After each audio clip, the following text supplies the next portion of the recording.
shoo pop-up.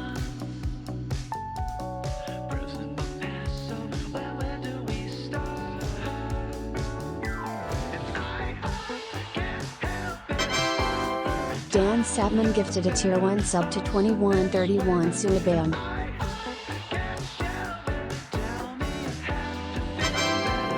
Dan Sapman gifted a tier 1 sub to S0 Chaser.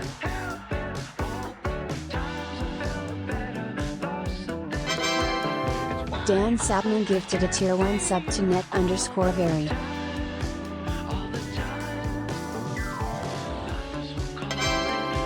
Dan Sapman gifted a tier 1 sub to Raka42.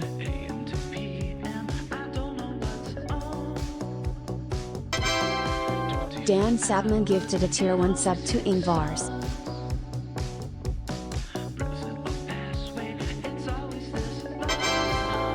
Should I go to Target?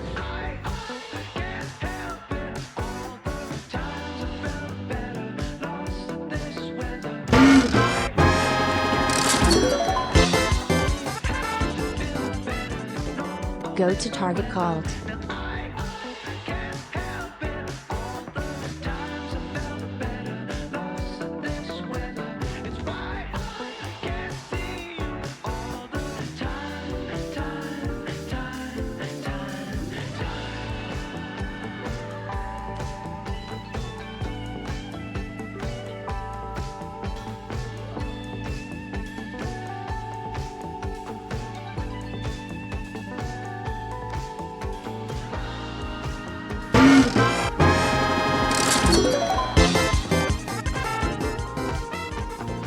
Okay, thanks Dan.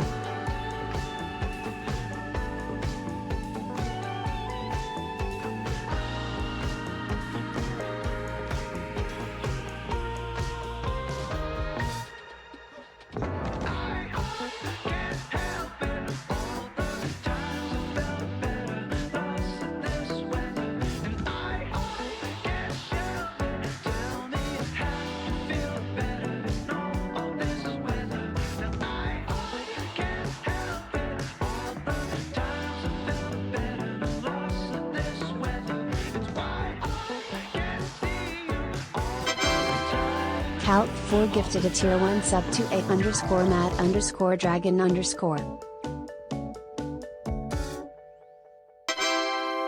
Calt4 gifted a tier 1 sub to 3C_Barishtar.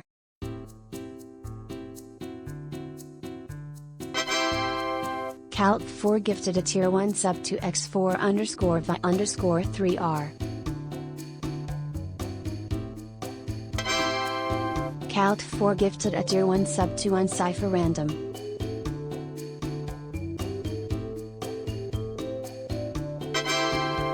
Calt4 gifted a tier 1 sub to Guffy_Wuffy.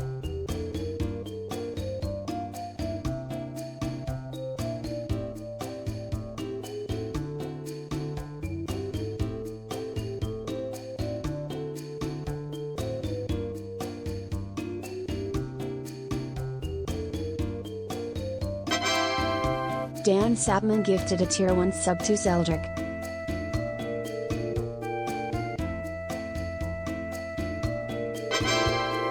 Dan Sapman gifted a tier 1 sub to L8 March.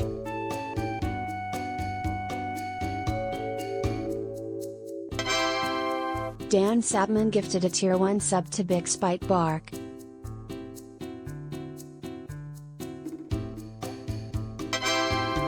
Dan Sapman gifted a tier 1 sub to Blackbeard_DMH.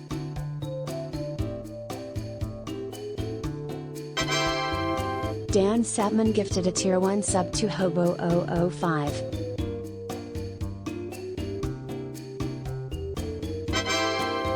Dan Sapman gifted a tier 1 sub to Moonstorm 3D.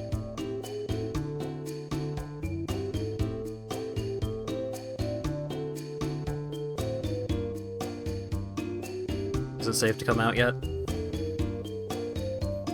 Hello! How's everybody doing?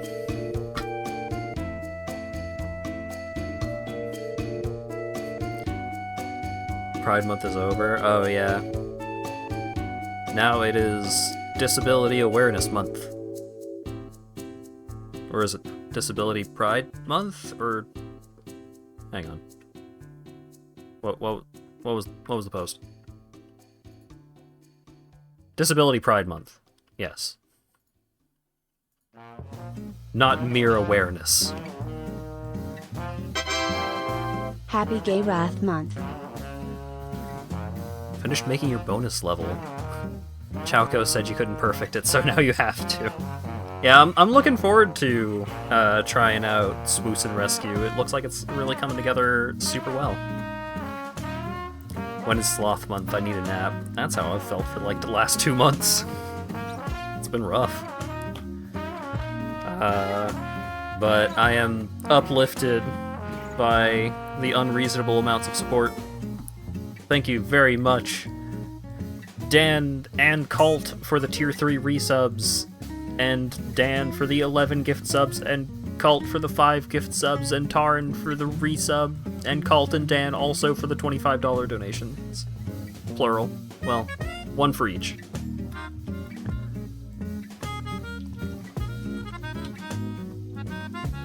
As soon as I started talking, I realized how much more hydrated I need to be.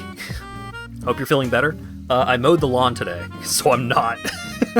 Allergies are fucking me up a little bit, but I'm not like super sick like I was for the last couple of days, so I'm a little congested, I'm a little tired, but for the most part, I'm cool. So we should be getting back into the regular swing of things.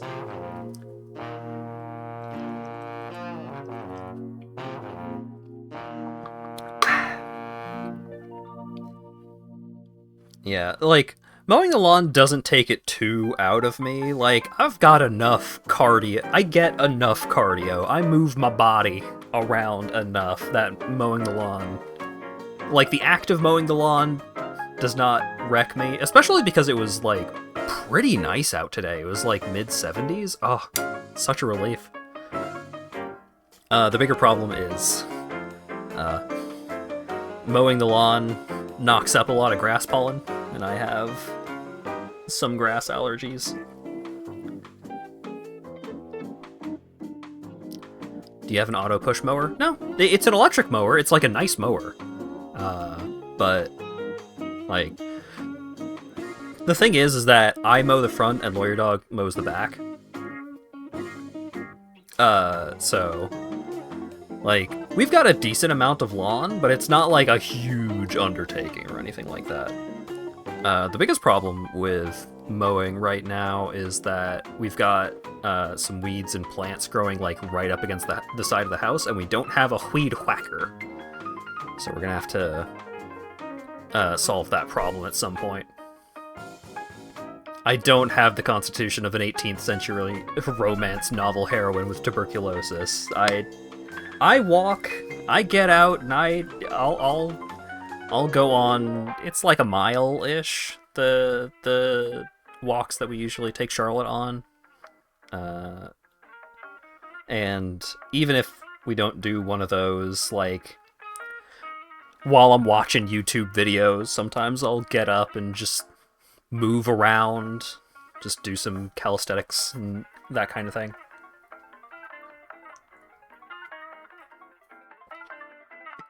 I am not a complete shrimp in my bad chair, thankfully.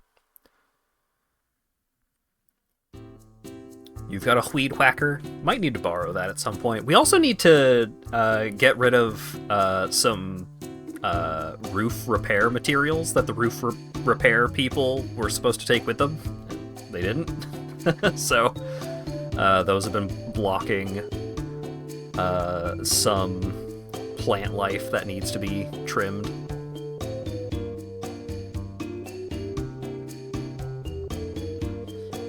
Yeah, you're making me curious how hefty that weed whacker is, because when I was a youngin', I was often left weed whacking duties, and I felt like the weed whacker that we had was like super lightweight and like easy to use. So I don't know. Anyways, we're not here. This is not Lawnmower Simulator stream, although I'm sure that's a game that I could play.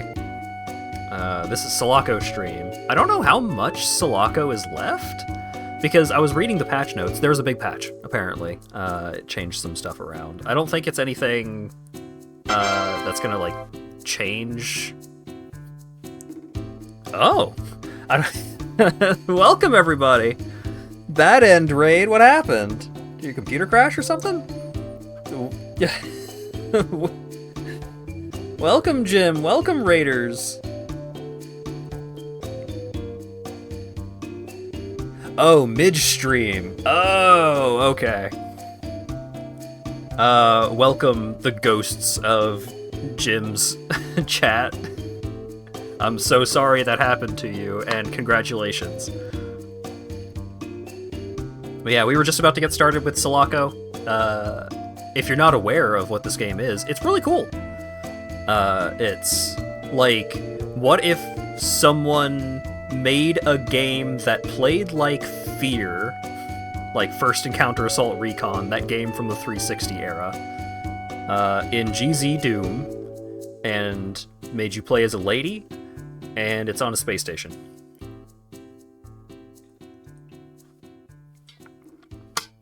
Cool game. Finished Dino Crisis. Hey!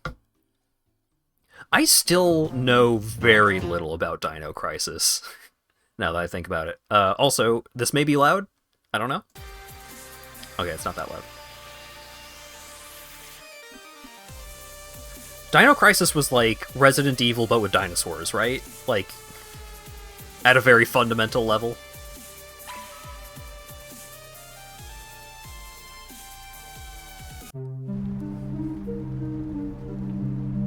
Resident Evil, but dinosaurs, yeah, okay. So I know enough about it, I suppose. I have absolutely cannot recall what I was doing last in this game.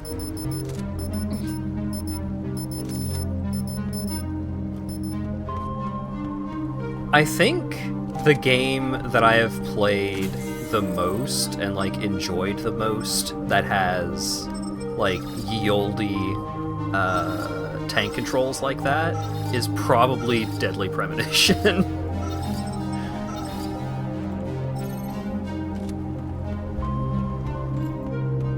Yeah, enjoy your food, Jim. Thanks again for the raid. Hope you folks like gaming. A decent game for a raid for a gym raid to show up for too, because people be getting wiped out in this game.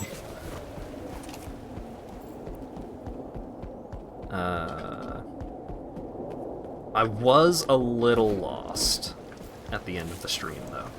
Oh wait, no, I wasn't lost. I was lost earlier in the stream, but I had just gotten to a new area. Full-bloom florals, outgrowing their earthly pot. Oh yeah, in this game, Earth got blowed up, and so we're on a space station, and now aliens are attacking the space station. I thought this was a clicker simulator. You're so right.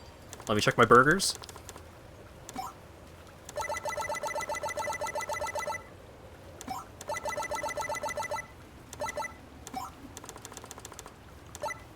All right.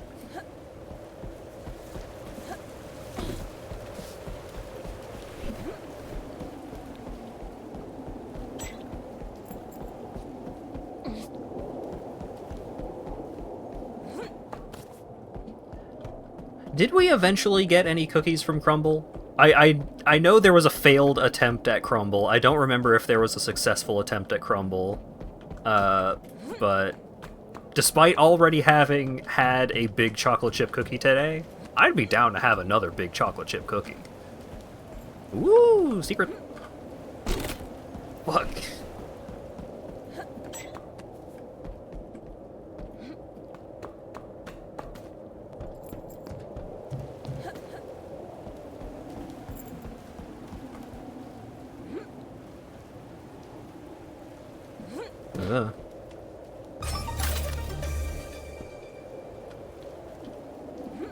The main hot Nahobino mod replaces the skates with platform shoes, and that sucks. Dan, I'm glad you're out there fighting the good fight.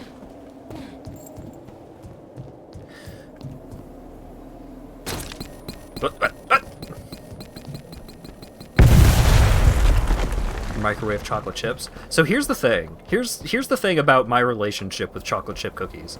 I enjoy a soft, chewy chocolate chip cookie at room temperature. I generally feel like, oh, well, I did it. I beat the level. All right, good stream, everyone.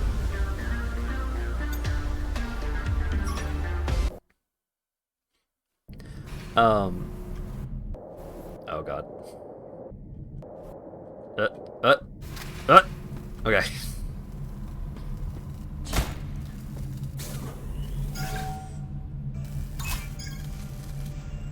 But yeah, I am not super into, like, warm chocolate chip cookies. Plant cloning facility. I especially feel like a lot of, there's something about the, like, what happens to food in the microwave that my taste buds don't like. Sandwich, hot dog. Like, it is very rare for me to eat microwaved food that doesn't have a certain specific, like, metallic-ish twinge to it that I cannot not notice. Oh.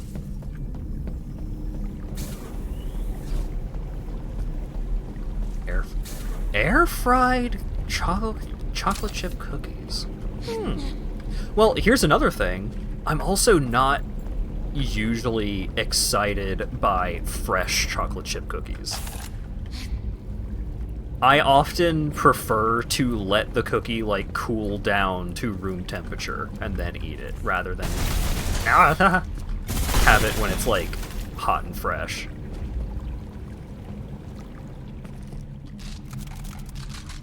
Put a cup of water next to the food in the microwave. Huh. Maybe I'll try that. I often just don't get... I often don't eat leftovers. Everyone else in the household is totally down with leftovers, so I generally just let them have at it. Usually, when I am not having a proper meal... I heard a squeak. What was the squeak? Usually when I'm not having a proper meal, I'll have, like, pretzel chips and hummus, or something like that.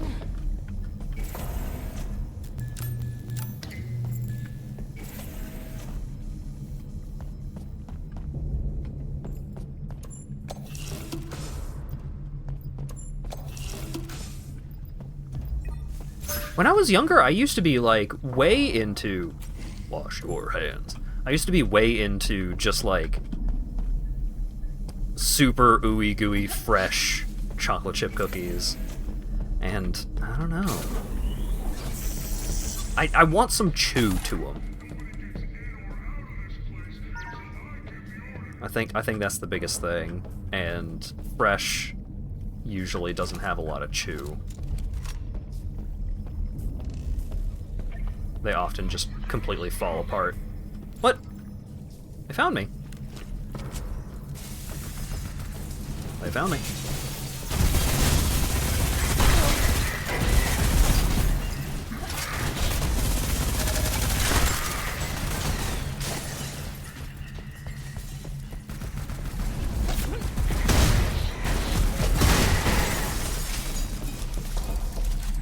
Nope. Explode, you robot. Let me dash out of here.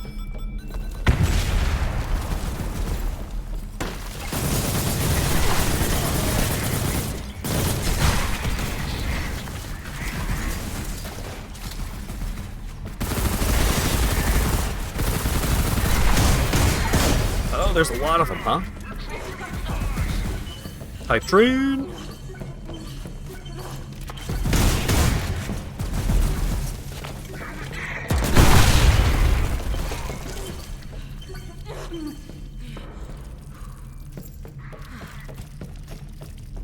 Okay.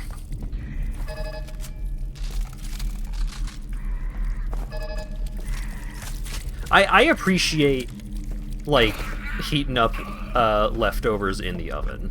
Like, I get it. And it's usually not like, you gross leftovers, I would never eat leftovers. It's usually more so the case of, like,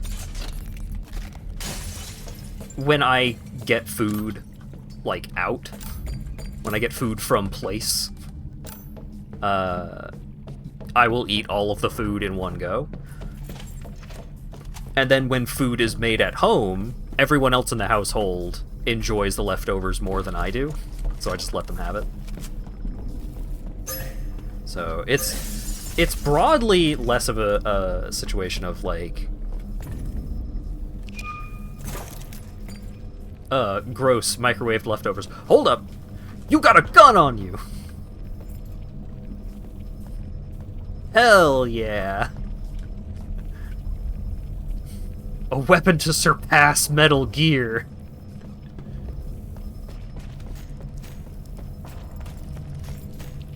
You're coming with me, little buddy.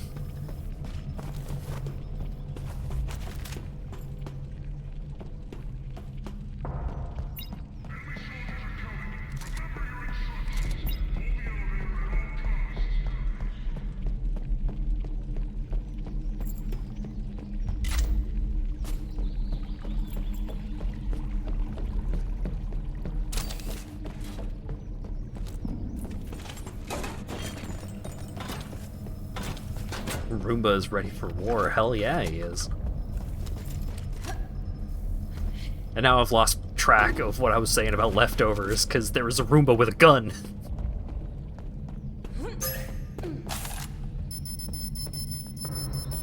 Damn it.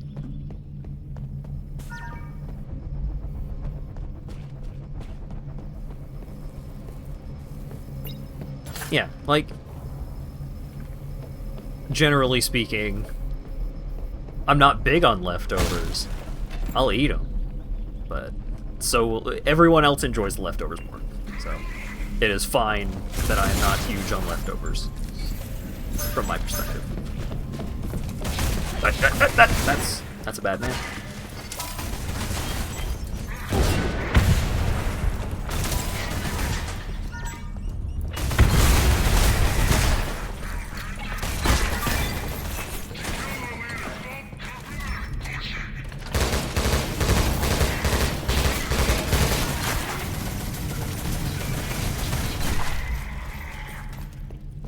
What? Did they friendly fire? Get in there, buddy.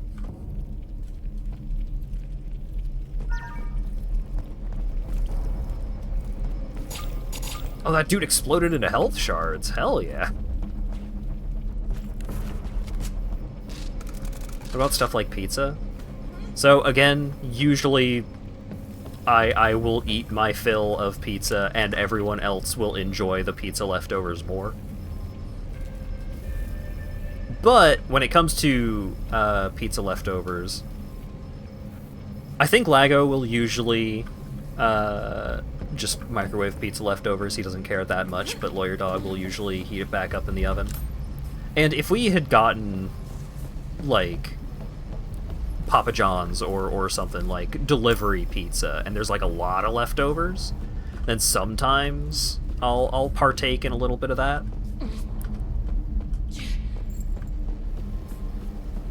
But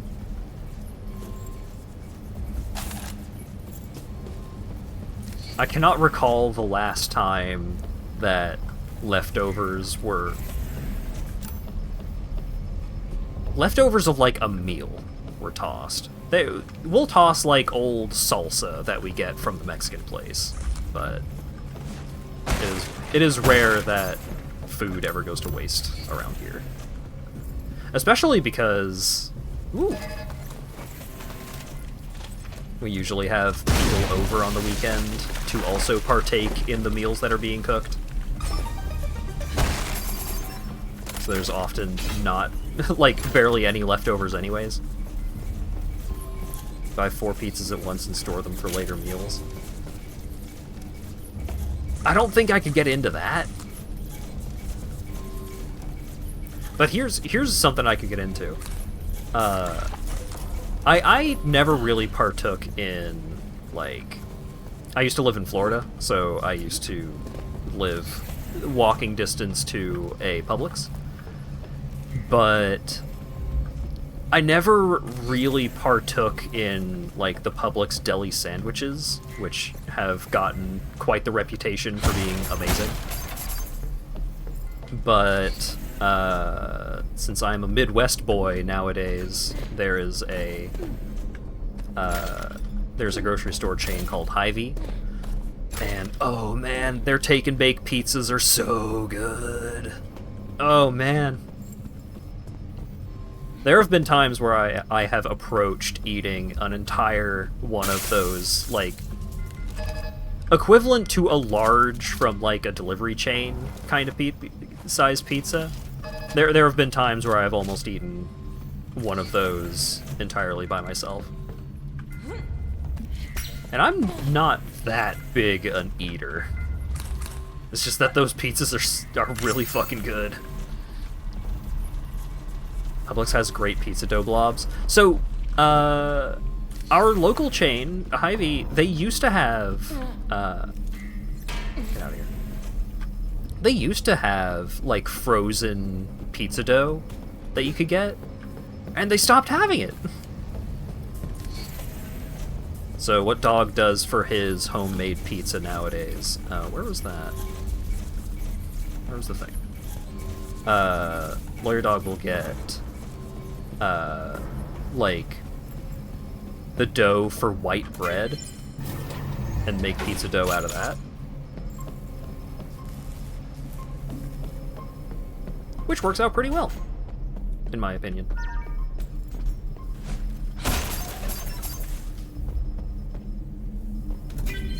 Oh, I do have a security level 4. Hell yeah, let me in. What's this? 24mm HW penetrator nail turret. Spend 15 nail gun ammo to launch a turret that fires at enemies. Yeah. That sounds pretty sweet.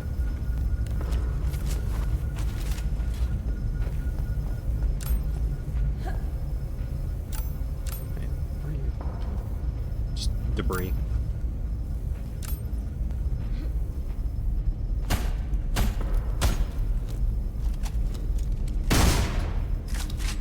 Nope.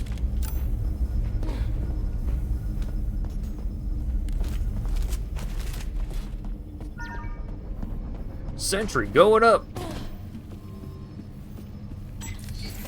Darn. Stop video here for discussion. Tap for next slide. Policy change, Transport Department. After recent incidents, restroom now requires key code 2779.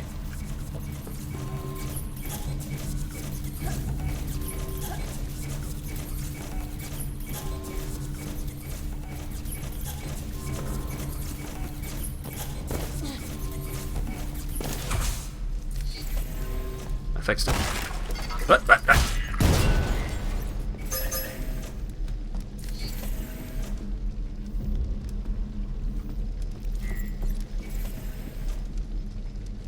Make bread from pizza dough. Huh.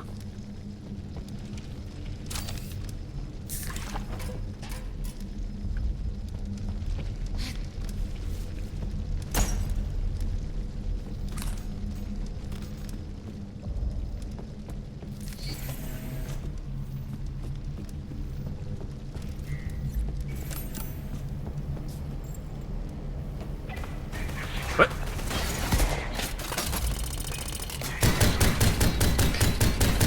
I thought it would, like, stick to a wall or something. But it was just stuck behind a barrel. What?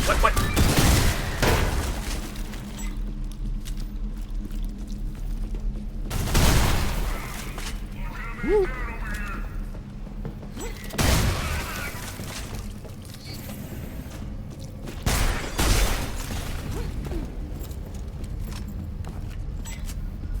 Go.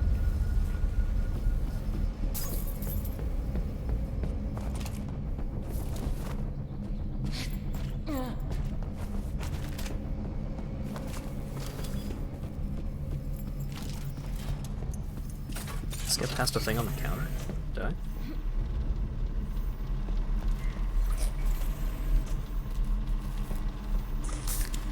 Some of the door sound effects have, like, some similar sounds to...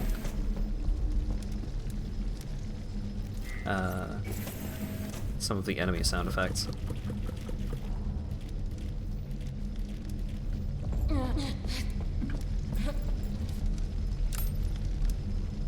Ooh! Mandalay Industries. 30 seconds. Hold up. So, 1, 2, 3, 4, 5.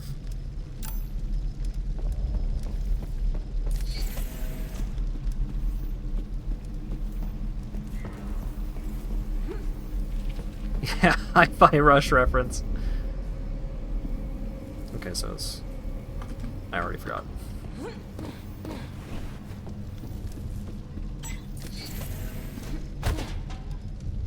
One, two, three, four, five. Okay, I did have it right. I just forgot.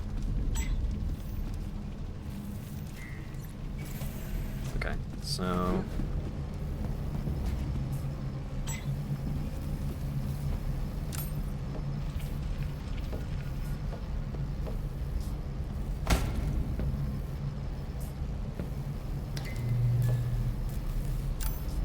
Now, is there a button I need to be pressing in here, or is it turning the lights on?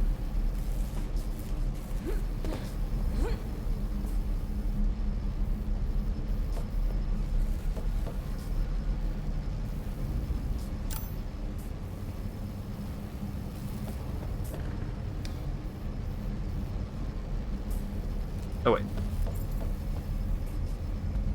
I did it wrong. I think.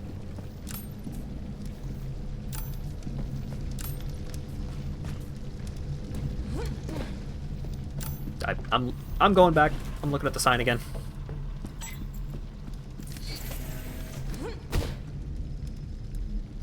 Okay, no, that was correct.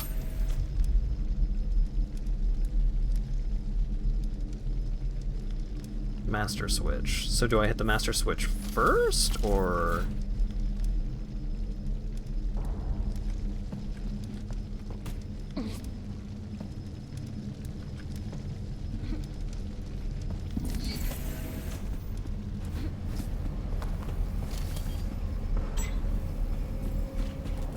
Okay, master switch is here. Okay, so I probably do that last. So I must be missing something in here, right?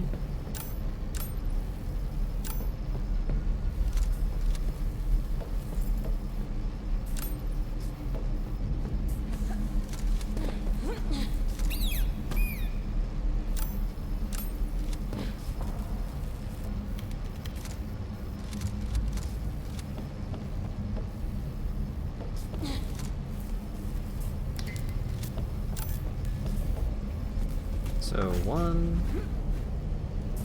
Maybe I just have to be in the rooms? 2... 3...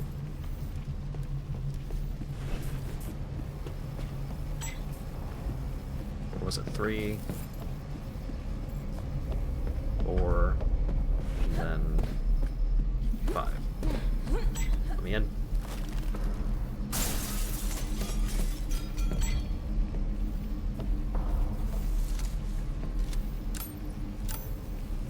Feels like I'm missing something.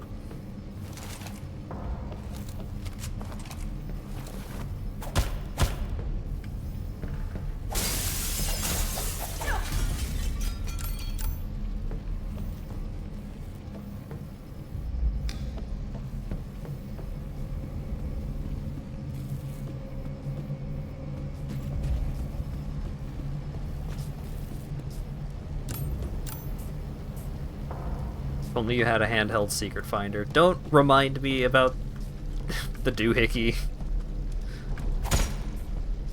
Everyone knows that it's for the best that I don't have one.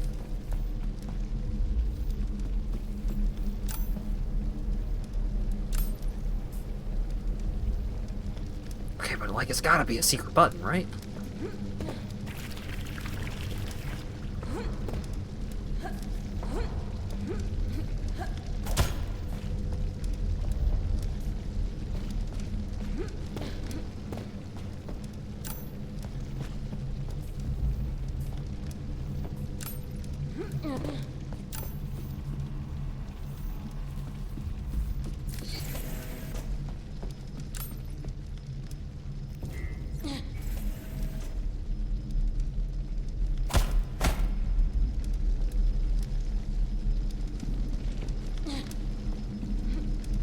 What am I missing?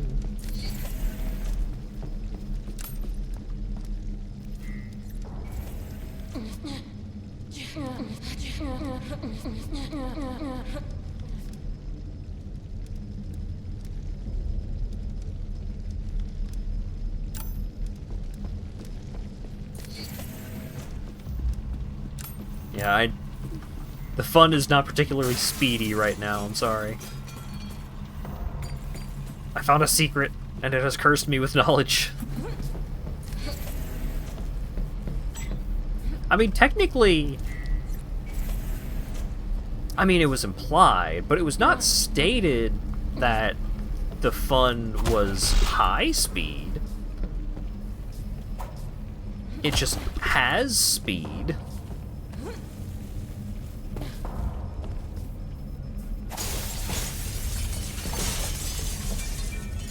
So I'm not a liar.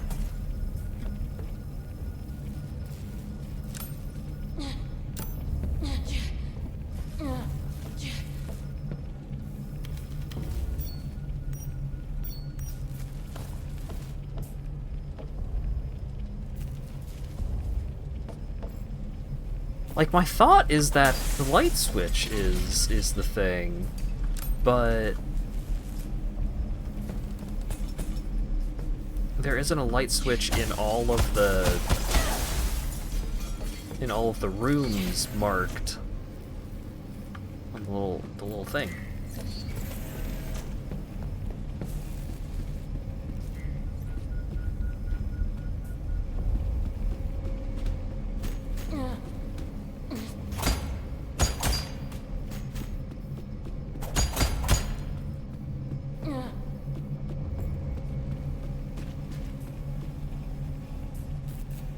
Okay, so it's 1, 2, 3, 4, 5. Okay, so in the room, in this room,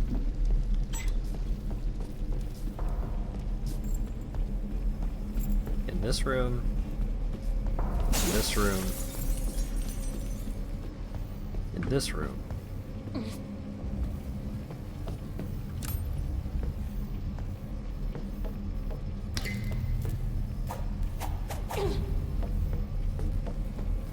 That didn't accomplish anything.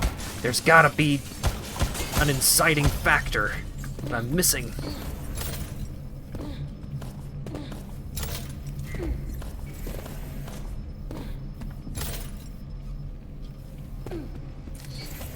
Yeah, behind a poster or something. Maybe.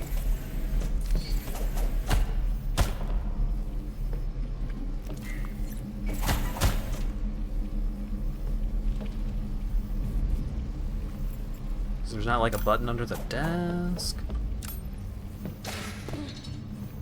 Oh, you can knock these down. Wonderful.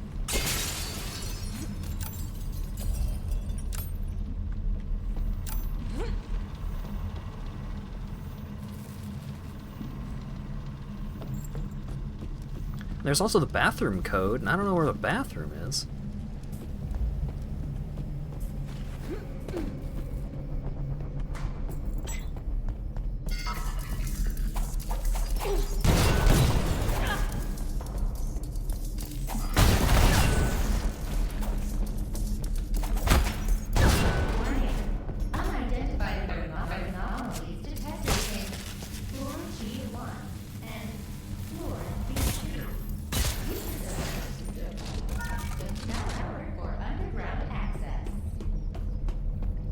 Use of the buddy system now required. I don't have a buddy. Well, I've got my little Roomba buddy, I guess.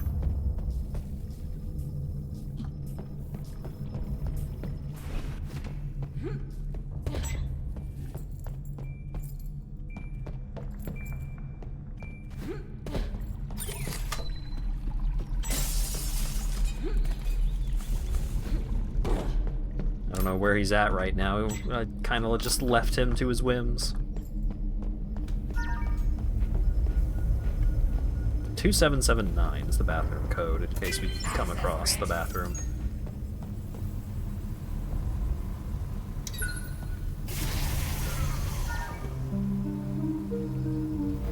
Yeah, I feel very safe in this safe room.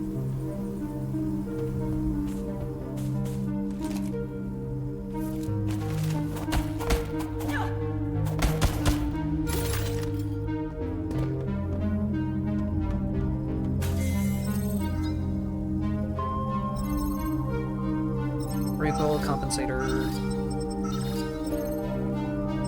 Better taser. Right out.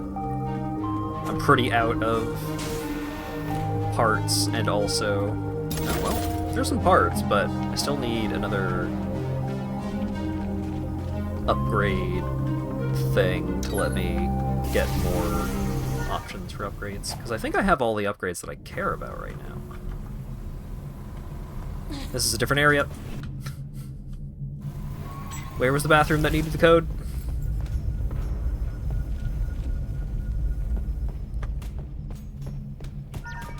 It's not even marked on my map. Usually if you find a key code or a keypad, it gets marked. Well, here's the bathroom, I think. There's nowhere to enter a code.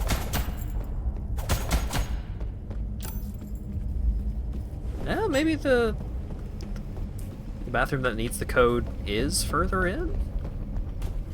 I'm done wandering in circles.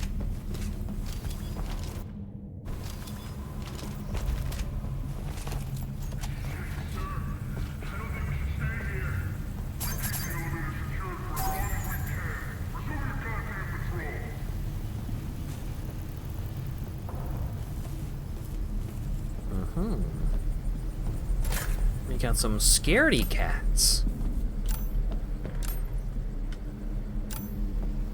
I wonder why.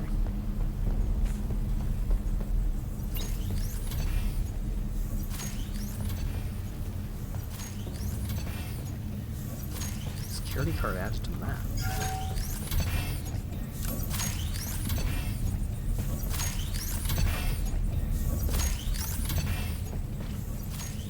Oh.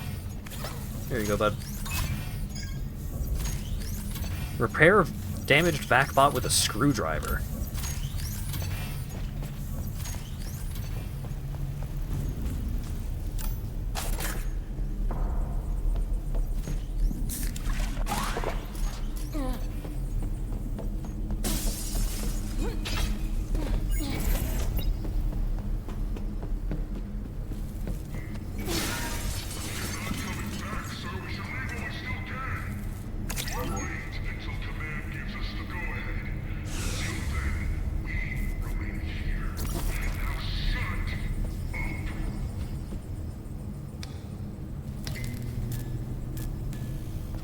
The soldiers are just on the other side of that there door.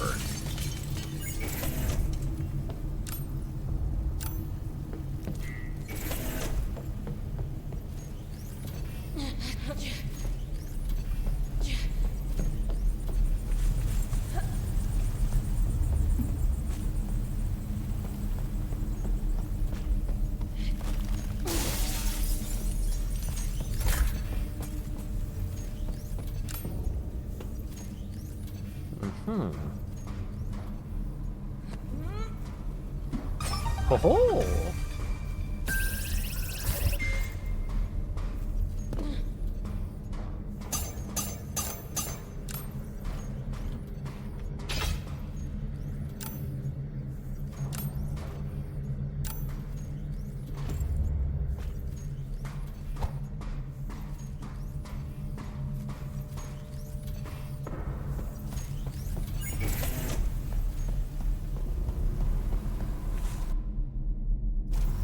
Is this the previous level? It is!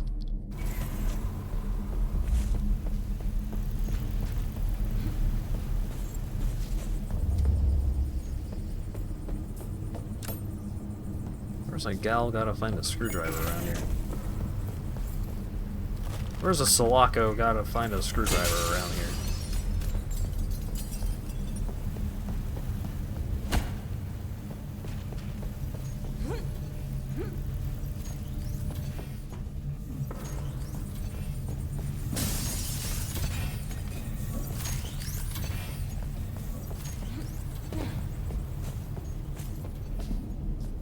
Are you a screwdriver?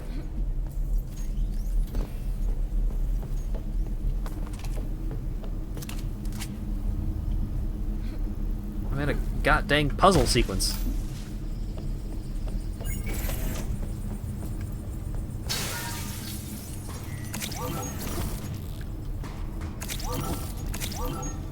Ah.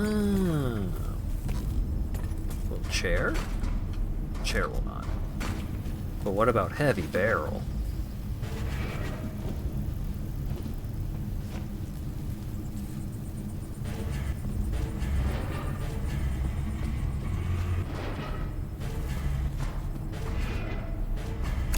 Get in there. But wait. What about the other buddy system room? That totally exists, I swear. This is the previous level.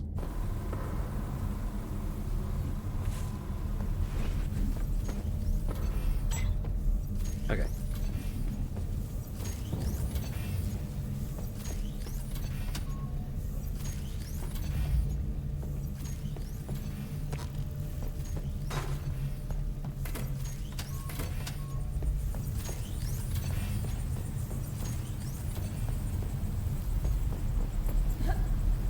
Aha!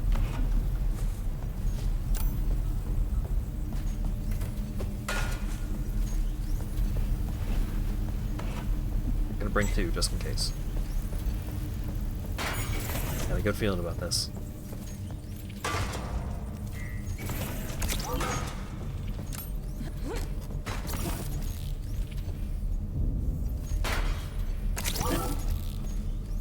Oh, okay, that was just me standing on it.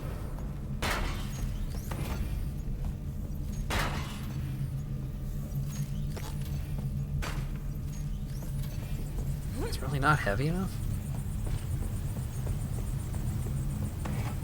Does it specifically want the heavy barrel?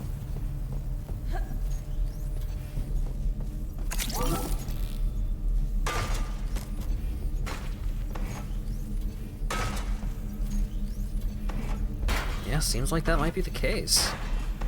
I'll do it.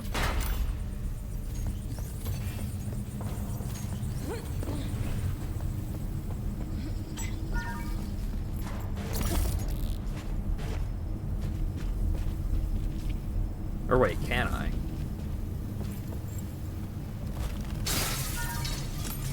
I don't think I can.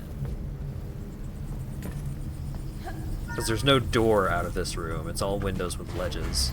Alright. We'll progress and then see if we can find another source of heavy barrel somewhere around here.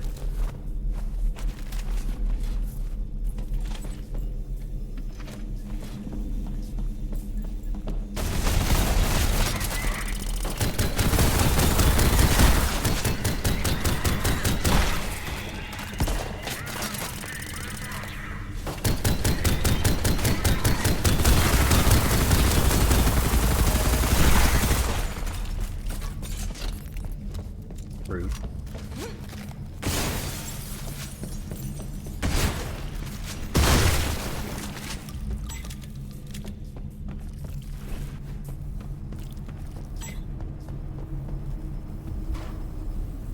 Aha! Okay.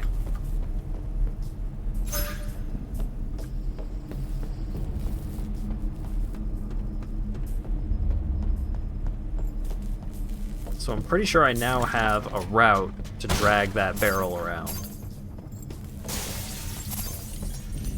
If I must. Hopefully I mustn't. Get out of here.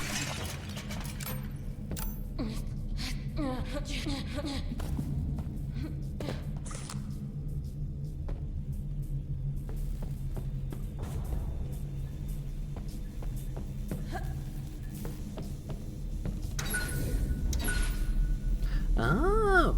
Oh.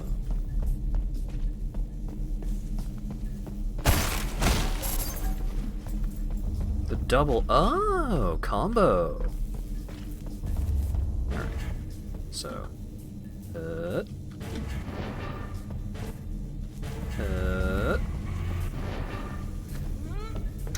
Upsy daisy. At least when you're like shoving it along the ground, it goes pretty smooth for the most part. Okay. Can't get it up the stairs. I could push it down the stairs, but then where will that get?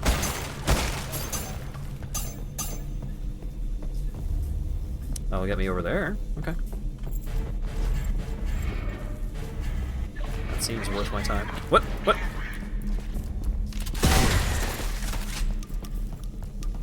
Someone copied that. Who was it?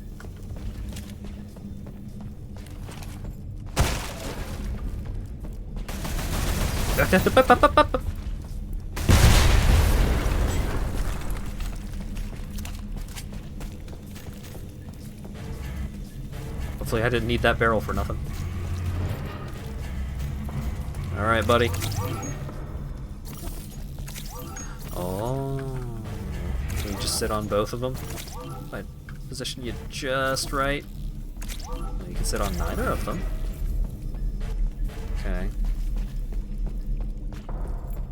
So that probably means it wants me to bring the barrel from up here down to there. But then what about over here?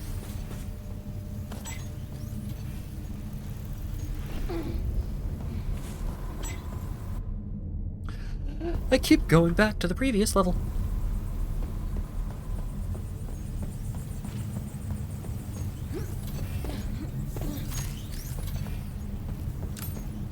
I've also been forgetting to look for a screwdriver this whole time.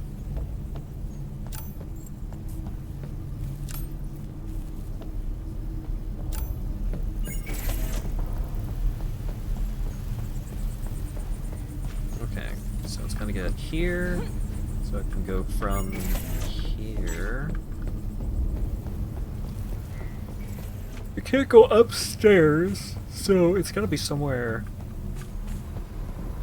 up here. I'm going back to the previous level intentionally this time.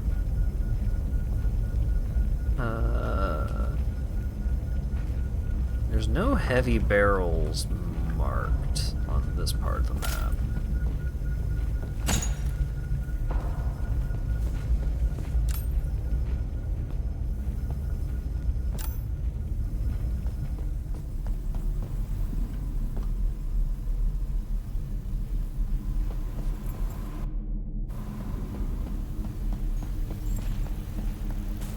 I keep wanting to like move forward and do firefights, but I keep getting distracted by puzzles. Coffee.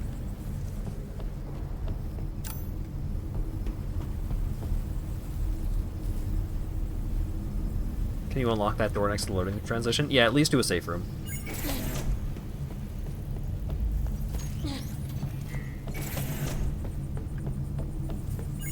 This is how you get the true ending. Oh god. I mean, maybe.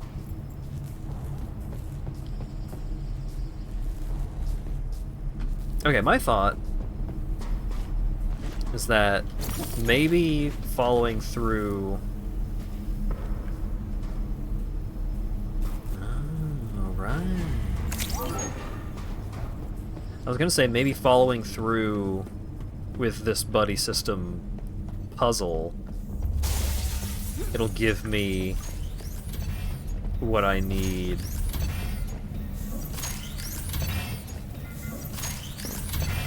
Oh. This heavy barrel's got some stuff in it. printing plants.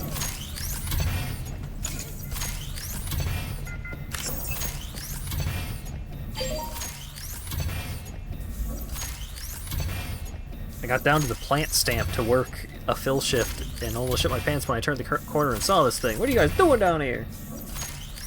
Oh, it's like a dude. It's like a face and hair. Oh, I see you met Jonathan. Yeah, he keeps us company down here. Don't be rude. He has some really interesting stories to tell.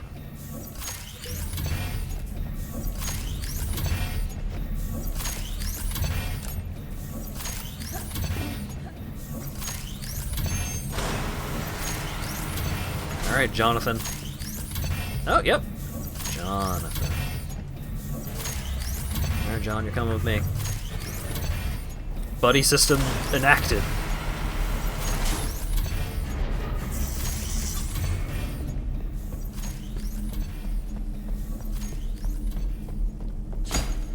My brain translates now saving to we just spawned in some dudes. So where they at?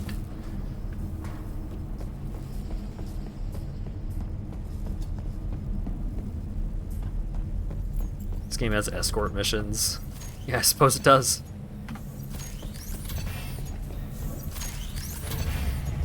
Alright, come on, John. Yep, there it is.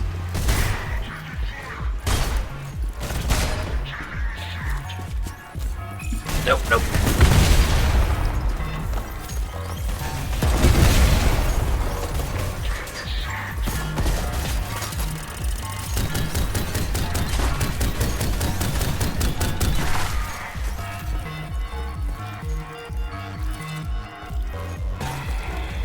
Good work, John.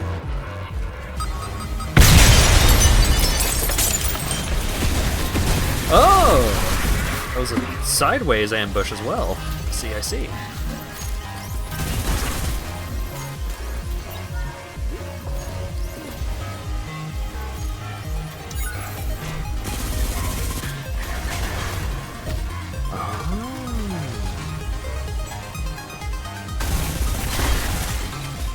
It really opened up the space in here.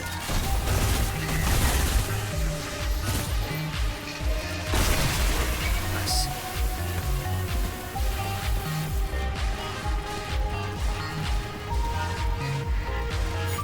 Yeah, so now... It's not bad. I think I can bring John over to that closet that I wanted to open up earlier.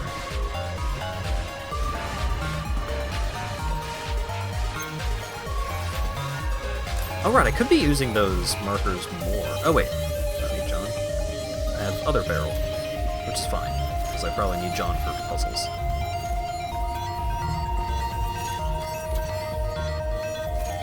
Okay. Da-da-da-da.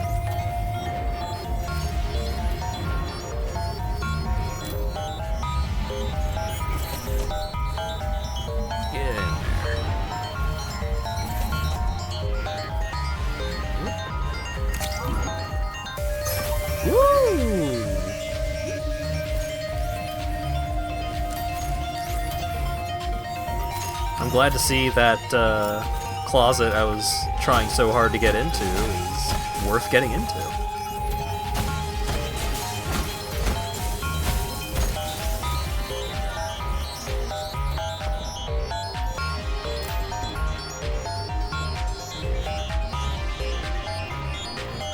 Alright, where do we need to get John to? We were coming from this direction.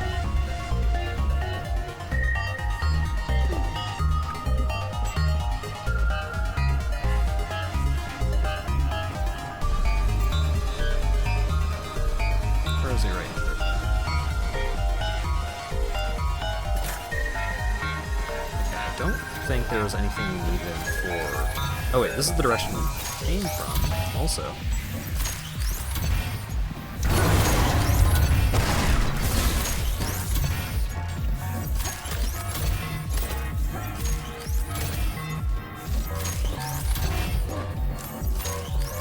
There was something about, like, the sound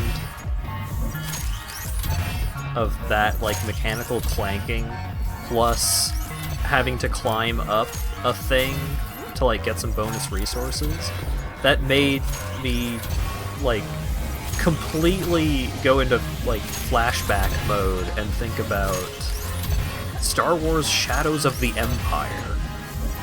I was thinking about the boss fight in the Hoth escape sequence, where you're fighting a AT-AT in, like, a big hangar. Wait, what do I do with this barrel?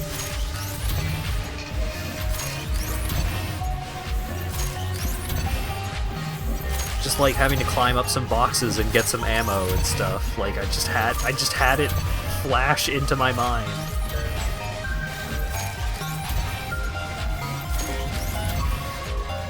That boss sucked. I didn't hate it. I understand hating it. But yeah, like you have to attack it from behind in order to deal like any damage. But actually getting behind him, the controls are not amazing. Pretty rough.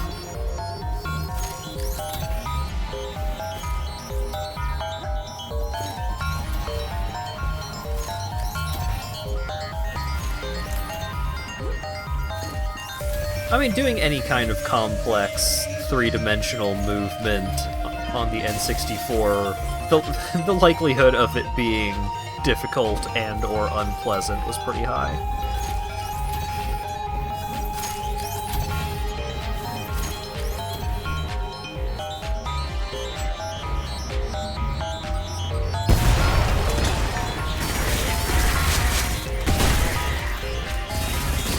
No, not the Hornets!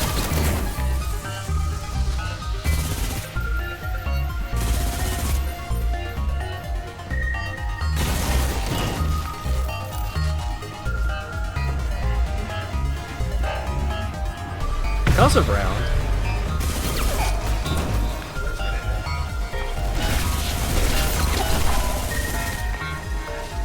Jonathan is bringing nothing but trouble.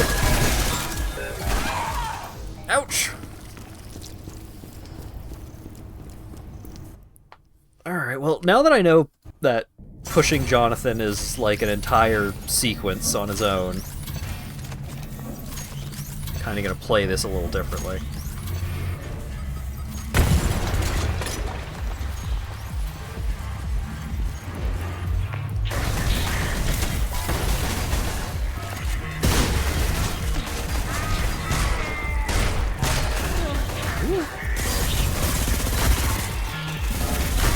Oh yeah, one of the things they changed in the update, so far as I looked at it, was they made the AI in this game better.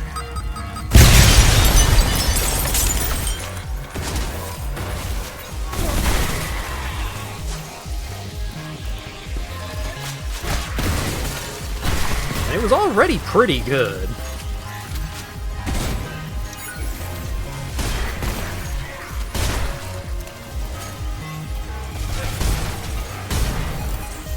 They made the engineers more likely to drop turrets.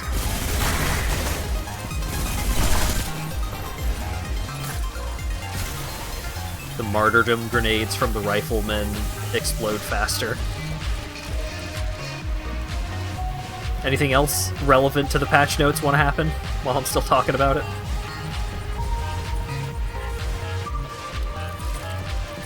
I did enjoy the part of the patch notes that was just like, way too many people beat the highest difficulty, so we made it harder.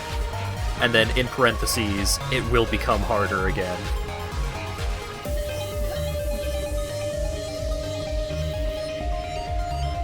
Oh, the bathroom! 2779. Let me in. Yes. Teddy bear's got a beer.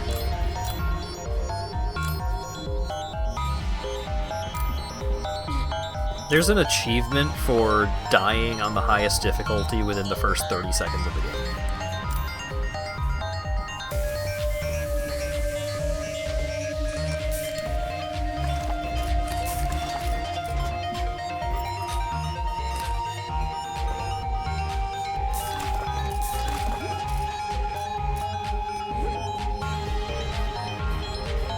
Ooh.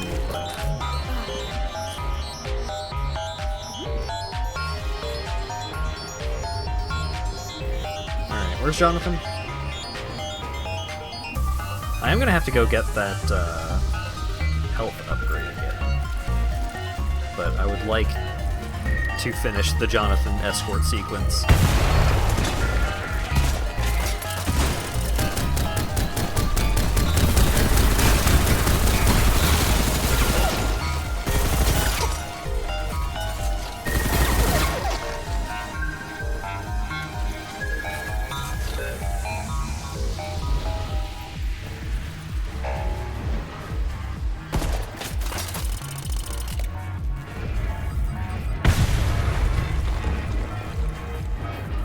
Where'd they spawn in?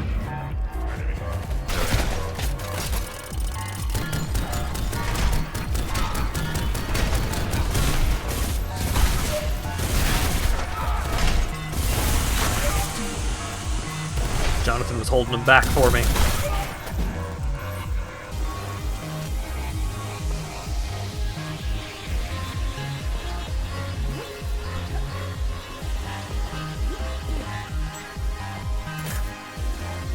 Good.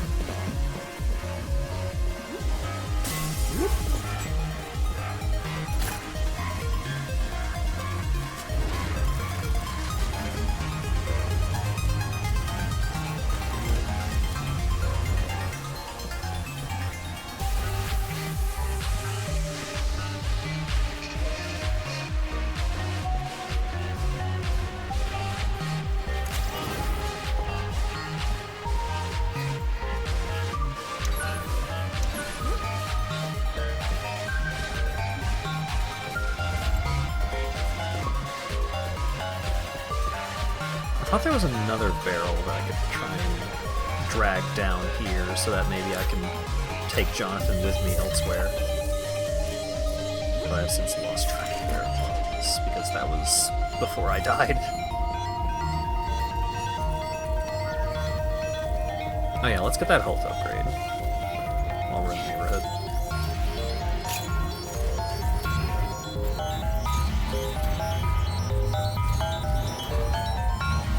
Maybe it was this one?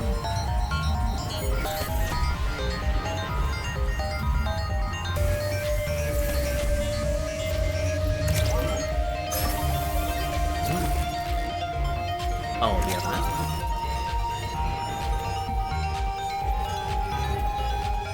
Hit. Come on. Thank you, Building. Or GZ Doom, or however it prefers to be referred. So slide this here, and then where? Oh, can I not get it past this point? Oh wait, no, I can't. Or can I? Or can I? But I found a secret, so.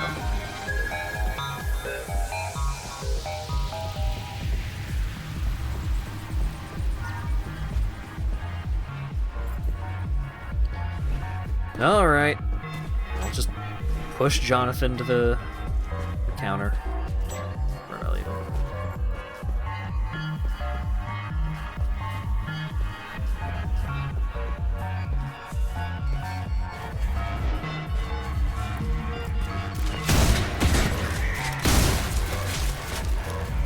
My savior and my nemesis.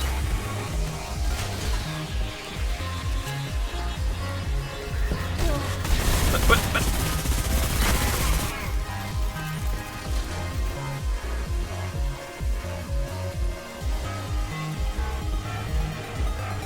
Wait. Which direction am I taking you? To the right.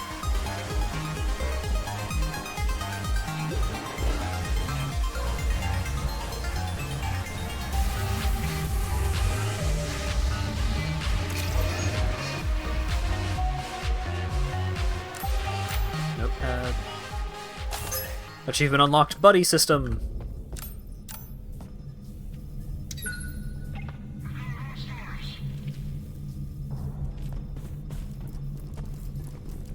They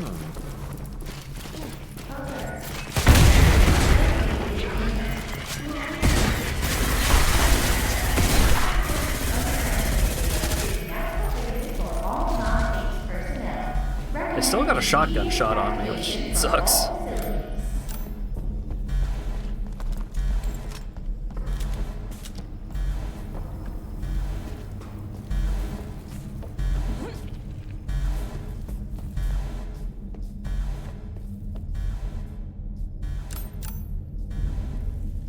That appears to be an elevator.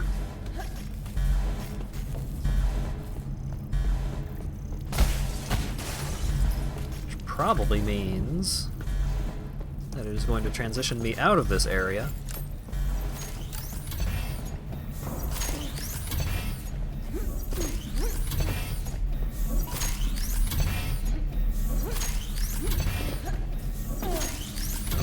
Let me up.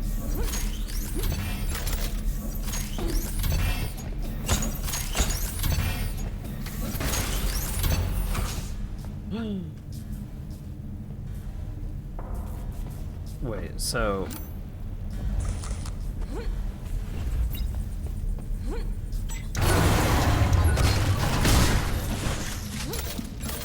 Waste of a shotgun shot, but...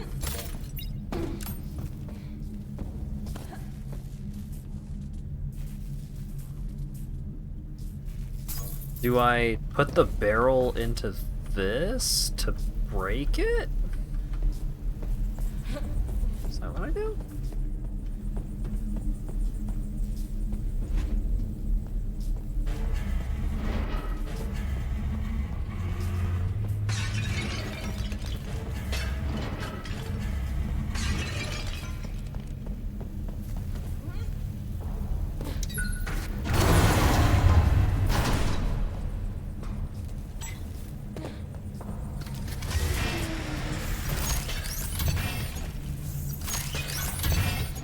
Okay, so I have to put it in the middle there.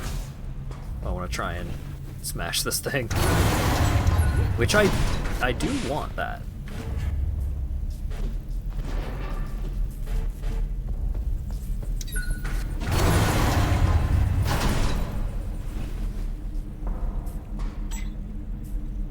Too busy again.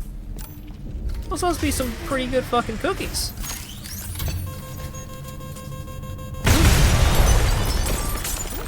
A thing!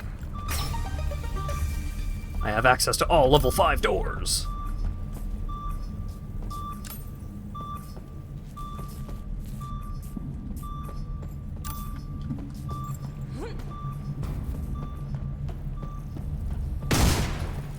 I forgot that I shouldn't just randomly right-click.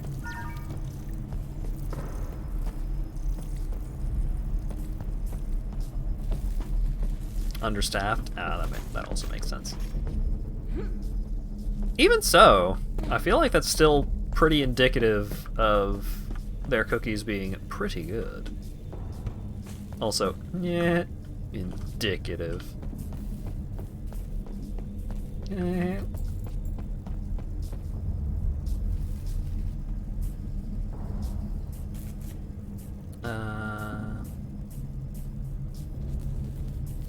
I'm sure there's other puzzles to solve in this area, but I am moving on. Offices, research, cloning. Offices?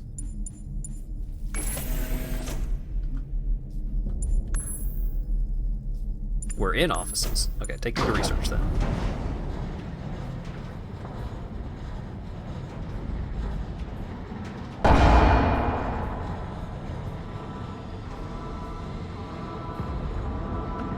Crumbled once again. Someday, though.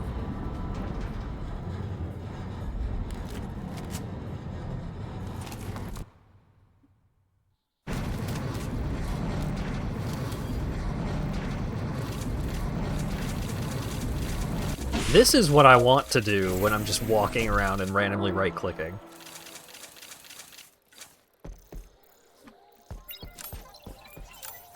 Come over and see me instead of looking death in the face. I'm much prettier.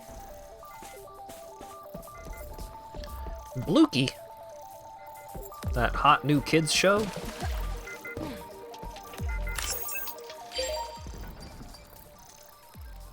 Confirming my appointment.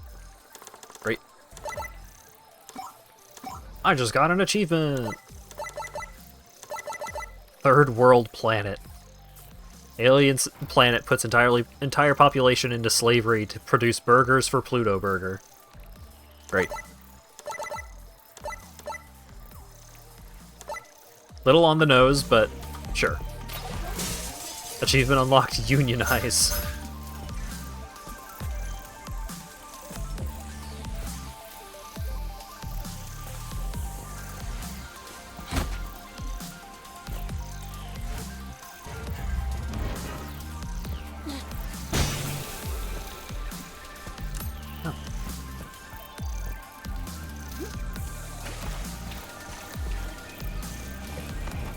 Nah, I'm in.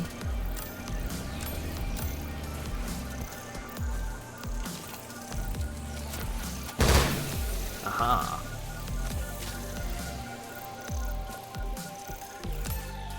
Explodey plants.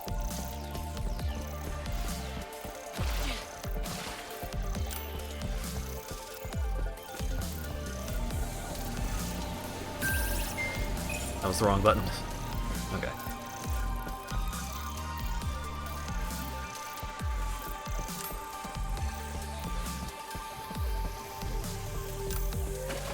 I wasted most of a medkit.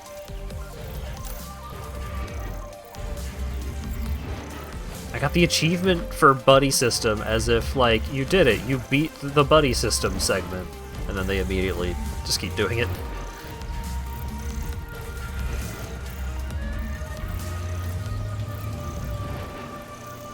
Environmental hazard. Team of 3 required at all times. Ooh, glowy.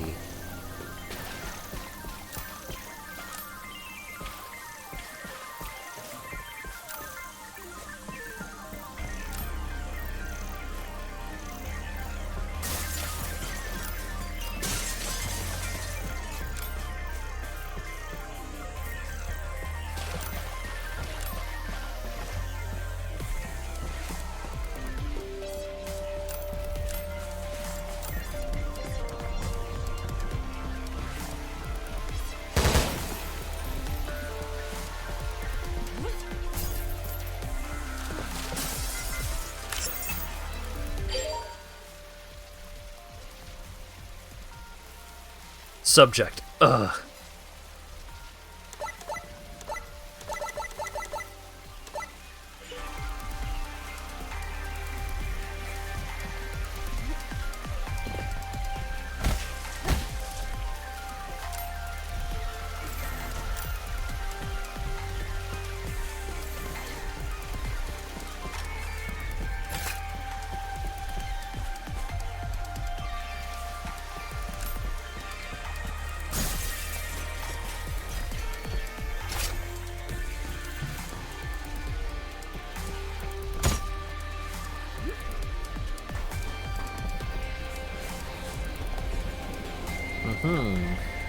That seems like something that'll crush me.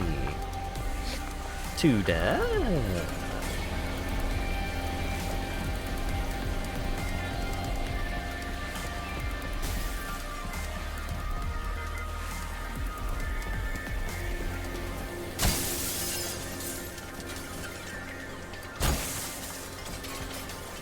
If it crushes you to life. Oh, like that one door in Half-Life 1.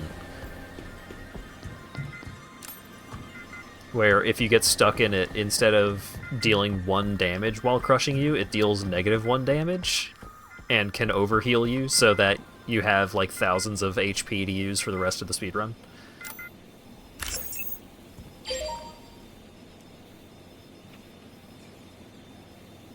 Been seeing some major and unexplained growth spurts on Brush 2294.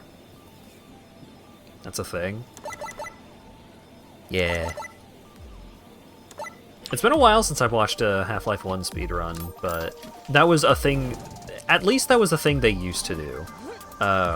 Where they get stuck in a door for like a minute, so that way they have functionally infinite health for the rest of the game, and they use that for just like tons and tons of damage boosts.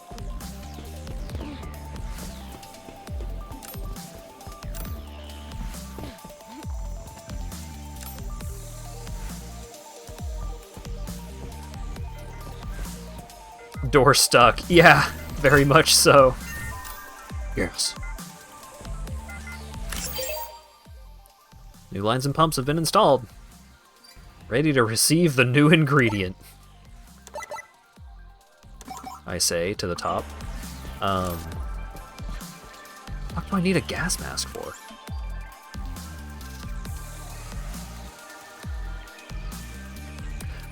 I'm very suspicious that I haven't fought anybody down here yet. I just opened a door and nobody immediately started tromping through like hut hut hut. Feels wrong.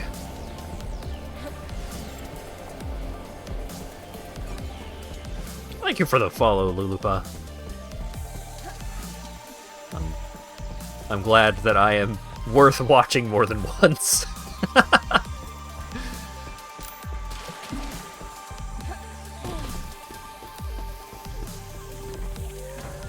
No sandwich? Did I already eat that sandwich?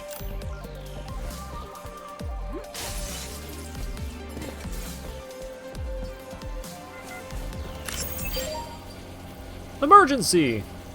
Basement 2 is messed up!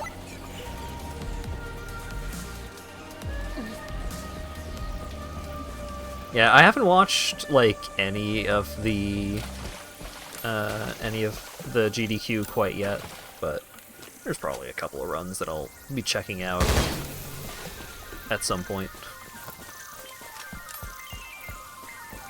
Oh, okay, so this loops back. So the door that I opened is somewhere around here, probably? I don't have the blue key yet.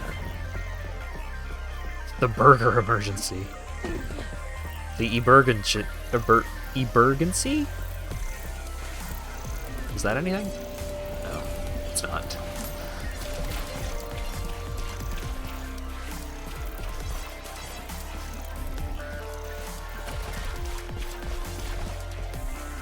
One of these sound effects sounds like blowing over a straw in an empty McDonald's cup.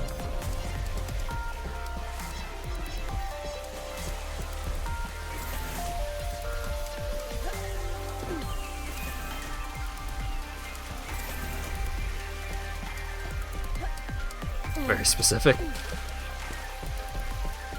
I wanted to be a writer when I was growing up.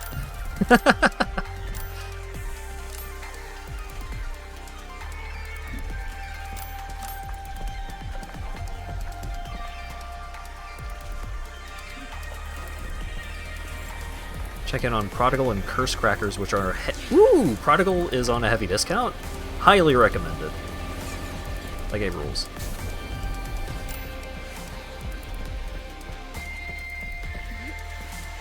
Was Curse Crackers the other game by that studio? I don't recall.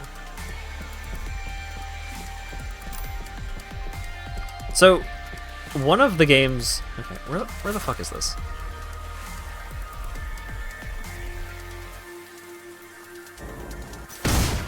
Nope, didn't mean to do that.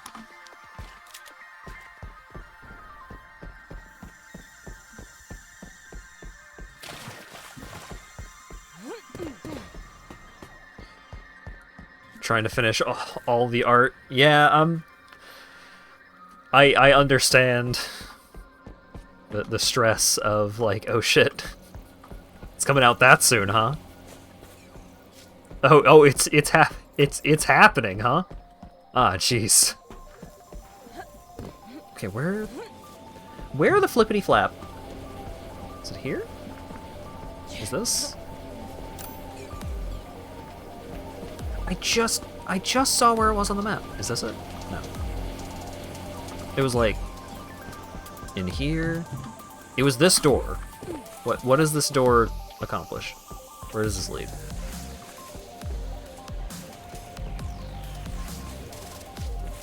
already been here. Where am I going?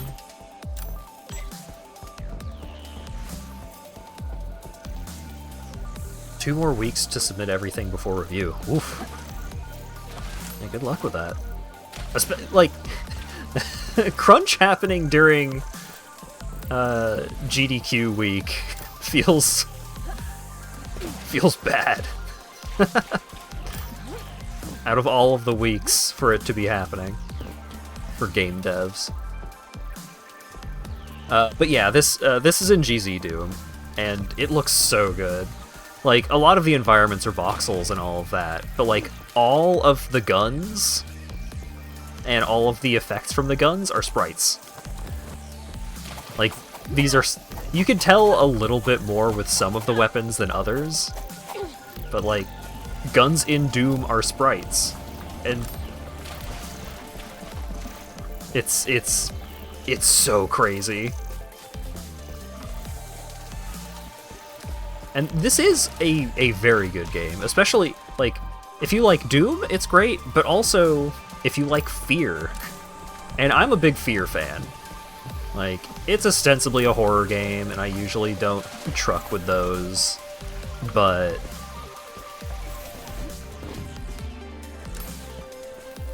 Fear just has really good feeling first-person combat, and this has that, so I like it.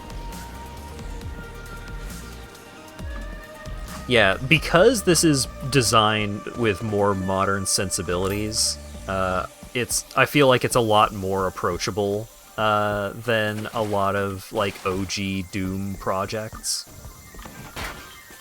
Okay, how do I get in here? What do I need to do? I mentioned this last time I streamed this, but a while back, a couple of years ago, I streamed Ancient Aliens, which is a really good Doom WOD. Like, super fun, like, a lot of really great looking environments, some fun and engaging combat encounters. But, like, I was playing on normal mode, and I was getting my ass beat. Like, that game was so hard. So, I'm having a much better time with this. Like, this game is, like, Selaco is also difficult. There's a lot of ways that you can modify the game to, like, make it fit your desired level of challenge, which is nice. But as a more modern gamer, I find it easier to get into. Kind of like Trepang. Like, I had a great time with Trepang, but the game was also difficult. Or rather, Trepang 2. I'm just big into games that take inspiration from First Encounter Assault Recon. Which, in a lot of cases, is just like, you put the SPAS 12 in your game, and you make it good. And you are like halfway to having all of the important aspects of Fear.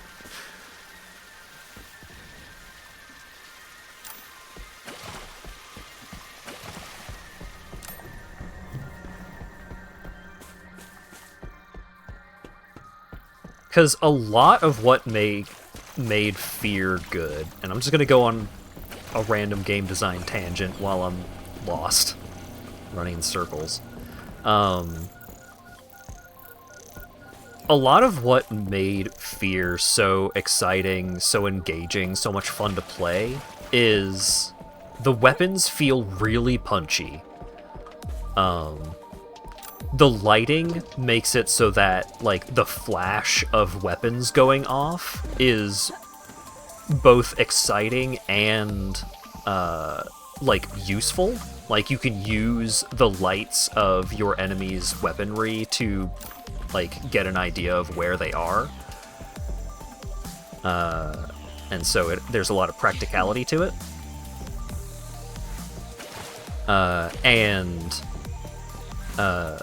So you have, like, good lighting, punchy weapons, and just good visual effects. Just, like, bullet holes, the blood splatter when you blast a dude at point blank, the debris, like, the way that, like, a ceiling light will be swaying with the force of a grenade that just went off, and, like, there's just papers slowly floating to the ground and dust being kicked up, and it's just like, all of that stuff, a lot of that is just visual stuff, and so it can be really difficult to nail that kind of thing. But once you do, it's just, like, just making the game look cool puts in so much work to making the combat feel exciting. Yeah, the slow-mo button really lets you revel in it. Oh, you know what? The gas mask was probably all I needed from this area. I'm probably supposed to go down to the next floor now that I have the gas mask. That's probably why I have not been able to find anything new to accomplish. To the elevator!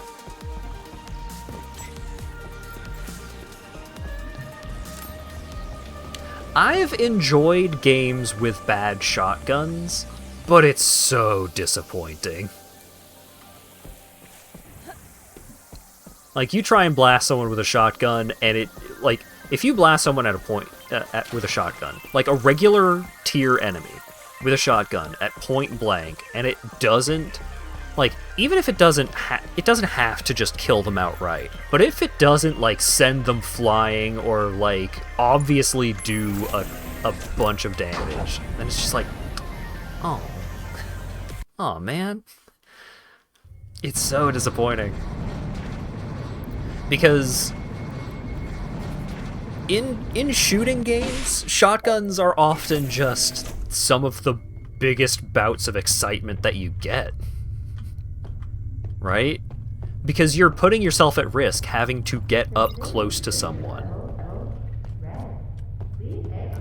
And that risk, the way that risk pays off is you just get to delete a guy.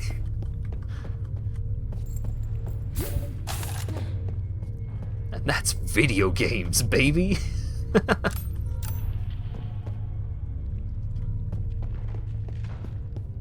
Like, you can have that same kind of effect with, like, a sword, but then it's like, it doesn't feel the same.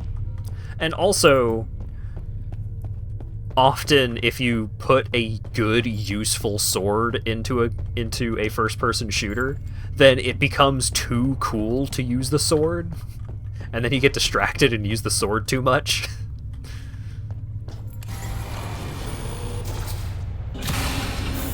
Yeah, the Halo sword, the plasma sword is so good. And one of the only problems with... I'm turning back now. Oh. One of the only problems with the plasma sword is, like, once you start using it, you just want to keep using it. But they did a good job of balancing that out. Because, like, usually you will get, like, toxic environment will stop your health from regenerating. Gross. Usually you will get, like, 5 good kills out of an energy sword before it runs out of juice. And it's like, that's reasonable. That's a power weapon.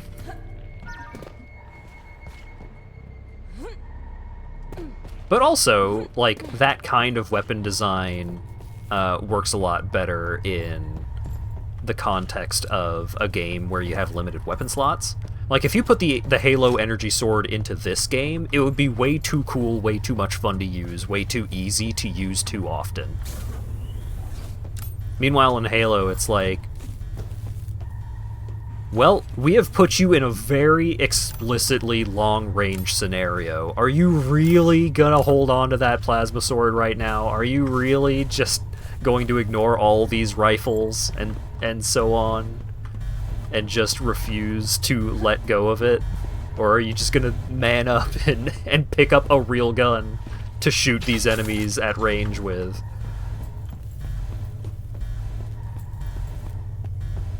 Well, okay. Yeah, the plasma sword launch, like, can't exactly judge the design of the weaponry off of that glitch, but I mean, who doesn't love skipping the gondola section? Sword's always the choice. Yeah. And like, the sword being good is a good thing, and you should want to just use the sword all the time, but it should have a cost to, like, be using this big cool sword instead of all of the very practical guns. And the cost is, like, you can't kill that many dudes with it, you can't, like, get more ammo for it. Ooh, sounds like mutants. And the game will often put you in, like, explicitly long-range combat encounters, so holding on to the plasma sword instead of just picking up a gun is a real decision that has to be made.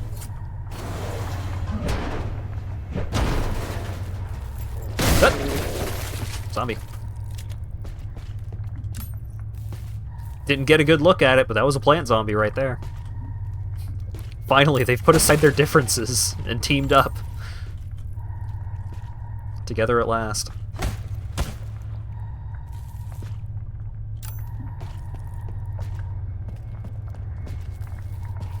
One of the coolest things about Halo was how the different types of weapons interact with the player's defenses. Yeah!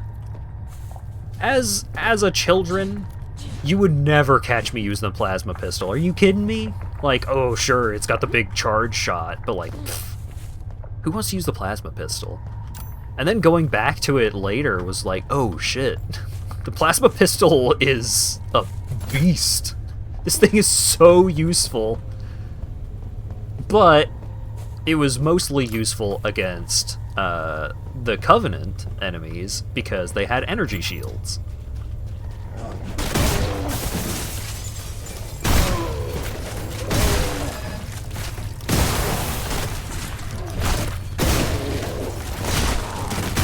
Oh, there's a lot of them.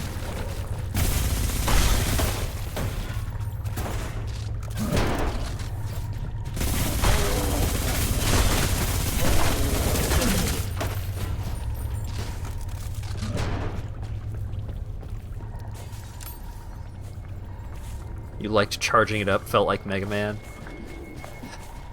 As someone that streamed through all of the Mega Man games, all of the real Mega Man games, the proper ones,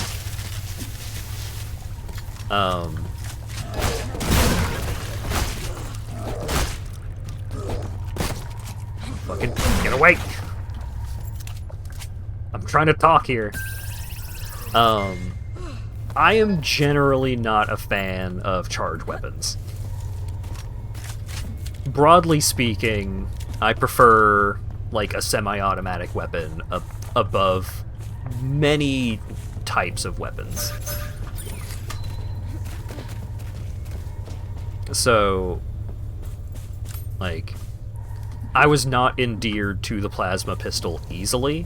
It took me seeing, like, people using the plasma pistol in, like, high difficulty playthroughs of the campaign, or, like, speed runs and stuff like that, for me to realize, like, oh my god, this thing's an enemy. I'll find some ammo soon.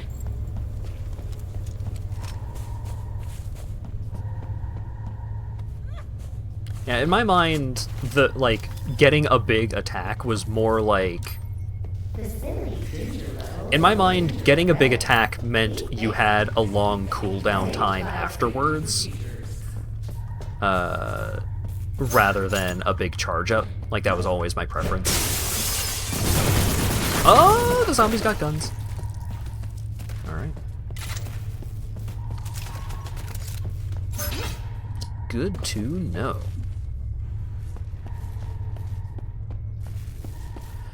Mega Man's charge shot sucks from a design perspective. Broadly speaking, yes.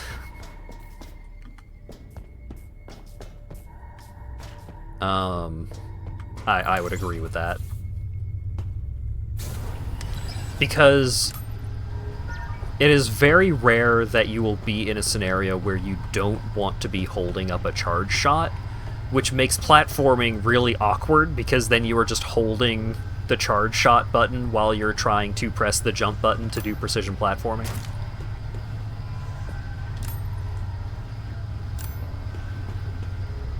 Overclock demolition charge.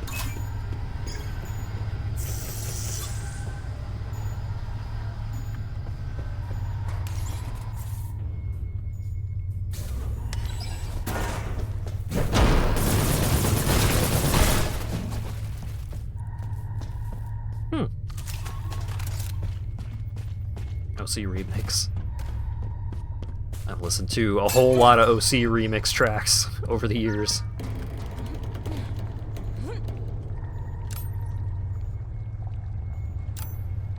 It sounds like this bridge is going to collapse, so what if... Ah!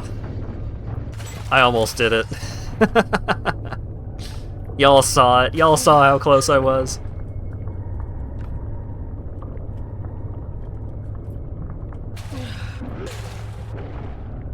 This right here makes me think Duke 3D. Like, it's plant stuff instead of alien goop, but it definitely feels Duke 3D right now.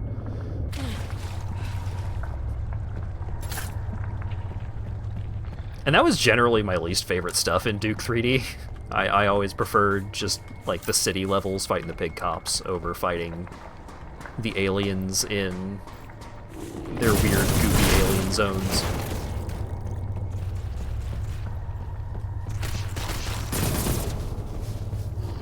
Never a big fan of the flood levels, you know?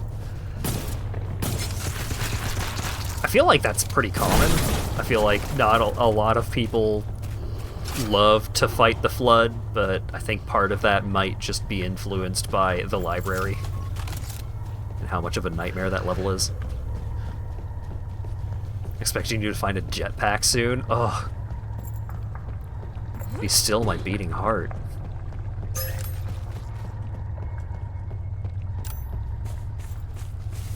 There were some fun flood levels, but man, the library.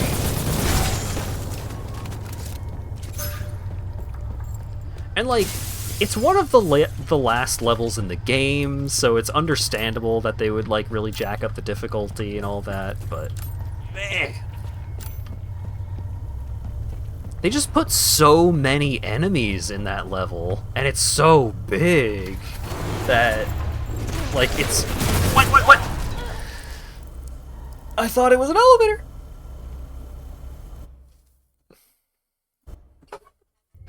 But it was so easy for you to, like, be deprived a checkpoint in that level, because there were too many enemies around. And there would just continue to be too many enemies around.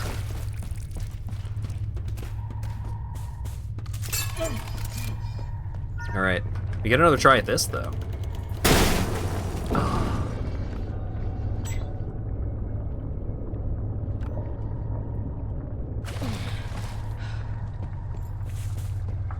I'm not, yeah, like, don't get it twisted. I am not a library apologist.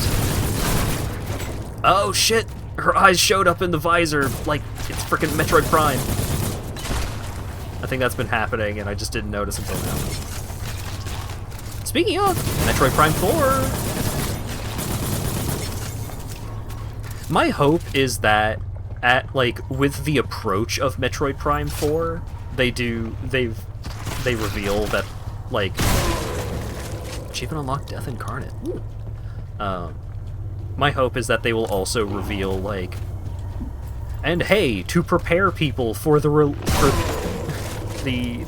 release of Metroid Prime 4, finally, after all these years, we've also done some remasters of Prime 2 and 3.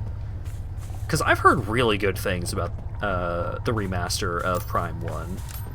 Like, there's a couple of things that are, like, iffy, but just the fact that they made it accessible and it generally looks pretty good, is more than enough.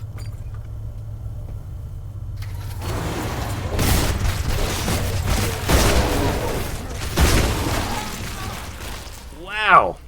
A lot of damage at that point. Okay. I don't think the door closes behind you there, so I think the plan might be back up, rocket launcher.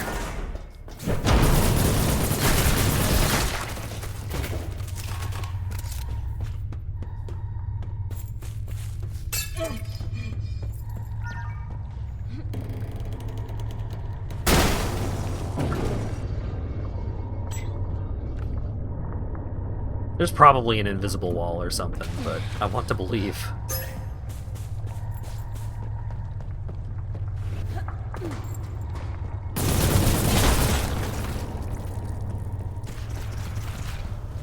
I have yet to actually play all the way through any of the Metroid Prime games. Partially because whenever, like, I would borrow my friend's copy and start playing it, then he would be like, I want to replay Metroid Prime, and then he would take his copy back, and then I wouldn't have Metroid Prime anymore. Yeah, I've been intending to stream the remaster on the Switch at some point.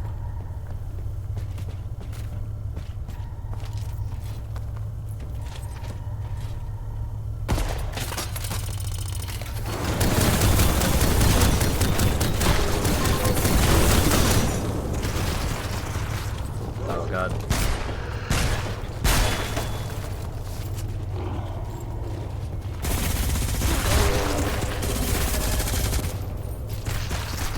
Ah, still alive.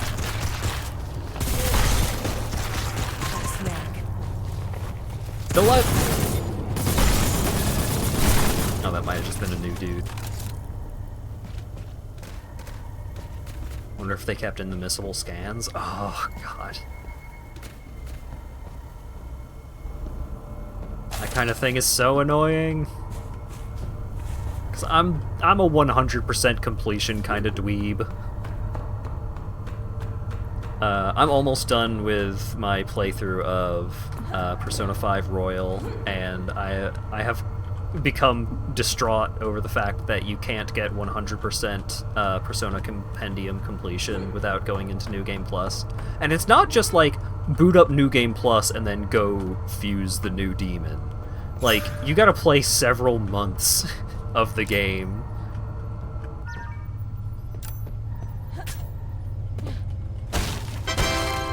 Oh shit, another raid! Hello, Dura! Thank you very much. How's everybody doing?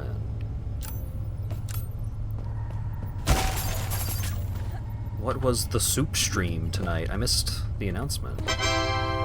Soup raid. Thank you for the resub, Soup. Leg of Leg. Legend of Legaia. I'm trying... like... someone made an edit of Leg of Leg and then put one of the Kocha emotes over it. I'm trying to remember which one that is, because in my brain, Legend of Blank, the default that gets replaced by is Legend of Dragon.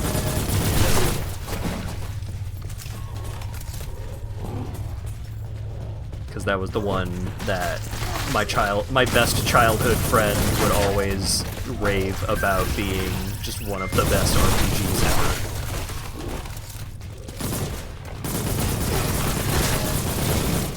And I have seen very little of it. Hello, Erwin.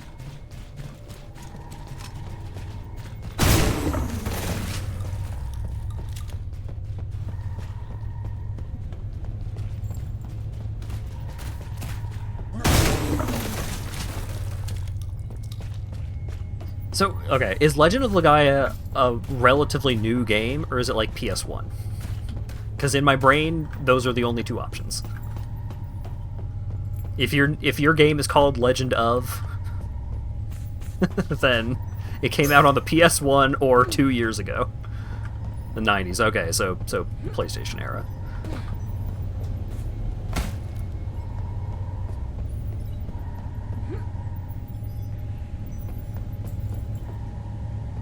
Bioanalyzer.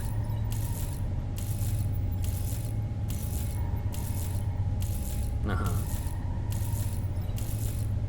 Wow.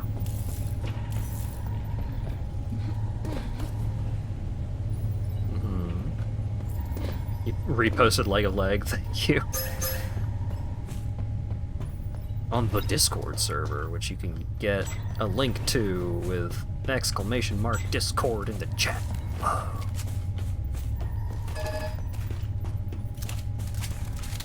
Need to get some food? Yeah, no worries. I understand. I kind of want to eat right now as well.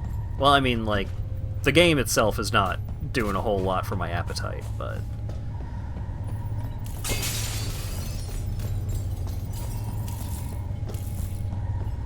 I've just been hungry lately, and I've been trying to eat less. Because my shorts don't fit as well. Well, okay. My shorts generally fit fine, but there is one pair that fits worse, and I'm like, no, this far no further.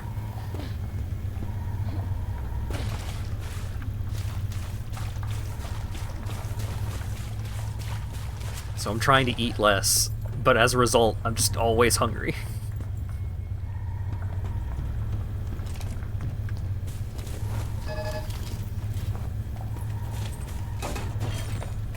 It's not like I need to lose weight, but I want to lose a little bit of weight.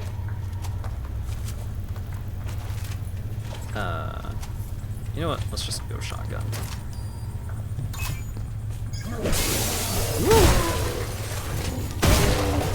Oh, there's another target. Boy, oh boy. You found a yellow key.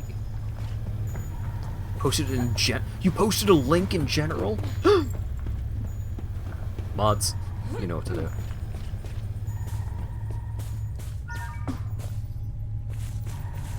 Execute this man. Access granted. I'm suspicious. That's a lot of ammo. I've become way more suspicious than I already was.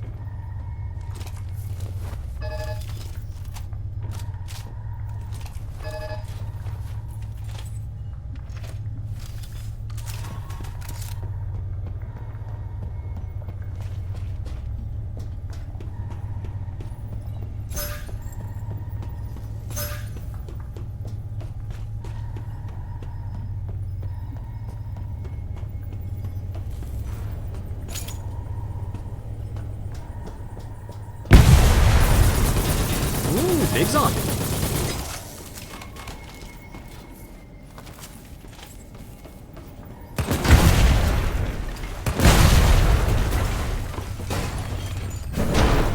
What?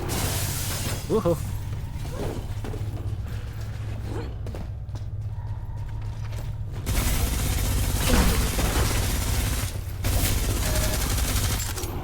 Oh, that's another big zombie.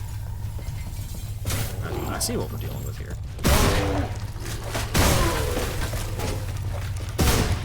Big zombies are not as much of an event as I expected.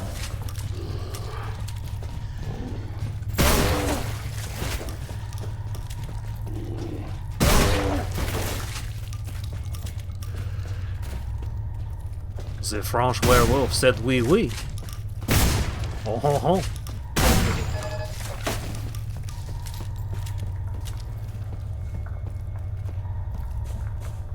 Je m'appelle Loup-garou.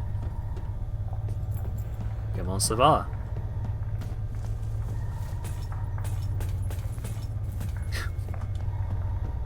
Werewolf.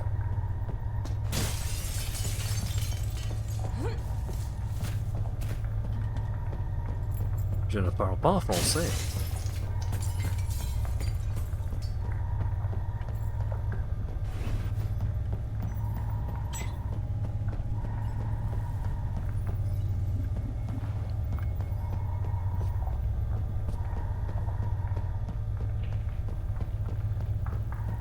Has the game not had music since I entered the zombie zone?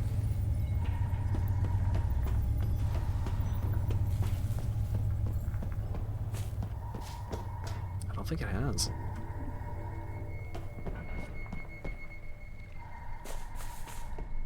got copyright struck.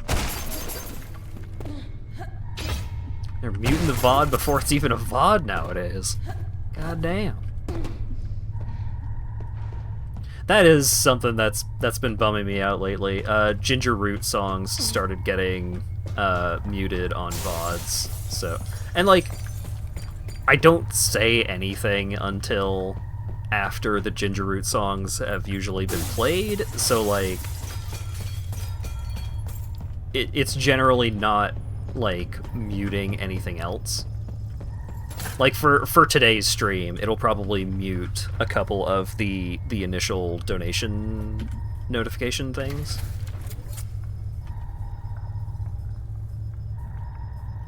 Okay, where is this? Okay. Nope. But it's still sad, because I really like Ginger Root's music. And they weren't getting muted for a long time there. And it's also an extra bummer because I think the rest of his newest album is coming out soon.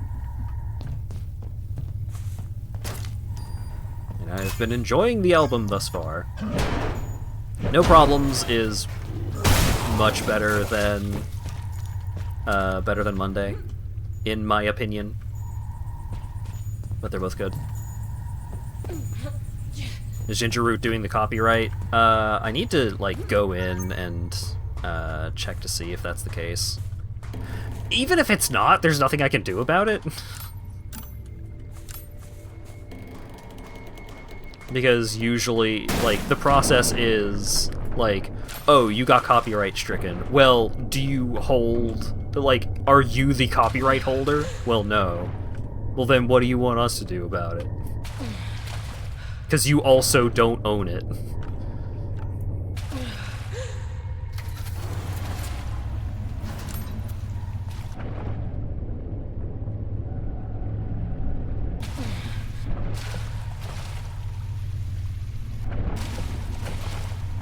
Dragon Force got muted with their own music. Yeah, Vinny has gotten muted for Redvox songs. It's like, that's his music, dude! Like, anyone that makes music, I see them posting on Twitter about, like, hey, so I know that people started getting their music, like, my music muted on their streams, and I would like whoever is doing that to stop, because it's not me.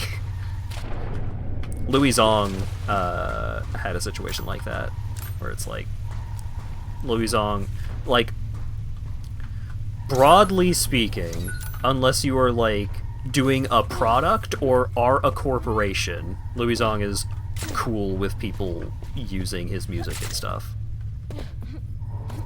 And even so, you've just got copyright trolls that'll jump in and be like, I made this.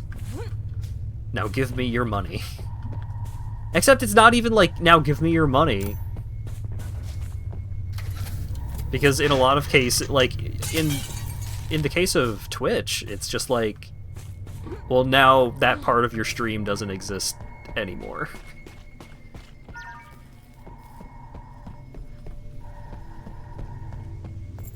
So, very few things have gotten muted on the YouTube VODs, and, like, I personally find YouTube to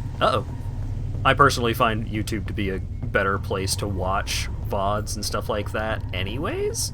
So I am getting more and more caught up on the VODs. So we shall get there eventually. Do I have the loot key? No.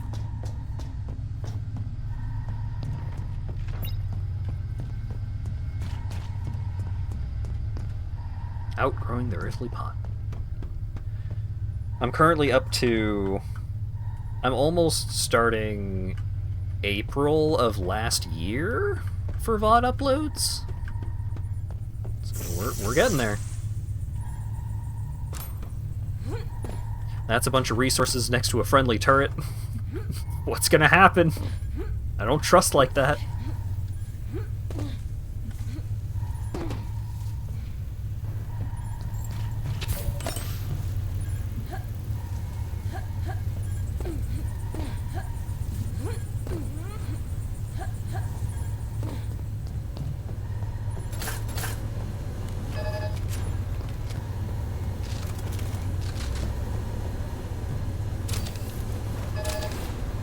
It's quiet and they're giving me a fuckload of ammo. What's gonna happen?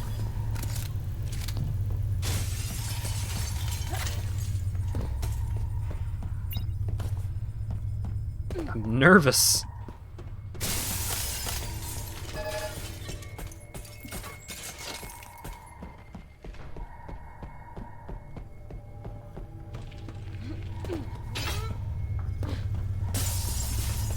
Base will drop. That would be pretty badass. That would be really cool.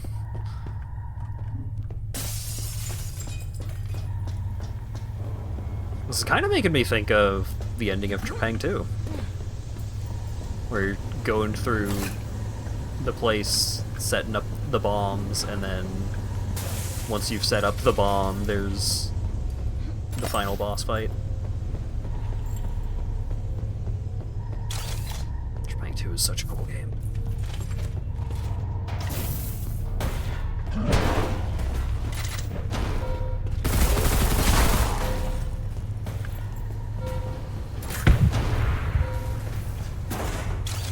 In my mind, it's cool in the same way that Control is cool. I've always described Control as like sunglasses and leather jackets on a motorcycle, kind of.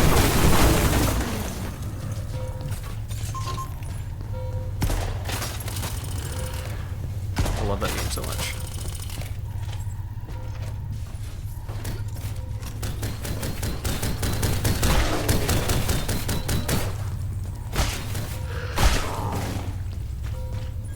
Like, the designs are generally modern, but the ways in which it is cool is classic.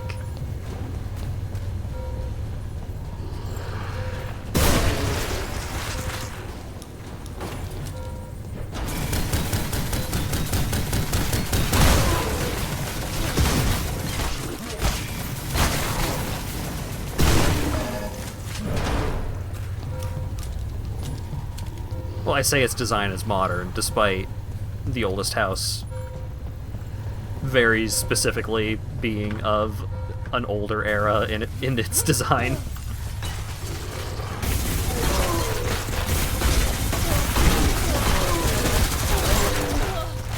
That was so much damage I just took from trying to shoot those guys. Holy no. I have the melee damage upgrade! Good lord.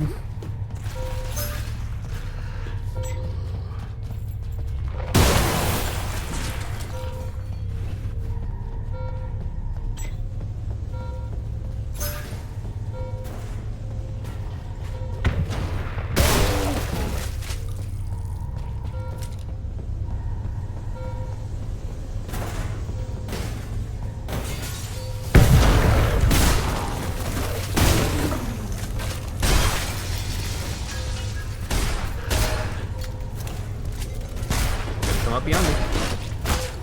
Ooh, get me out of here.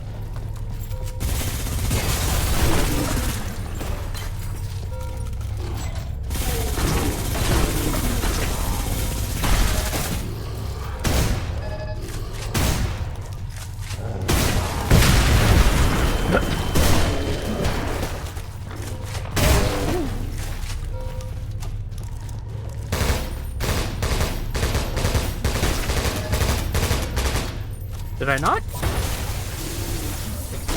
That was very dangerous. Get me out of here.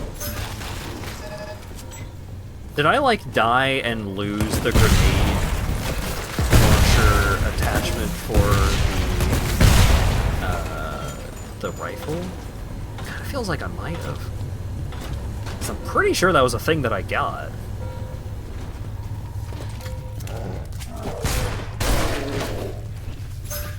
don't have it.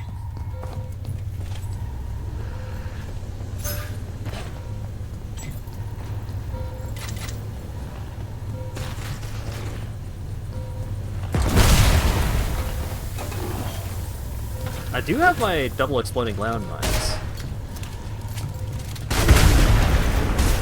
I have just forgotten how to switch between my different throwable weapon types.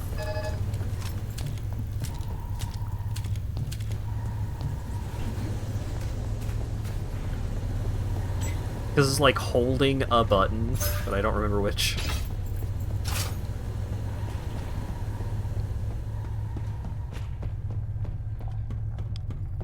Well, they've sucked a lot of ammo out of it. But also this area just had so much ammo to start with. It's right mouse button. Thanks, Colt.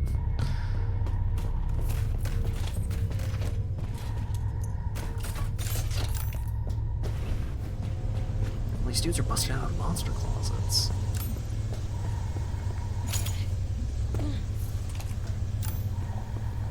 Is everything reloaded? I think it is. H? Ah, thank you! A little late for me to be laying landmines, but now I know.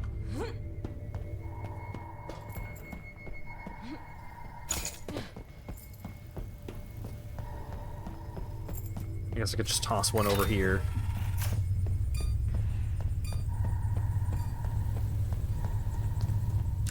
Because I'm pretty sure they don't explode unless...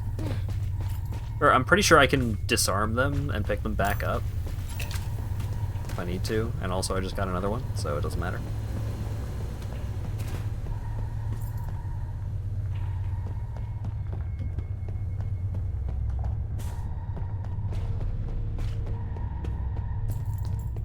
Oh, I actually haven't been through here. Okay.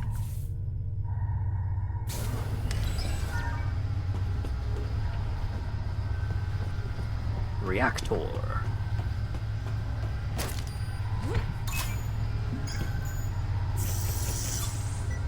Oh, timer.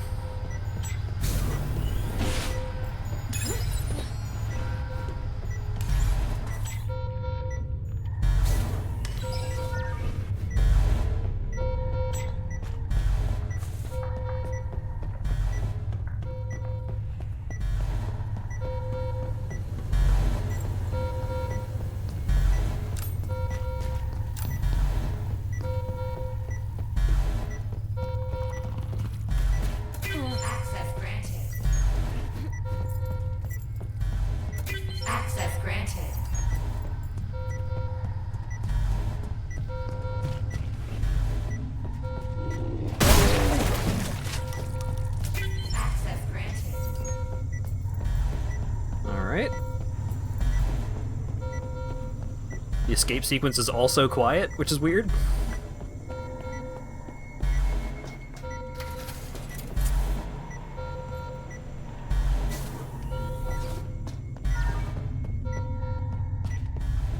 Access granted.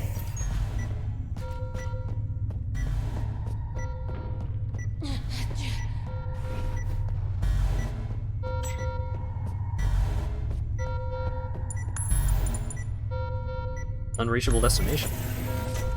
Okay.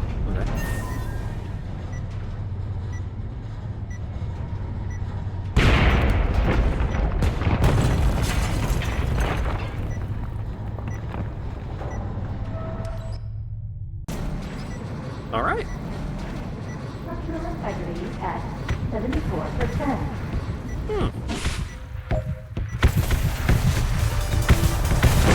Oh, here's the music.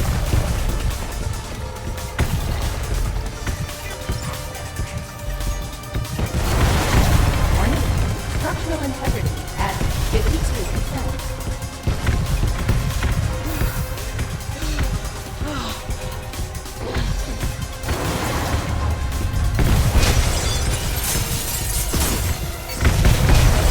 Warning. Structural integrity at 35%. Yeah, 21. Nope, nope, that's fire. Ouch. Emergency. Structural integrity at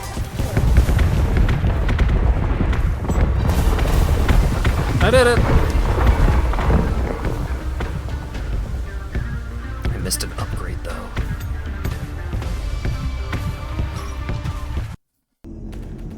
I escaped. Achievement unlocked, Death Toll. End game, push through the tunnels to Ace HQ.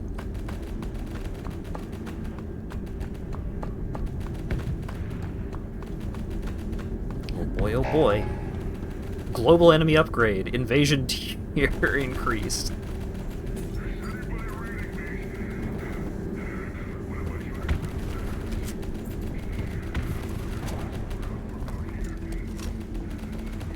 Have the Zimbabwe's escaped? Starlight. Access the Starlight facility.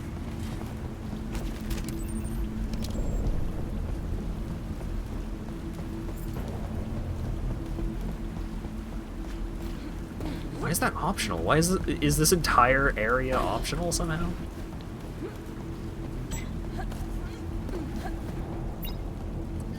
Level 6.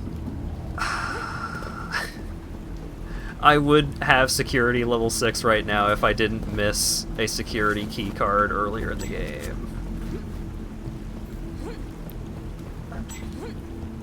Damn it.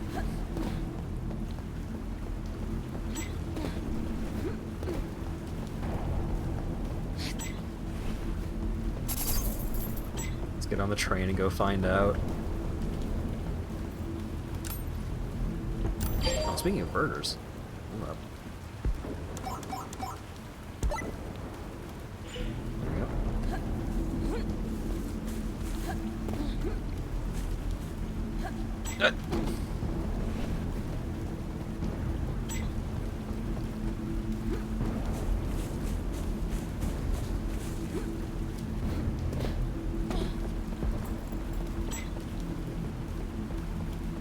I think I need to aim for the trees so I don't fly off.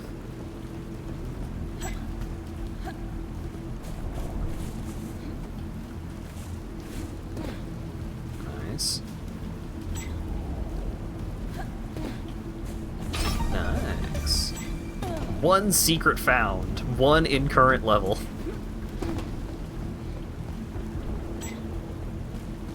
Yeah, so in order to go back, I would need a security room, which there might be one.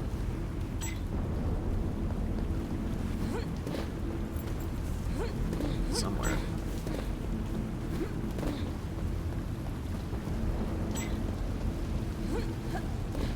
I don't remember which level it was. God of Selaco. I presume that I would be able to look and see, but until I have access to an elevator, it doesn't really matter. Or, not elevator, security room.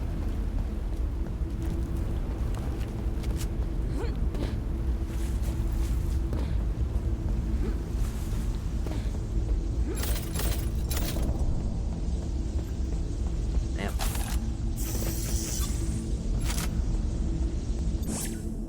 There's a point of no return ahead. Be sure you have everything you need. Oh. Oh. Well, here we go.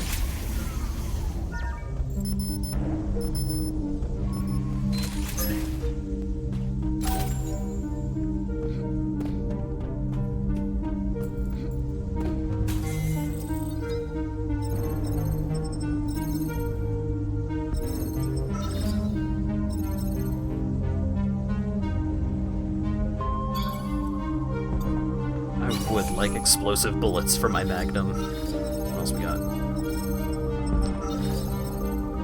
Decreased spread. Right, more bloody, but doesn't actually accomplish anything with it.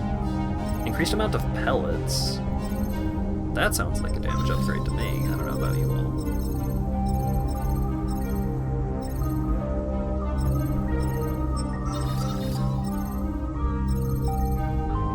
Oh right, so almost every time that I tried to shoot an enemy that was too close to me with the grenade launcher, it killed me.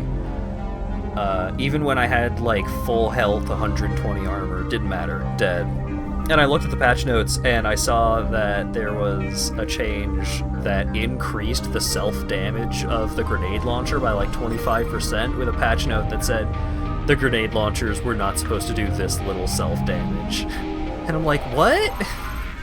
But they were a one-shot. What do you mean?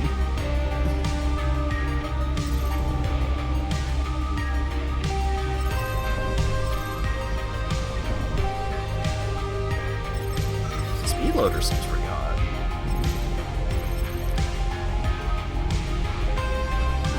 Nails have a chance to ignite enemies. Ooh.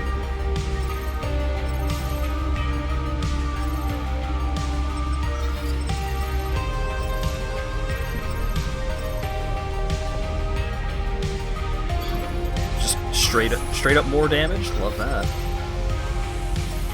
Reduced damage? Don't like that.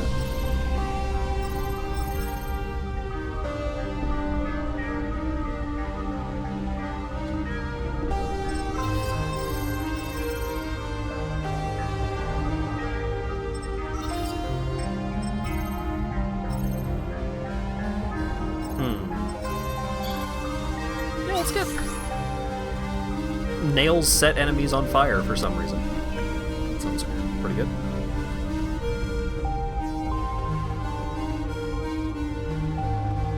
Alright. So the thing is that I missed the secrets for a reason. So if I wanted to go back and, like, go secret hunting, then I would have to pull up a guide. So do we want to do that, or do we just want to like go finish the game and then maybe play a second game for the rest of the stream, depending on how long it takes to get through the ending?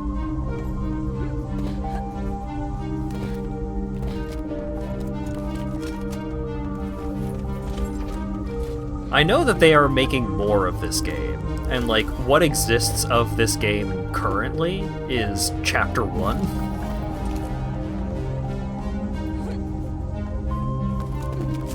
So we shall be returning to Selaco at some point.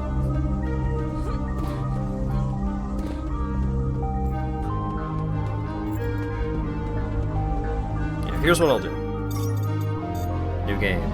Point of no return.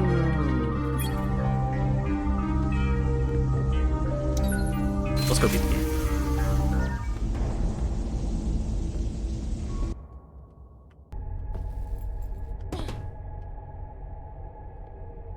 Right.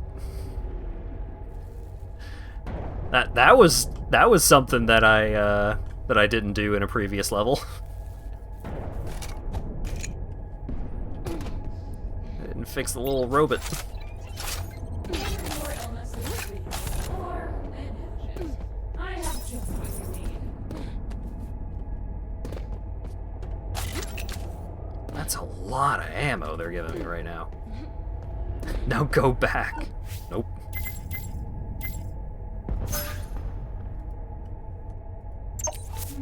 Another satisfied customer. Don't go dying on me.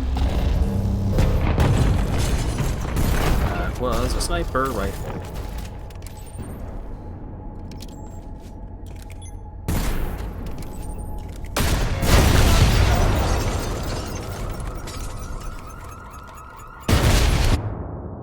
Thanks, hitboxes.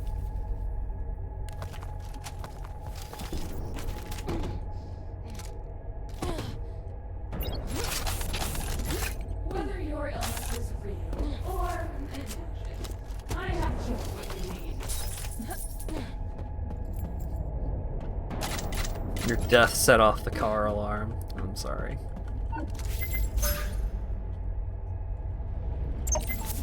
Another satisfied customer. Don't go dying.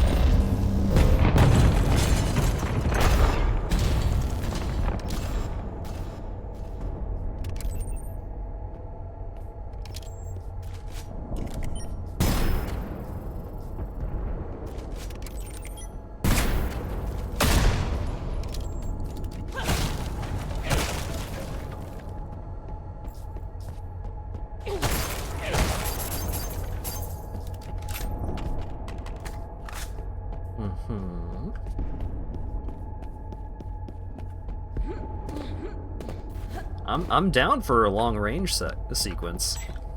I've just been fighting zombies with a shotgun. I need to put some more paces in with the DMR.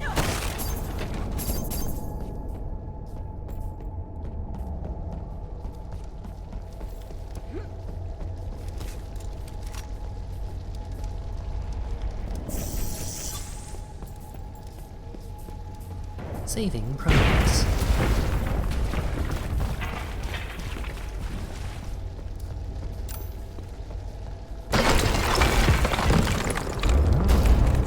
More stuff?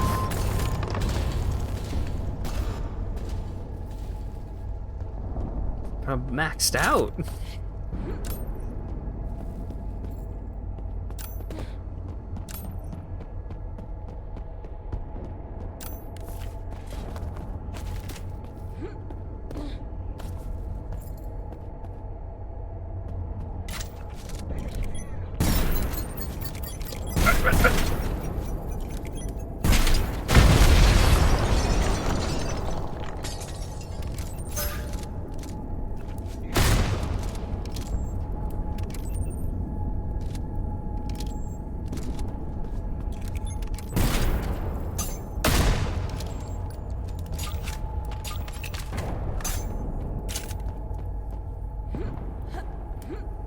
Yep, come on.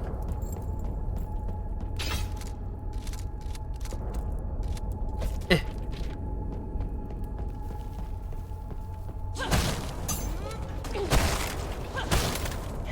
This is so much stuff. Oh my god.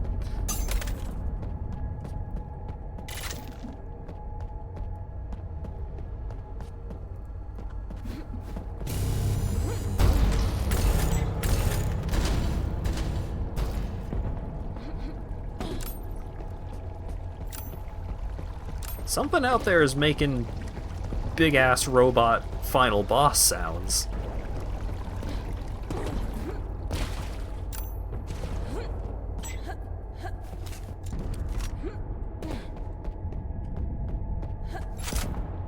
It's probably just a cyber demon. Oh, you're right.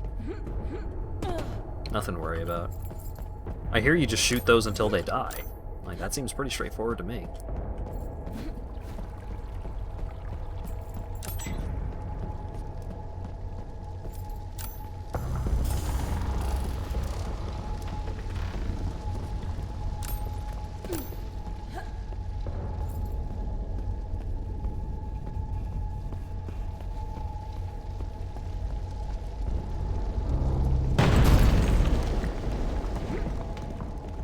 This is a lot of buildup.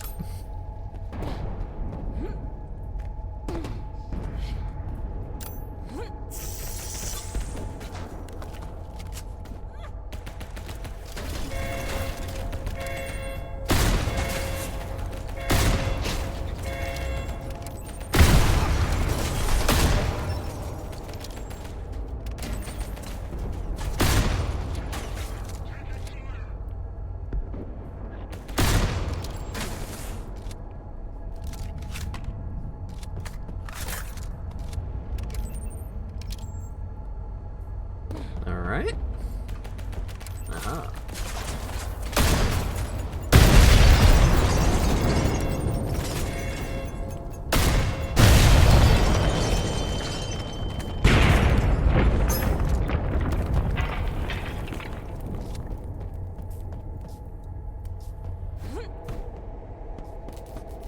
This all feels just like it's so much tension building.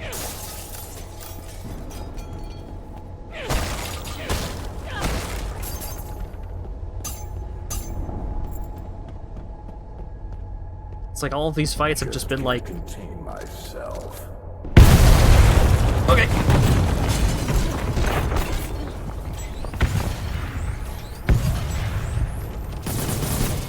Is that multiple? That's multiple.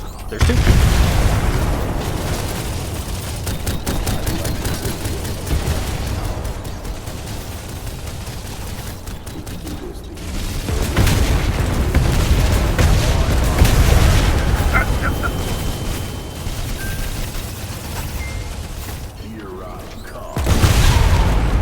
Yeah. You're right, it was a cyber demon.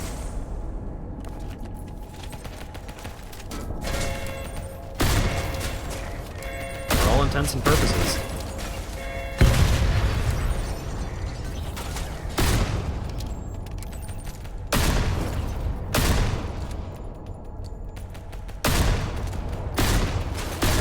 Quit moving!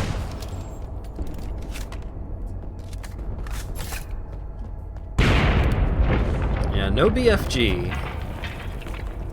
No BFG, but, like, some pretty goofy upgrades on some of these guns, so... There's that.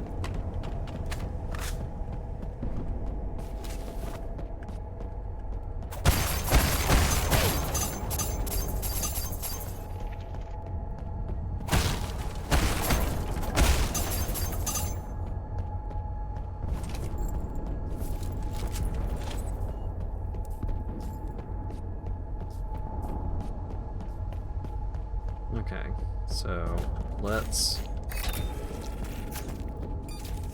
toss some mines just around. Just can't contain myself.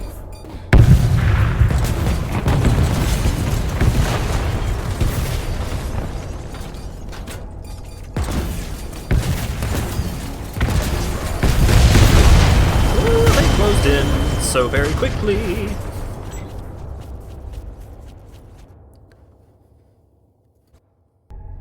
Alright.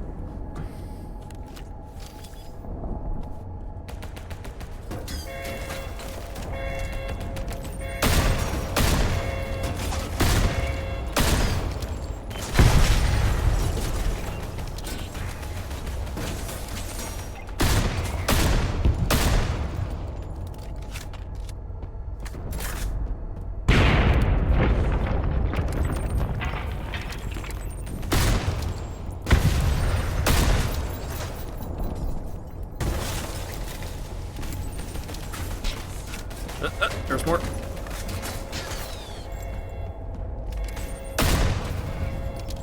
Great. Alright, so let's do this.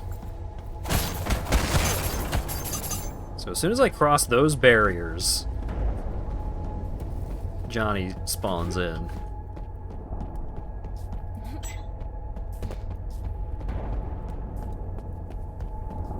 Let's get as much stuff as I can without doing that. And then I'll make a save.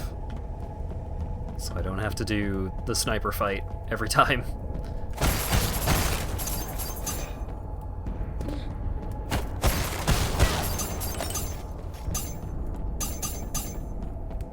$175 armor. Okay. 175 armor. Just can't contain myself.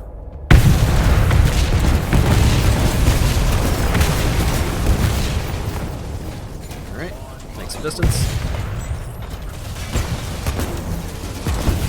He's activating his send us devastation.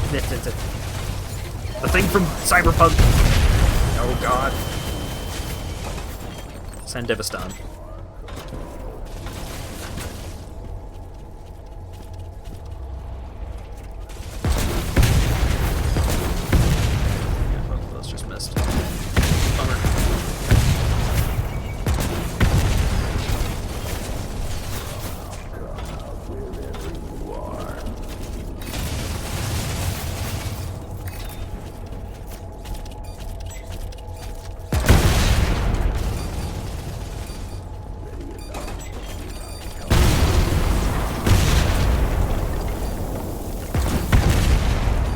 We got one of them.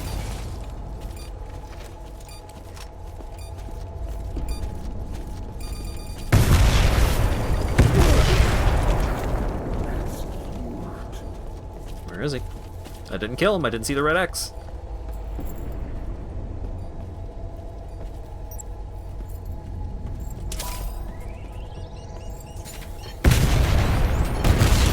There he is. There we go.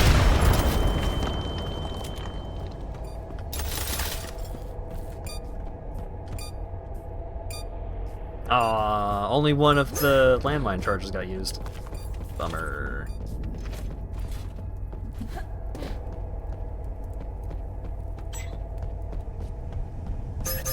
Just hide in the little side rooms where they can't go because they're too big.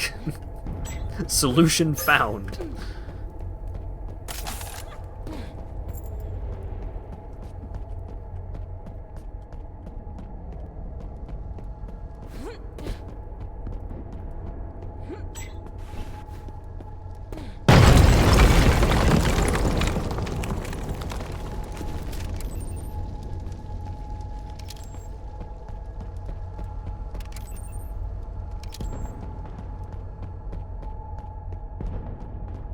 I don't like this.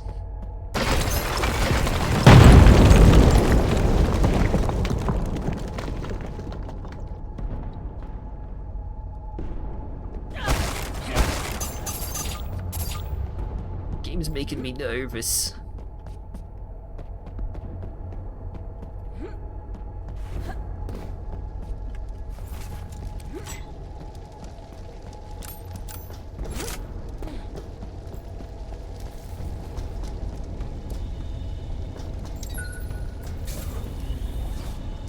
I enjoy taking out my card to show, like, show it to another part of the room.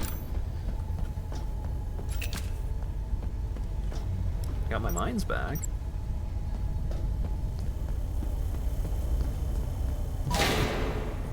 Oh.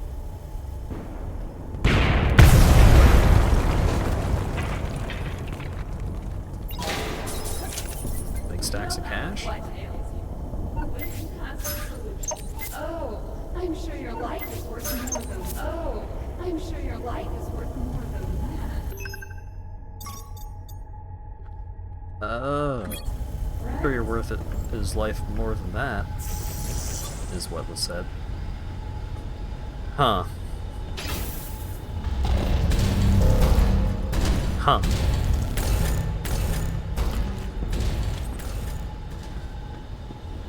Huh.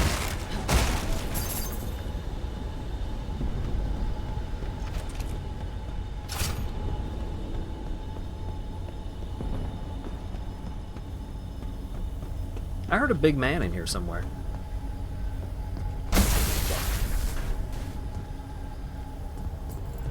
Or some sort of large entity.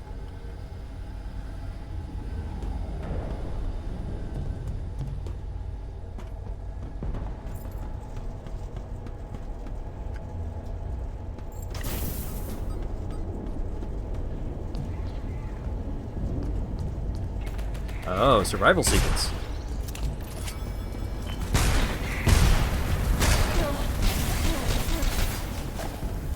Starting off weak.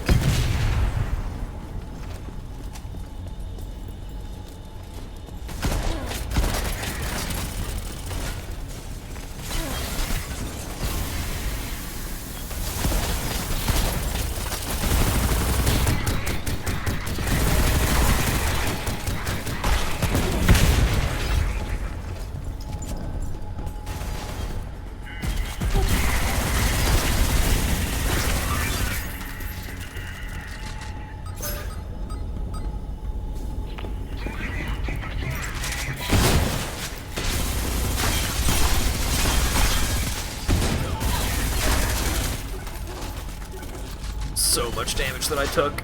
Oh my god.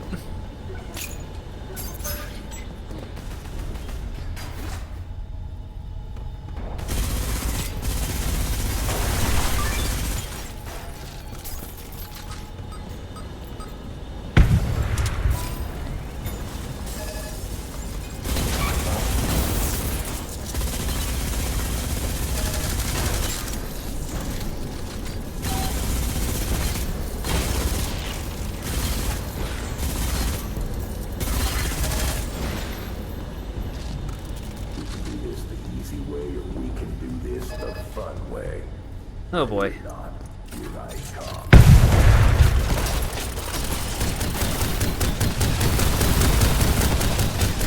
Oh, that's like a lot of juggernauts.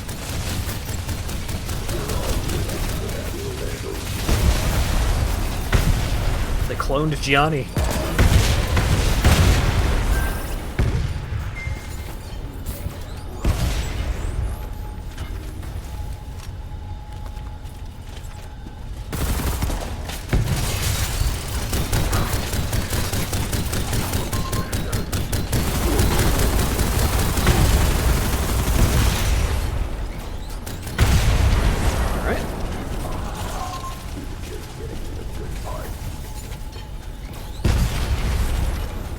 There's one of them.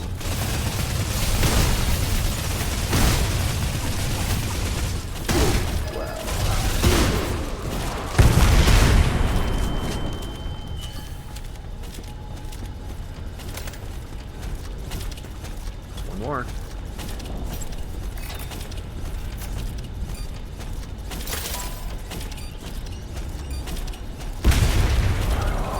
Ollie, oxen free.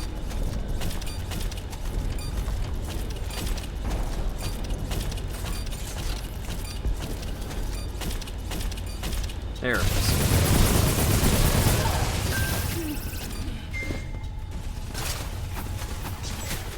See if I can lure him in this direction, because then he'll walk over the mine that I set down over there.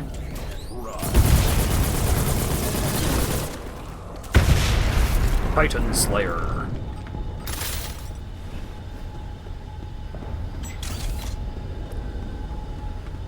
I don't hear any more tromping around, but...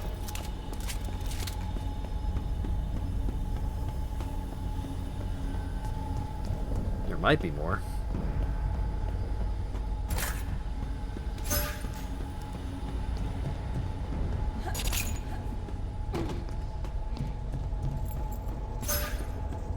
Oh, no. The energy wall is down. I wonder if the energy wall goes down as soon as the juggernauts spawn in and you can just, like, swoosh past them. You probably have to kill them, though.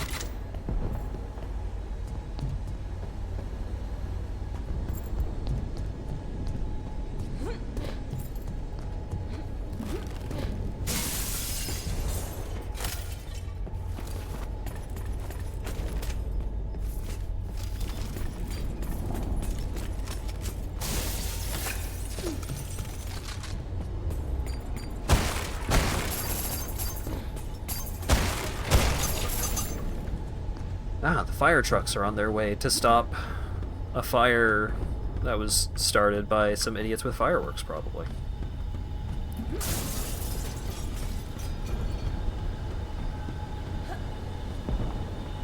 Alright, I think that is...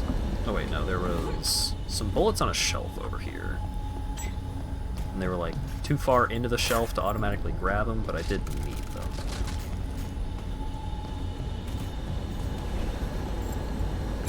Alright, bunch of loot.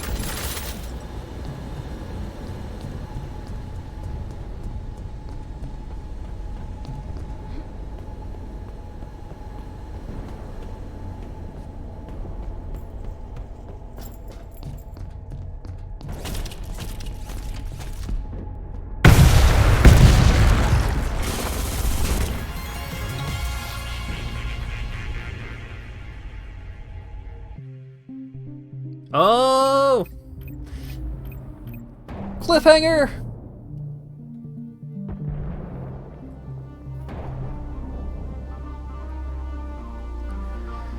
And then the giant robot shows up. I did! We got cliff hung.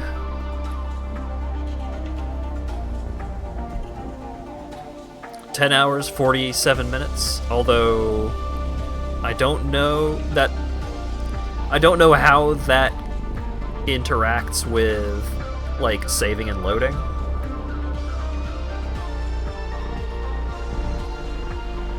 So, definitely more than that. Metal Gear, it was kind of a Metal Gear. Kind of a Metal Gear, kind of a Titanfall Titan kind of thing.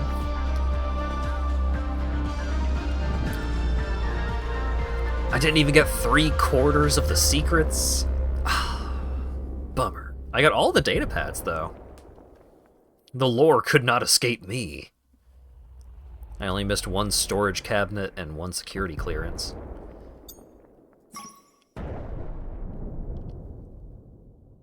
Dawn's journey isn't over.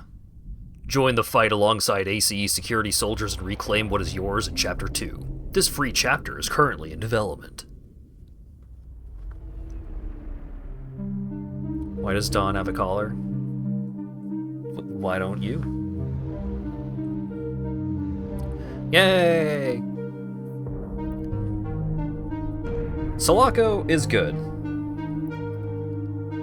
I already thought that it was probably going to be worth the money, knowing that it wasn't super long in its current state, and then on top of, like, 10 hours for a campaign like this is pretty solid, plus, like, all the different difficulty modes, challenge modes, if you're into that kind of thing, all the secrets. And then on top of that, knowing that there is another big old chunk of game coming down the pipeline. I saw a post today, it was retweeted by the Ultra Kill dev, I think, about how the Selaco team, or no, it might have been in the patch notes for the new patch, but it's like, hey, so we got the big patch that we wanted to get done, so now we are working on, like, we are gonna take a short break and then full tilt development on chapter 2. And I don't know how long it's gonna take for chapter 2 to become a full thing, but I'm sure it'll be worth the wait. This was great. There's a secret level somewhere. I believe that. It's probably pretty cool. Yeah, I think I'm probably going to do some secret hunting on my own time, and if there is like a full secret level, then I'll find somewhere in a stream to show it off. There's also a secret weapon upgrade. Yeah, I would like to show off what I missed, but I don't think just following a guide as to where all the secrets are is super engaging stream material. So, I mean, maybe more than just wandering around lost, but I didn't want to do too much of that anyways. Too much of that either.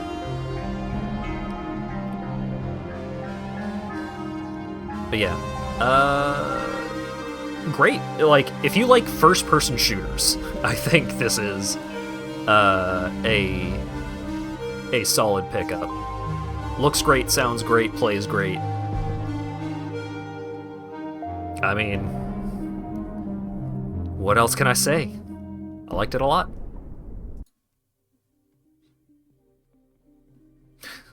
All in GZ Doom, baby!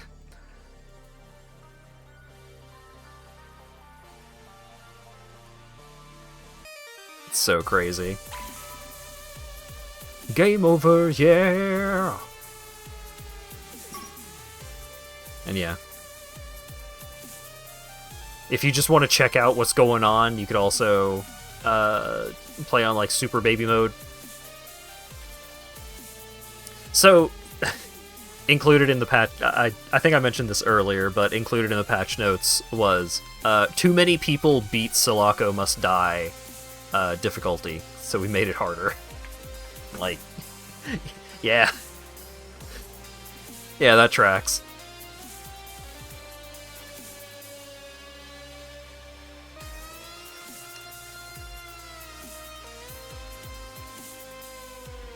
The exact opposite of Elden Ring. Not necessarily the exact opposite. Oh, do you want me to try Selaco Must Fall? Yeah, sure. We'll play until I die.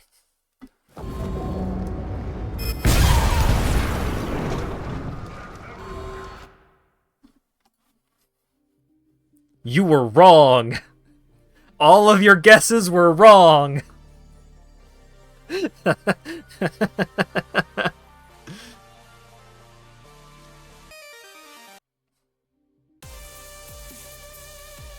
Prediction started. Yeah, a little slow on the trigger there. That's a world record, right? No, probably not. There's probably a faster way to die. I felt like I was in a car crash. Okay, so stream's not over. I have one more thing to show off this stream.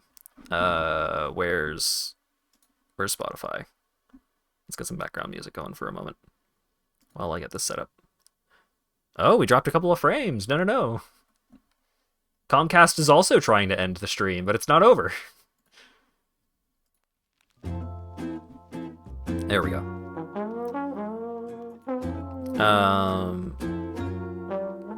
I almost clicked the raid button. No, it's not over.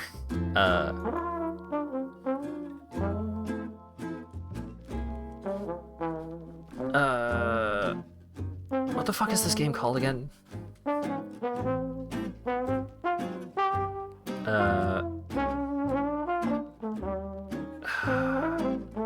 Can I come up with a ligma about the title of this game?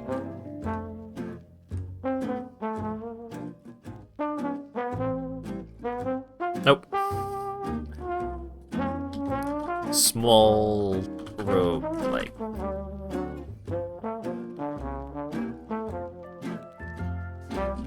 Path of Achra.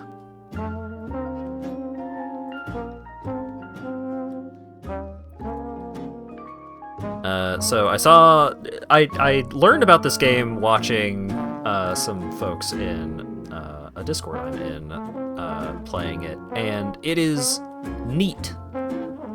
It is a neat video game. Let me capture it. Is it Elden Ring? No. It is Path of Achra. Okay, the game has its own music.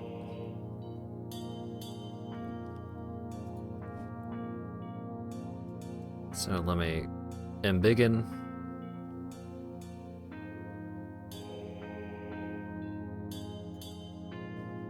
That's about right? Yeah. Ligma gameplay. I was trying so hard to come up with some kind of Ligma for Achra.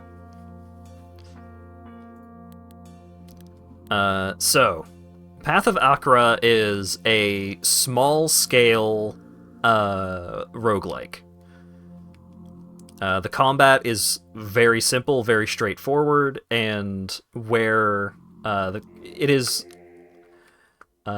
very focused on just like relatively quick, short runs to see if you can make a stupidly busted build. I believe the devs described it as a busted build sandbox.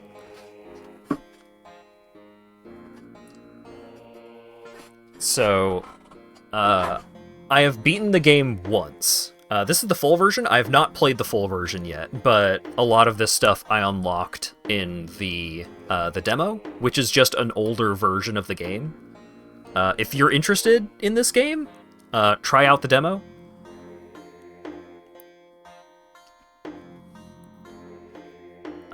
Warlock unlocked. A powerful, power-hungry mystic devoted to prayer and death, learned to cast flames in the burning lands. Apostle, a self-abnegating cultist obsessed with the ritual of divine rebirth. Imp, a pot-bellied exile of the infernal plane composed of chaotic magic-imbued flesh.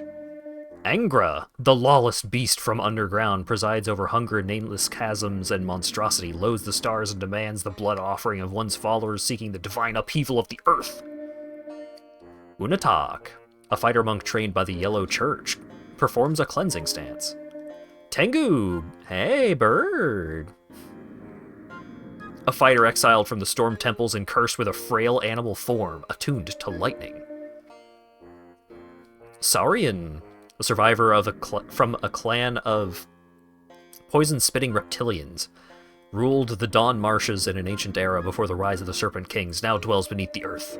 Agara, the god of sorcerers, lord of the four calamities, patriarch of the divine siblings Ragna, Azum, Sita, and Rabal, empowers followers with destructive magic. Phoenix unlocked, the goddess of the lost sun, the vanished first light of Achra, allows worshippers to rebirth themselves in glorious flames. Oh god, I unlocked too many things. Reaver unlocked, a fighter trained in the deep forest retaliates with pain-fueled blows. Morlock unlocked, a mysterious creature of the deep tunnel lands offers sacred skin for divine favor. Viria unlocked, a mighty folk from the harsh northern foothills of the Temple Lands able to reforge bladed weapons into powerful greatswords. Volkite, an ancient being born from the underground lava flats, grows more powerful through increased weight. So, combine culture, class, and religion. So, if I go Nemesis,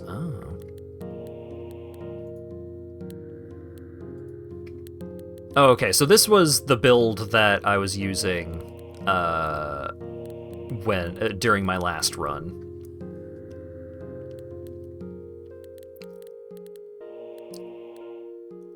Yeah.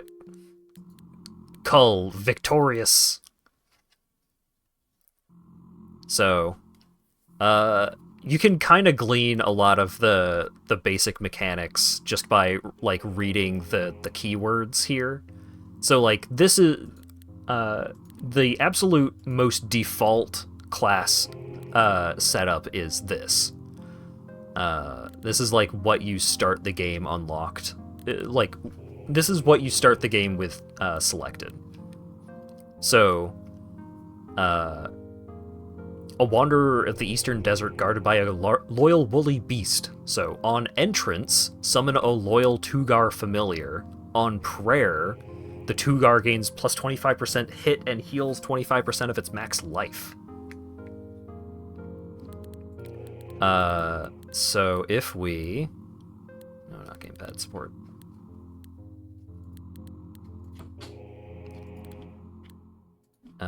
If we go to... the guide, there we go. So the guide is, like, pretty straightforward. On attack is when you perform any kind of attack. An initial attack is the first basic attack performed by each weapon and can sometimes generate extra attacks. On hit is an attack that connects and deals damage. On dealing damage refers to damage dealt in any way by you. On entrance is when you first enter a new level. On prayer is when you click one of the prayers at the top of the screen. New prayers appear as you gain glory, and their charges refresh depending on the prayer and your religion. And on shrug off is when you prevent a hit with your armor.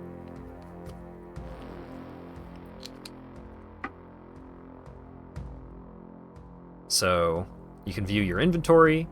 Speed determines how often you act. So, like, turns are based off of intervals of 5 speed. So if an enemy functions on 5 speed, and you function on 10 speed, then you act twice for every one of their individual actions. So, let's just do a run with the absolute default setup. Yeah, glossary is super helpful to have.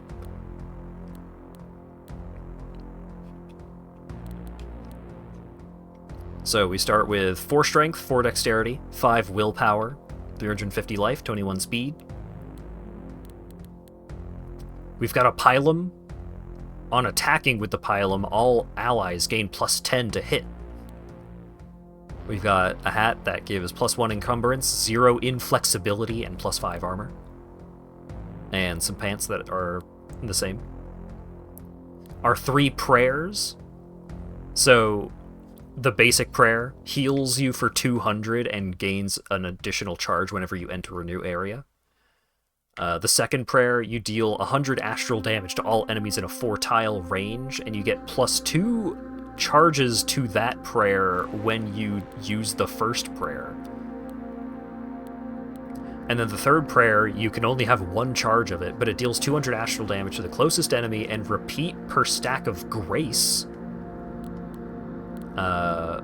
which we generate from the god's passive effects. So whenever you pray, you get 3 grace. Whenever you are attacked, you get 1 grace. And grace, per stack of grace, you take minus 5 damage, deal damage to the attacker on being attacked. So if you have a bunch of grace stacked up from using your prayers and so on, then you do 200 damage to the closest enemy a bunch of times. And the closest enemy, there's no range limit on that. The closest enemy could be on the exact opposite side of the map, and you would still hit them. And the eye opened, and there was great chasms of light descending, past the edge howling dust dreamless beyond all composition, and in the furthest depth a smokeless fire were white hills of ash in the abominable glow, such as the gaze and the annihilation of the gaze, O king, in the binding breath of the Achra.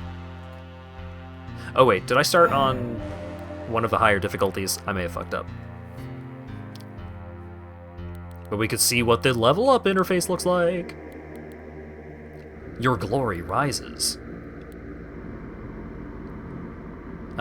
So strength gives you plus 25 life, plus 15 armor, which is just a flat amount. Poison, death, and blood resistance. And plus 10% block, plus 10% armor, plus 10% to hit, and plus 20% to hit if you're two-handing your weapon. It increases your maximum encumbrance before you start taking penalties to it, and it raises your minimum speed. So even if you are super encumbered, if you have decent strength and dexterity, that your speed can't be reduced below a certain amount. Dexterity increases your speed by 2. It also increases your dodge, your block, your chance to block, and your accuracy.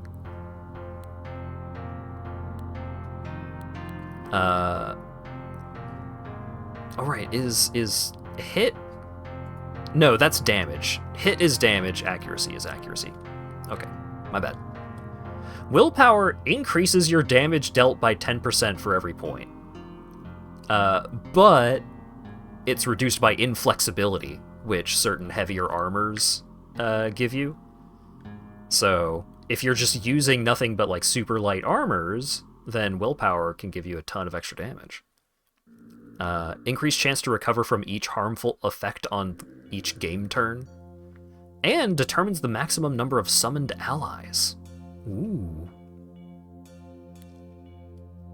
Chicken finish, put some Carolina Reaper glaze on it. Ooh, sounds good. And then Vigor is just like, increases your maximum life by a bunch and heals you and removes all negative status effects and all that. Very basic action. But yeah, I'm just gonna restart this run real quick because I realized that I was on a higher difficulty. I was on the second cycle of degradation instead of the first cycle of humility.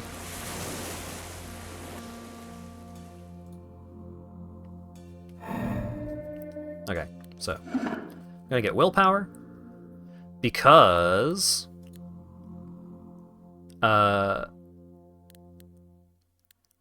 my basic effects make having a bunch of dudes pretty good. So we have this effect, our class effect. So on entrance, so whenever we enter a new level, we get a bunch of dudes. And the number of dudes is 1 plus glory, which is your level, divided by 5 to a maximum of 10. Summoned familiars are not limited by your willpower. So, like, we don't need the willpower, but the willpower can still give our buddies some extra bonuses, so it's still nice to have. Learn a random power from available elements. So, there are a bunch of different elements. So we've got martial element, fire, lightning, poison, death, ice, astral, psychic, life, and blood. And I think all of these elements have minions that you can summon. So it's you kind of just want to decide. You kind of just need to pick what flavor of summons you want to have if you want to be a summoner. So, like, Fire Familiar summons a dragon. That seems pretty good. But familiars are different from regular summons, so you can have a dragon in addition to all of your other summons. So on entrance, summon a red dragon familiar. Life and hit are multiplied by skill level, so you can buy the skills, and then if you spend the same amount of points that it took to learn the skill in the first place, you can increase the level of the skill to make it stronger. On apply Inflame, heal the red dragon for 20 times skill level, and a random ally gains plus 30 hit times skill level. On attack, if enemy lives, apply Inflame to yourself. Inflame means per stack of Inflame, you get plus 10 accuracy and plus 20 hit. 50% removed on being hit. And then each point spent in fire grants you 2% fire resistance. So, like, dragon seems pretty good. I could get a dragon and also a flame cult. Whenever these guys get summoned, they deal fire damage to nearby enemies. Fire priests are loyal acolytes of your personal cult that attack with ranged fire. Master Scorch. Frenzied Chant. Fire healing. On dealing fire damage, heal yourself.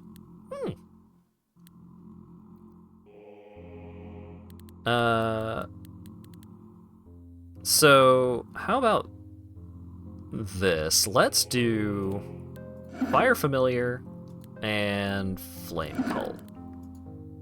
Let's just start with some dudes. So I'm gonna wait. And now I've got a dragon and 3 men.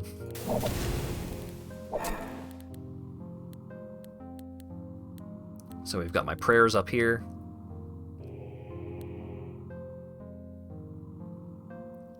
Ally order. Current move to attack. Hold position. Oh, that's new. So being able to command your allies was not a thing in the demo version.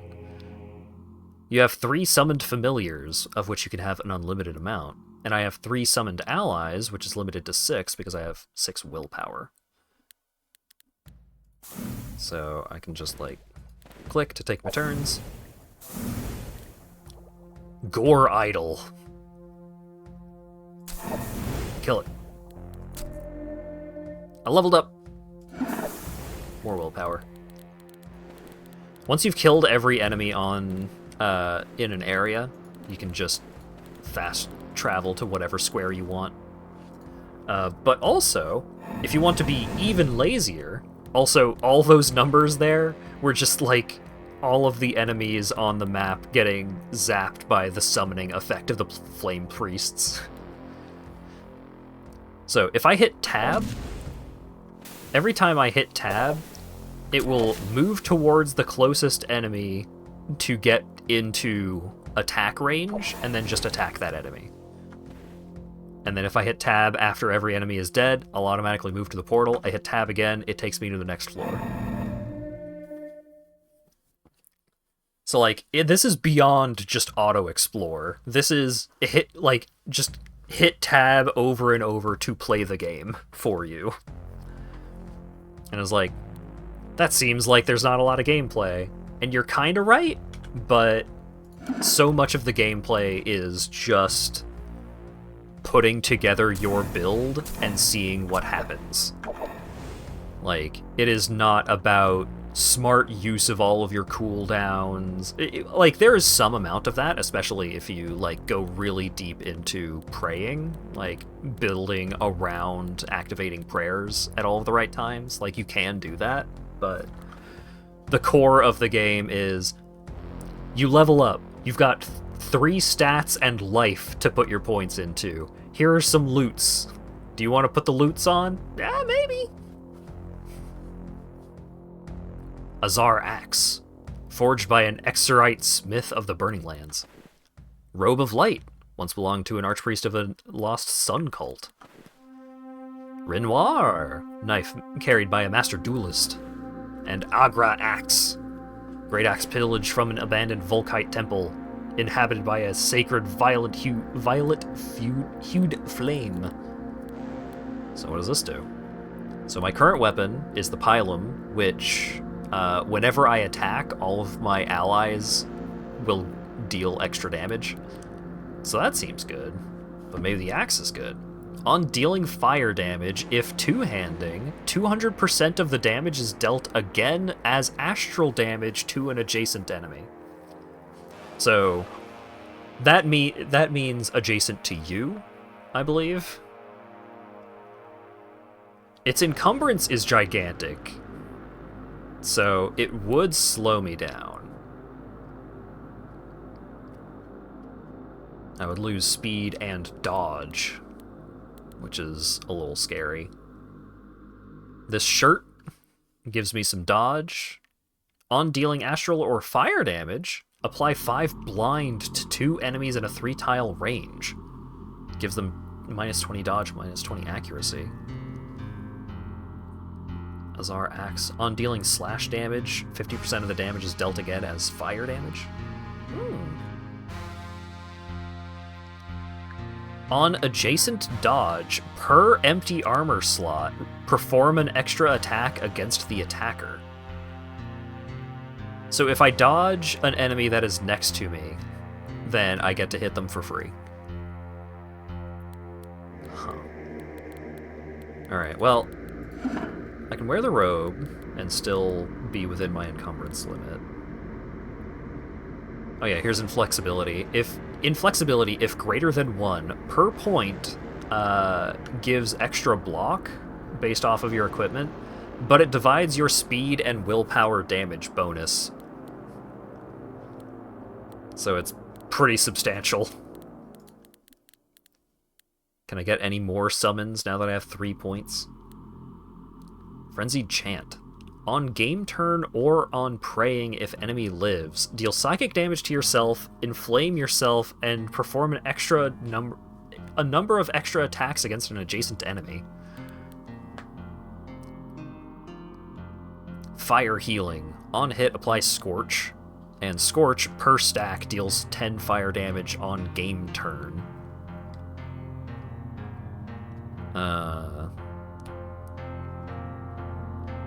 On dealing fire damage, heal yourself by 2 times the skill level. Now I wonder if my minions dealing fire damage counts as me dealing fire damage. I don't think it does. On prayer or stand still, deal fire damage to all units within a 2-tile range. Not enemy units. Units. On adjacent hit, deal fire damage to all adjacent units. What I kind of want to do is I kind of want to level up my flame cult some more and just summon more little guys.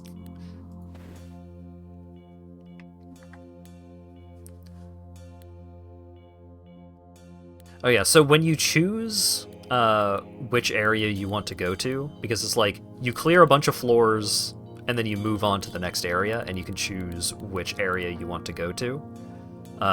It will generally show you what loot you will get. In the demo, it's like kind of... The demo will specify what items are there, but you have to learn what those descriptors mean. So it's like, one of the items is a large red glove, and the large red glove is always the same item, but you don't know what that is until you've seen it already. But this version of the game just shows you. So, a helmet. On applying freeze, apply an equal stack of doom. On dealing physical damage, the damage is dealt again as death damage to adjacent units. On dealing lightning damage, charge yourself, which increases damage dealt. A bunch of it is removed on standing still. Huh. Jade Bracers. On game turn, if enemies live, for each separate effect on self, summon a Jade Soldier. Yeah, I want that. I don't care what other items are available. Oh. we cleared the floor from the summon effects.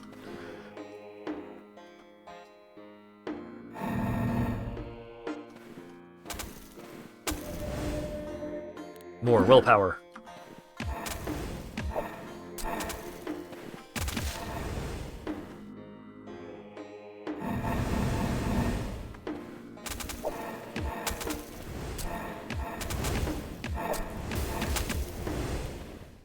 Anwar. Metal ring imbued with the blinding light captured from beyond the astral wall. Robe of Gore. Blight Sarabara. Worn by a solitary monk who spoke of the Eaten Stars. And then the Jade Bracers, which seem cool. So I can take off my pants.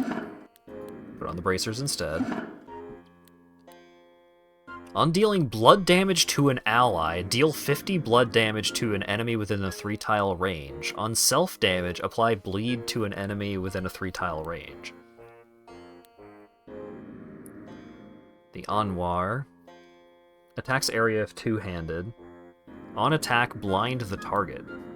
So you're just like flashing a mirror at them? Not nude, wearing a robe.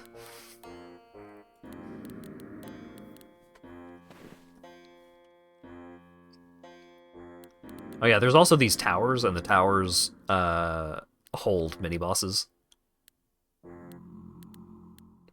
So they're dangerous, but they also have more loot. Jade Disc Plate. Gain armor equal to the total stacks of all effects on self. Effects are temporary conditions such as sickness, bleed, etc. Jade Pylum. On initial attack, for each separate effect on self, perform an extra attack. I don't know how many effects I have.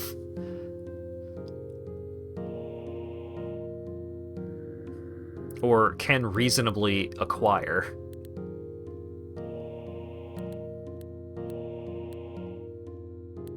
Deal slash damage to adjacent units.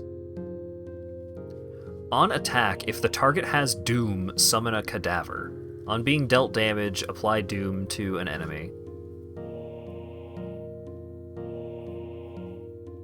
So I don't currently have a way to give targets Doom.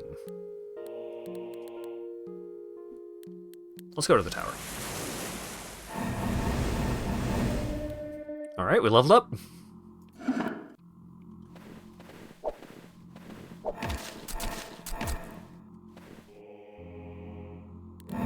Oh wait, we leveled up. I have +5 now. Oh my god, so many dudes. So I can make my Drake bigger, cooler, stronger, faster. I could also invest into another element. So like if I start going life element, I could get life chant, which gives me +50 max life, +5 to all healing, and every turn, if there are enemies around, I heal myself for 50. Times the skill level. But then I would heal myself for 55, actually, because life chant increases healing, and then I would also heal for even more. I would heal for double that, because I have 10 willpower.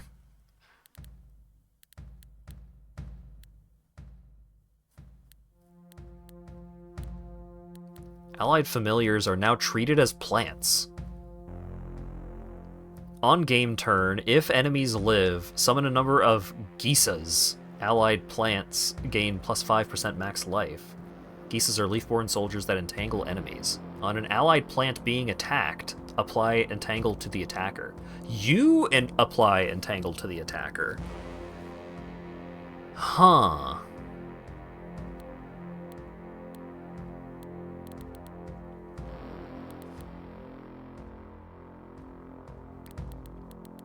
But also, I kind of just want to make my fire dudes better and just like go all in on life on a separate run. But maybe.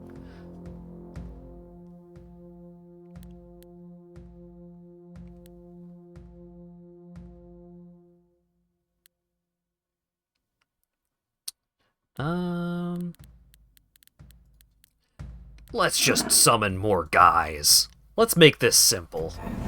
What happens if you just summon a lot of guys? And also a dragon.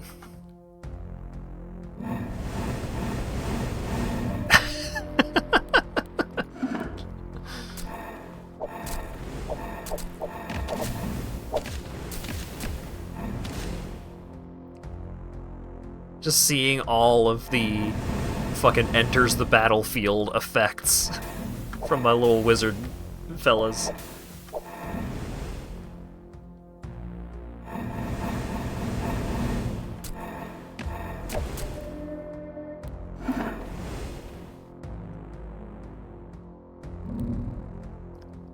The hammy drake hisses, vile seepage all-consuming.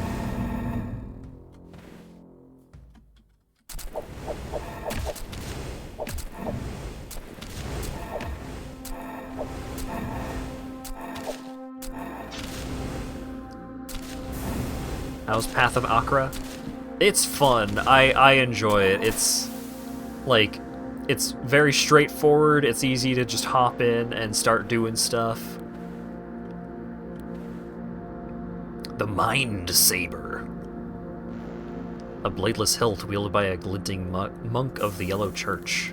What does that do? On adjacent attack, deal psychic damage to the target. Ooh. The damage is equal to your dodge. Your dodge can get pretty high.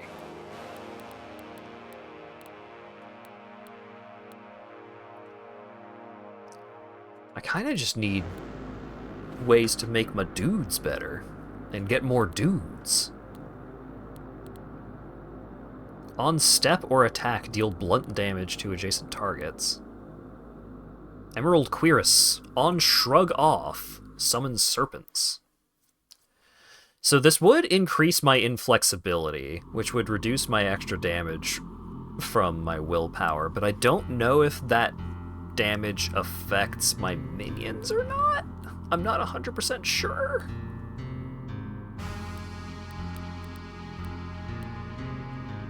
Like, that's a big amount of armor. That's a lot of, like, status resists. So maybe I just, like, entomb myself in armor and just let my little fire fellas handle all the business.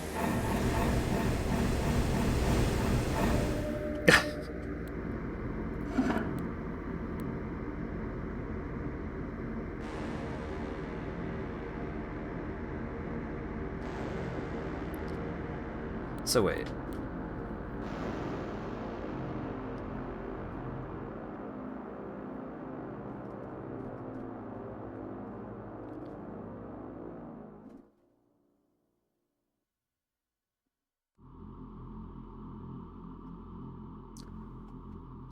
So you summon a flame priest. Summoned plus 270. Okay, so I do think that the damage that my summons deal counts as damage for me. Well, if you don't like roguelikes with lots of allies party members, then you can choose to not take any summon abilities. That's A-okay.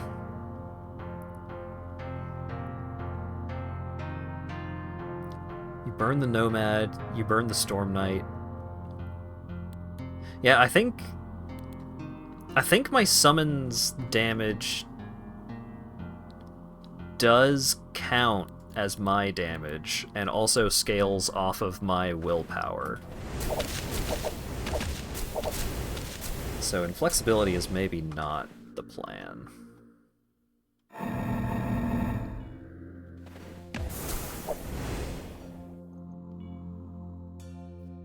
Oh wait. No. Okay, no. It's just all of that happened from me summoning the dudes. So me summoning the dudes counts as my stuff, but the minions are doing their own thing. Flame Priest burns the Spore Beast. So they are not getting the bonus from my willpower. So just turning into a big pile of armor maybe is a decent plan?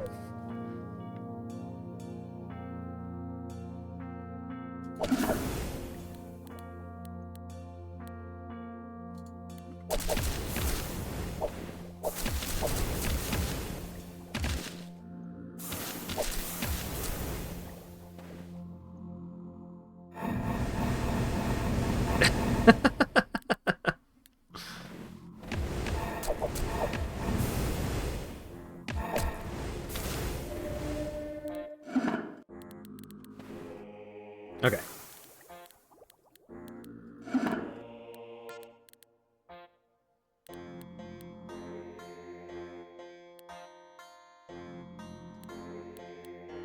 So let's just stack up as much armor as I've got. Just fuck it.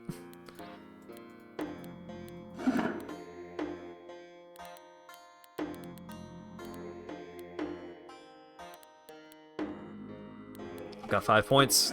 More flame cult. Summon more dudes.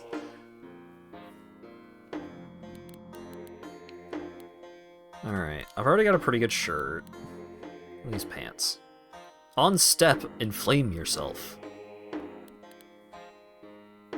On dealing astral or psychic damage, apply repulsion, remove stasis. Warhammer.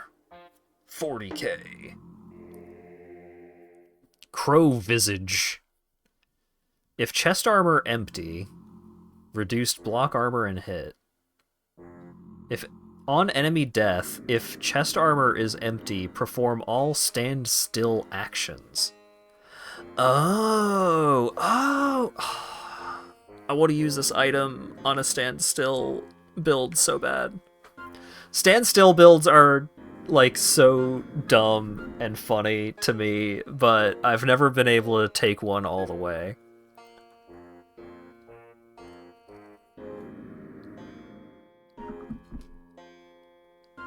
Because there are a bunch of abilities and effects that can happen when you just stand still, which is you don't take an action, you don't move, you just like pass your turn.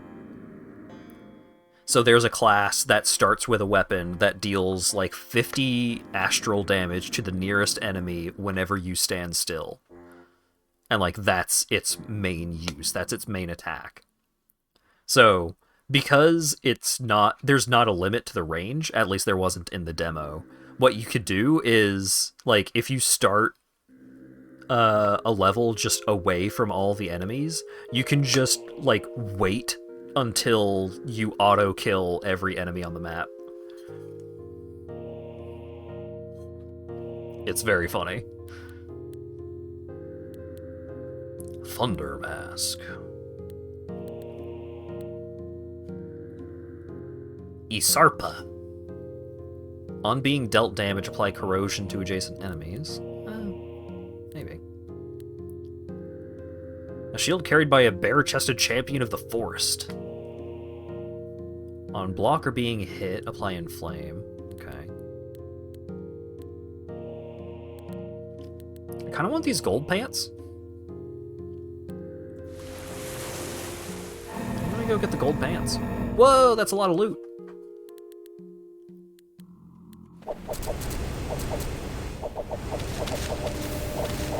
Oh. These guys do a lot of damage. Hit 2,000 fire damage? I've got 350 life. You're sending 2,000 fire damage at me? I should have read what the enemies in this area were.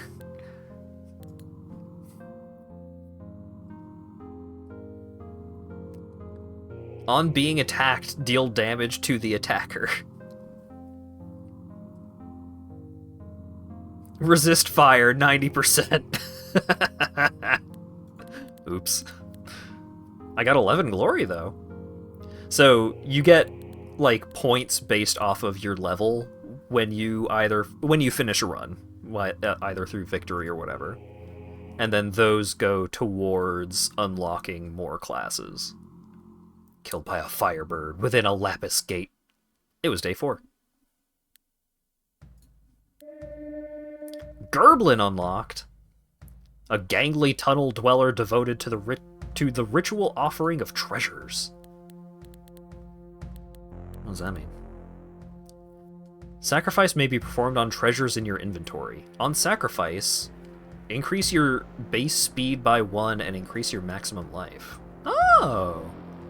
That seems pretty good.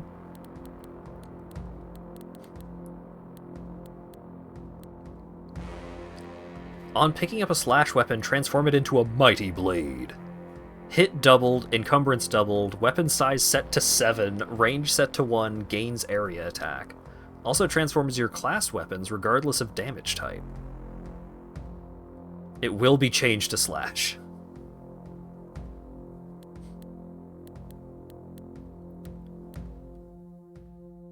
Per point of dexterity, increase summon limit. On step or standstill, deal poison damage in a path to one enemy in a 3-tile range. Per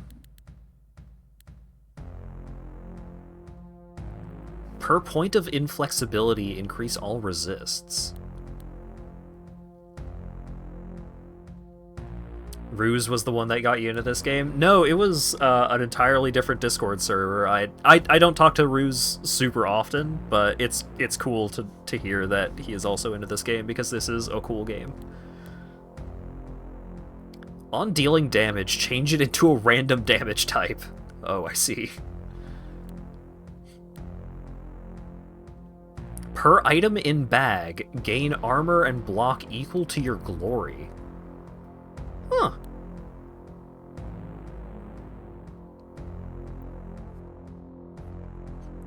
On teleport, per empty armor slot, deal 100 damage in a path to one enemy on a 3-tile range. On stand still, if enemies live, teleport to a random tile and apply 5 stasis. Stasis prevents teleportation. And on game turn, remove stasis from yourself. Oh, remove all stasis from yourself. Huh. So, I'll show what this does, because the fact that it's a random tile, that comes up. Ascetic, a spiritual purist, gains power through stillness. +1 stacks of any meditate applied by you. On standing still, apply 4 meditate. And meditate per stack increases damage dealt by 10, but 50% is removed on step. But that's fine, because we're not going to step. Yeah, on stand still, the Asclepa deals astral damage to the closest enemy. The damage is equal to your willpower times 5. Yeah, standing still. On prayer, perform all stand still actions. On standing still or being hit, deal 30 astral damage to all units in a 2-tile range. Repeat with lightning, fire, and ice damage. Yeah, sure. I want to take no actions while enemies still live other than stand still. What do the prayers do? Deal 100 damage, astral damage to an enemy in a path to... Deal 100 astral damage in a path to one enemy at any range. Repeat with lightning damage. And you get 2 charges every time you enter a new area? Huh. But if you're praying, you're not standing still. Gotta be careful. Second prayer, deal 500 fire damage to adjacent units. Repeat with ice damage. New charges whenever you enter a new area. This one also gets charges when you enter a new area, and it when you use it, it adds charges to your other prayers. Okay. So, willpower. Star Cult. On summon, apply meditate to yourself. On entrance, summon a number of star priests. Okay. Star priests are loyal acolytes of your personal cult that attack with ranged astral damage. Shimmer Gang. On entrance or teleportation, summon a number of blink snakes. Blink snakes are blurred reptiles conjured from starlight that teleport themselves and enemy units.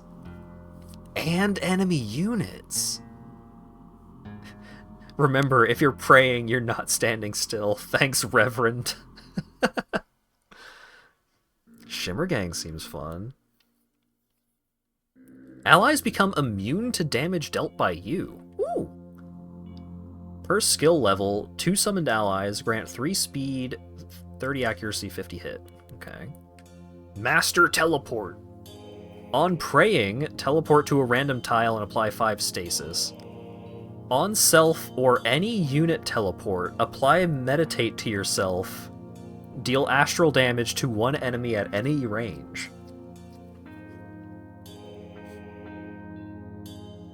On any unit teleport. Would that count my dudes? So anytime my dudes teleport, I get meditate and deal damage to the nearest enemy? Astro Hunting. On standstill, teleport to the closest enemy, apply 5 stasis to yourself, deal lightning damage to adjacent units, repeat with astral damage. Also perform these actions on killing an enemy if you have no armor equipped.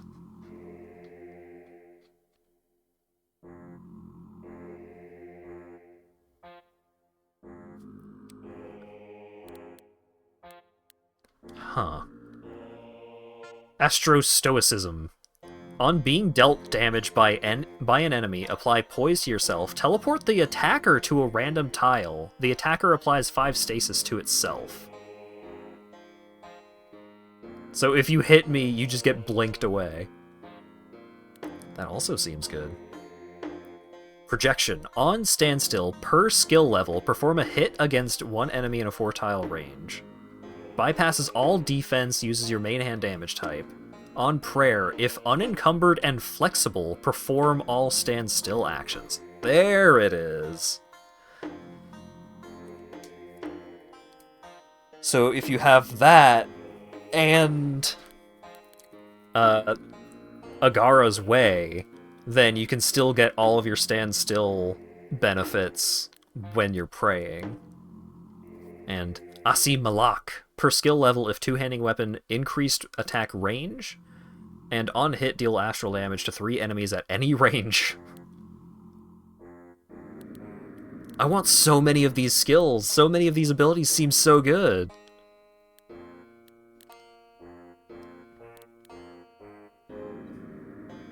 Okay, I gotta get Blink Snakes. It is conceptually too much fun to resist.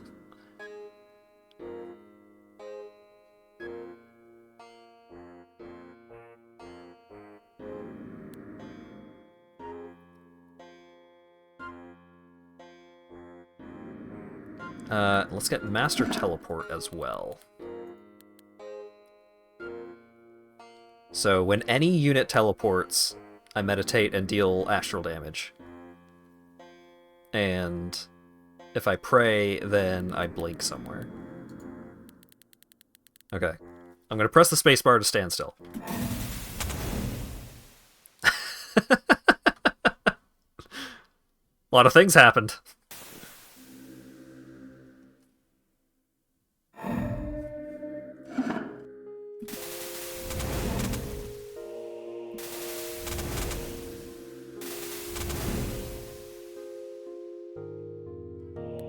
I keep killing all of my snakes whenever I stand still. Which effect is doing that?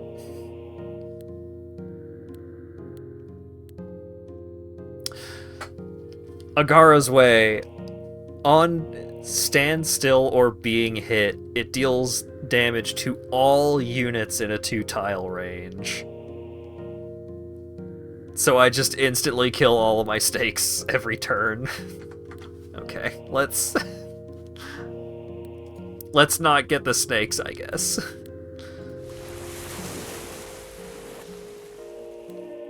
Yeah, it sure doesn't say all enemies. Sure doesn't. Alright, take off the robe.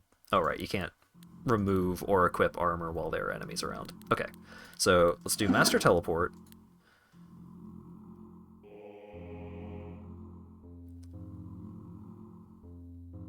And...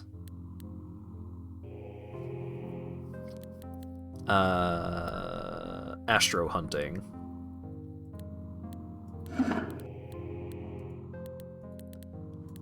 So now, if I stand still, I teleport next to the nearest enemy, and then just explode into, like, waves of damage from me standing still.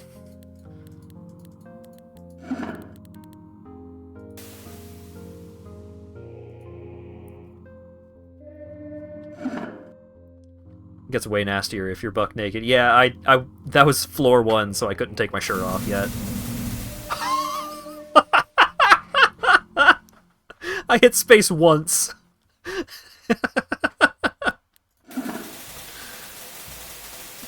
Oh god, stop, they're already dead.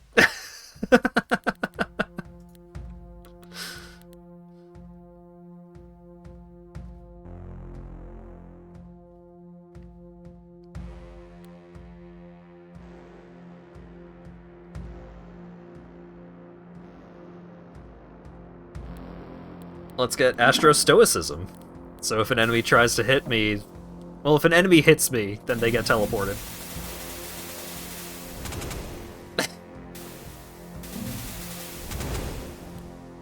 Lightning Gloves. What do these do? Oh, right, that... No armor for me.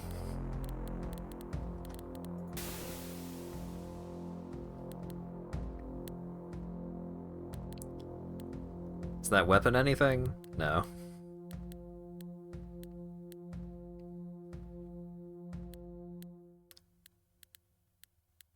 Alright.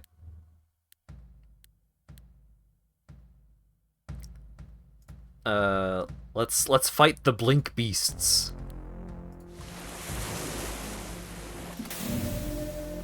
Dead.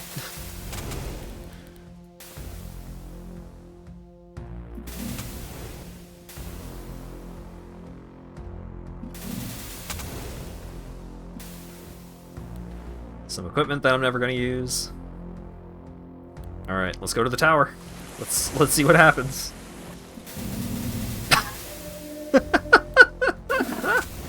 It's so ridiculous.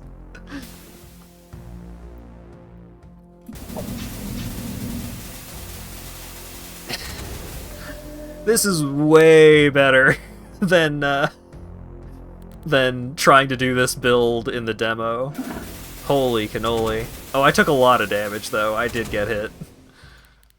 Okay, is there anything that heals me when I do all of this nonsense?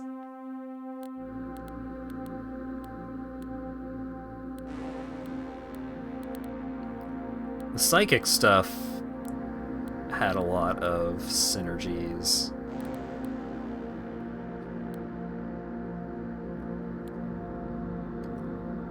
Alright, cult.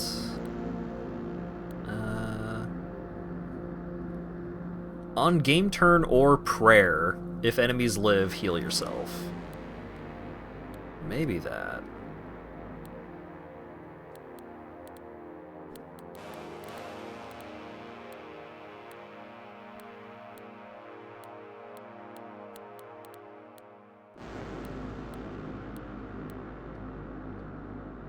Game turn. I'm looking for, like, on standstill. Deal some stuff. Oh. That's a summon that does some extra stuff.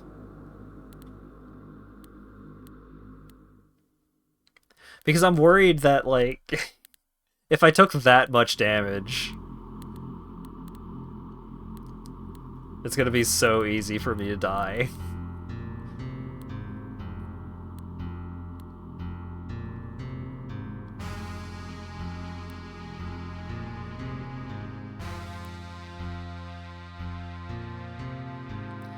So, all of these effects are on dealing damage. Like, I'm not attacking anything.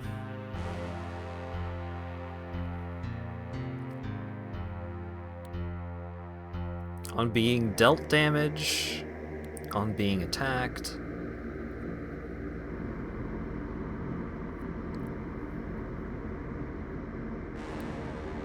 I'm looking for things that heal me when, like, I deal damage or when I stand still or something like that.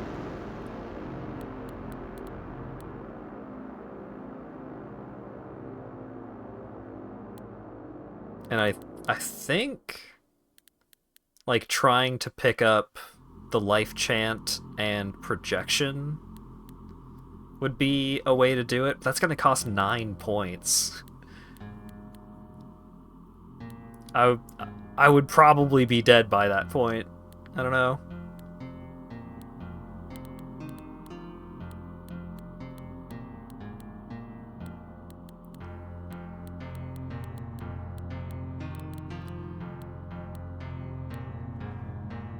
Is there anything that heals me if I deal lightning damage?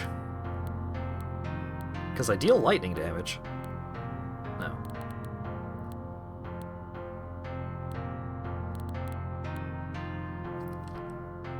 On dealing fire damage. Oh wait, on dealing fire damage, heal yourself. It only heals me 2 per skill level, but I don't know, fuck it. We'll see if it works.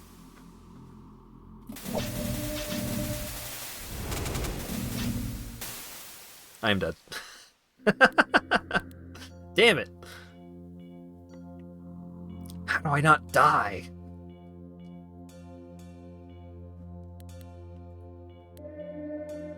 Secutor, a fighter with magic healing stance, trained by a fated gladiatorial clan that once competed in the bouts of Lost Shuparak.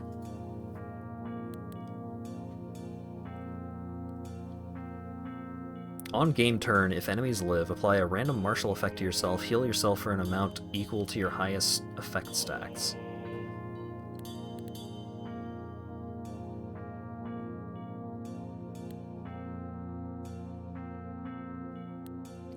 On standstill, heal yourself and all your allies. Heal yourself for 1% of your max life. Oh wait, per empty armor slot. So it'd heal 5% on standing still?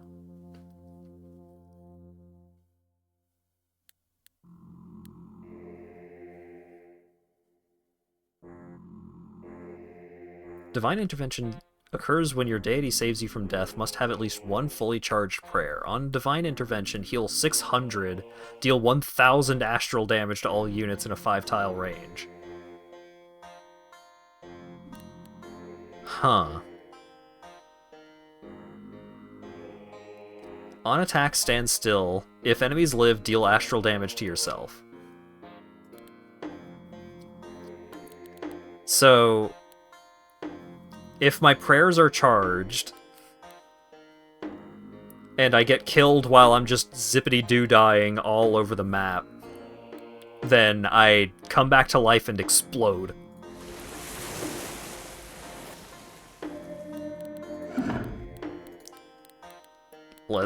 Let's try it. Okay, Master Teleport, Astro Hunting.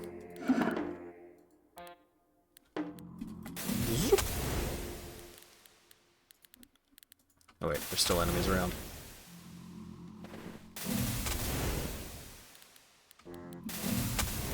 There we go.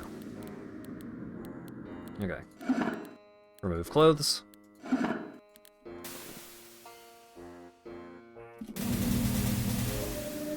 Great.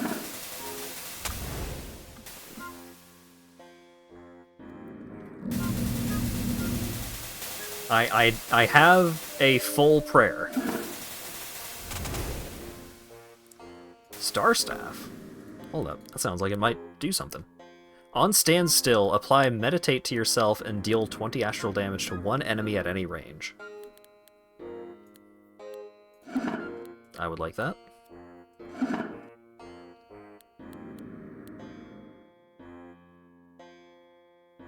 Oh, the mask does stuff on self-damage. The mask says, on self-damage, which it does every time it stands still, deal 100 astral damage. But I think the benefits from having no clothes on is better than a little extra damage from that effect. Maybe?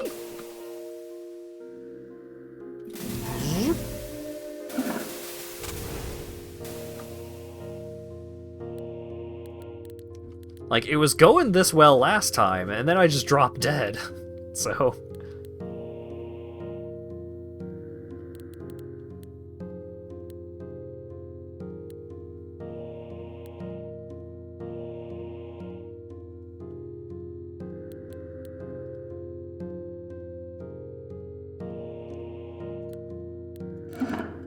Get Astrostoicism again, because that seemed good. Pick up some clothes that I'm never gonna wear. And fuck it. Go to the tower.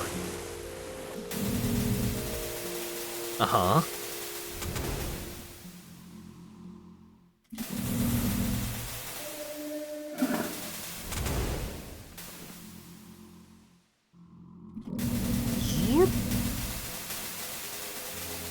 For the Red Blade! Says the enemy who is already dead.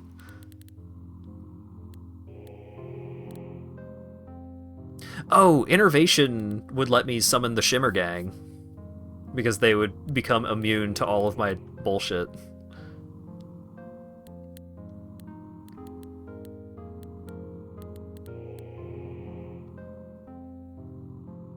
Maybe that's worth it?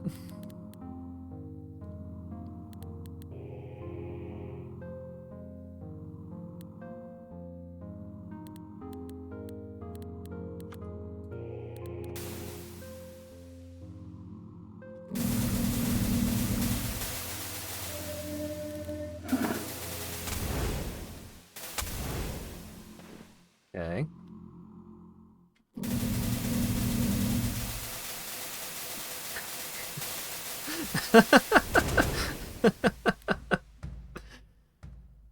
You apply 5 stasis to yourself, teleporting 5 times 16.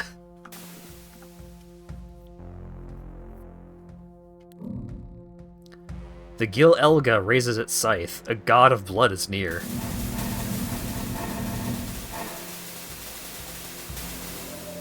And it's dead. Great work, everyone.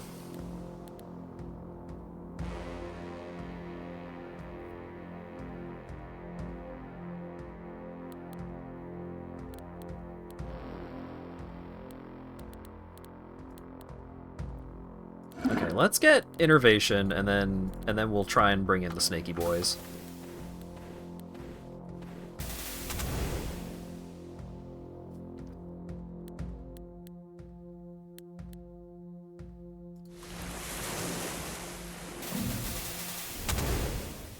Oh shit, something survived!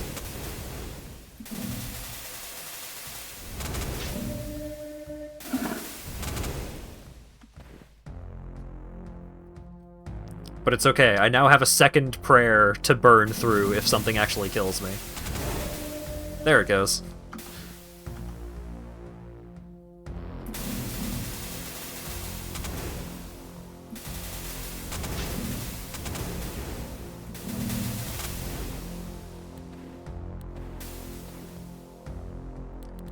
Wait, is this cool? On attack... nope, don't care. On attack. Pfft. As if.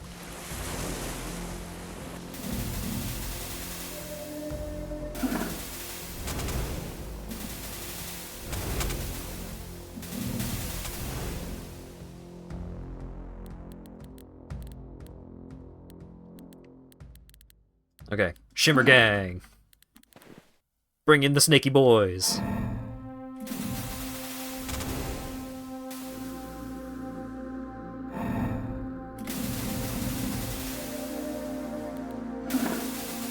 They haven't gotten the opportunity to do anything yet, but when they start popping off, oh, you better watch out. Ooh. On dealing astral damage, 25% of the damage is dealt again to one enemy at one less range. I would like that, please.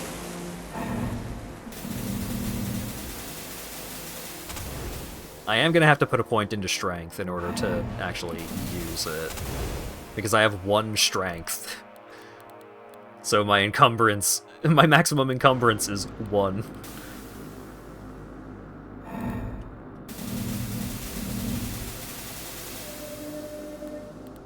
I almost put it into willpower. I almost did it.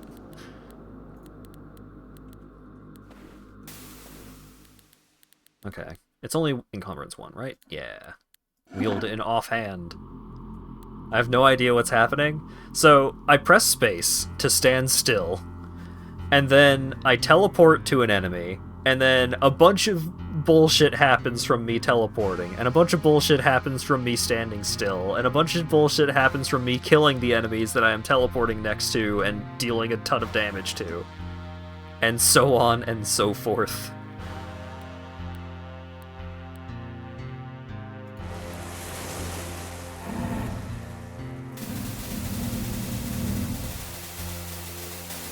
Like, if I kill an enemy with my teleport damage, then I get to just teleport again without being limited by the usual you can only teleport once every 5 turns clause. Because my culture makes it so that at the end of every turn, I get rid of all of my stasis, which is the status effect that's supposed to keep you from teleporting over and over. But also, like, if you are doing a bunch of things that are triggered by other things, then all of those things happen before the stasis is taken into consideration.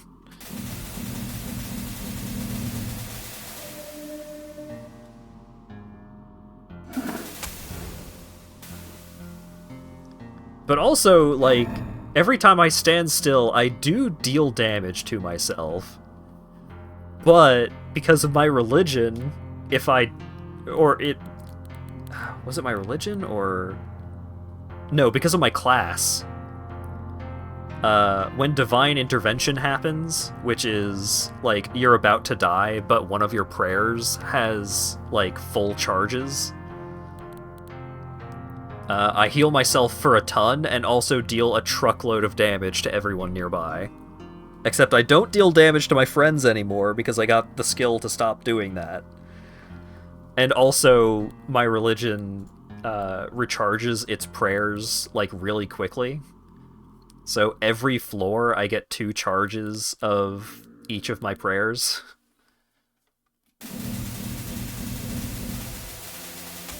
So, like, there, I died, but that just took the charges out of one of my prayers, and now if I go to the next floor, I have another 2 charges.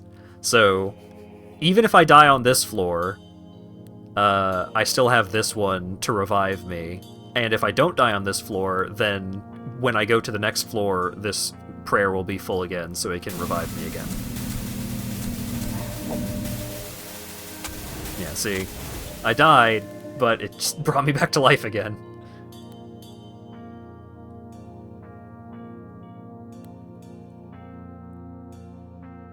I kind of want to get some extra speed to try and reduce the amount of turns that enemies get to try and hurt me.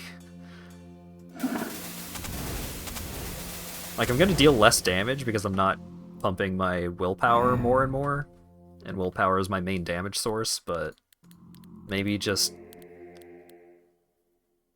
getting to take extra turns, maybe that'll be worth it. I don't know, maybe it won't be.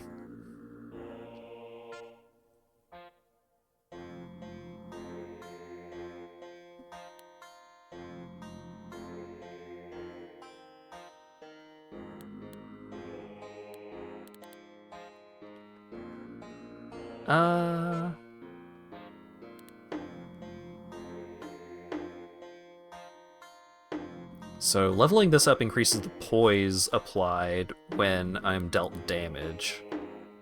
This makes my summons better. This gives me more summons. But this increases the damage dealt by a lot? Oh wait, this also gives me extra meditate. Which seems good. Yeah, let's get Master Teleport. Ooh, Prestige class. Make thy choice. So, Star Jumper requires 20 points in any teleportation skills. On step, teleport to a random tile and apply stasis. On teleport, deal astral damage to all enemies in a 3-tile range. Stasis no longer prevents you from teleporting? What? Become!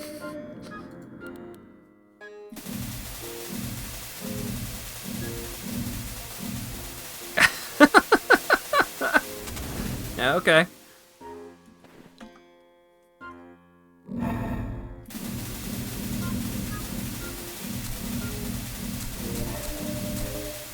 Oh god. I took a lot of damage. I've got my revives, so it's fine. Everything's fine.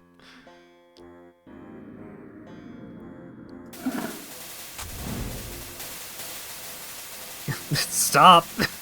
Please. The floor is over.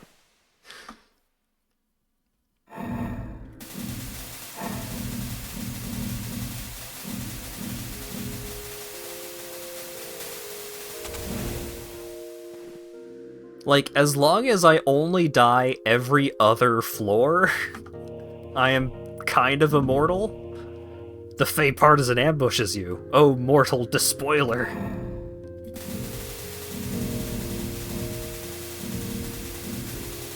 Oh god, these things are very beefy. No, it's fine. They're dead.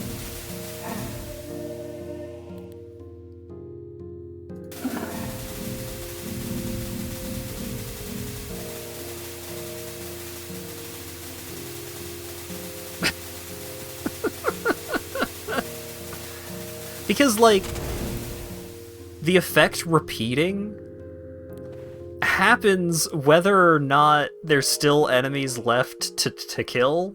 So if, like, I kill multiple enemies with one of the stacks of triggered effects, I still have a whole stack of, like, bonus effects from me killing an enemy.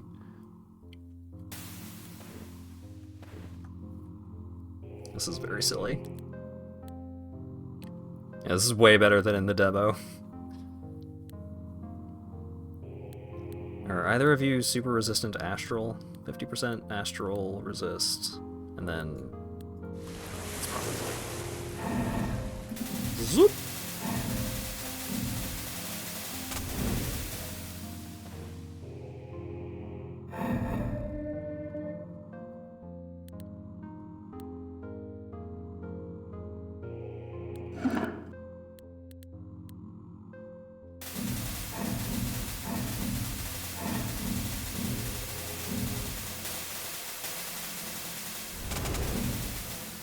What level do I unlock this at? Level 20? So I almost have a third prayer. And the third prayer also gains full charges after 2 zone transitions.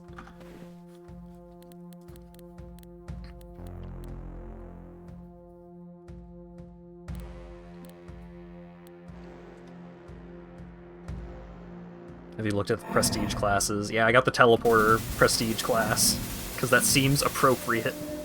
Although there might be a better prestige class for this strategy than this one, but... a forbidden place. You hear voices calling, strange thoughts.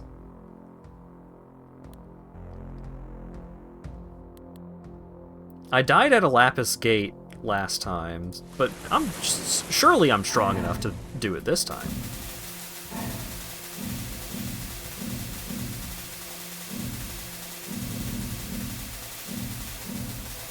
I was.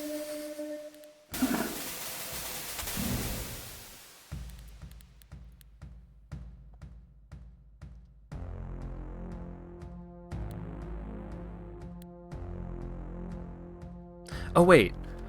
Anytime I teleport, I apply meditate to myself. So the more I teleport from all of these triggered effects from teleports, the more damage I am doing with all subsequent attacks. Let's get more Master Teleport.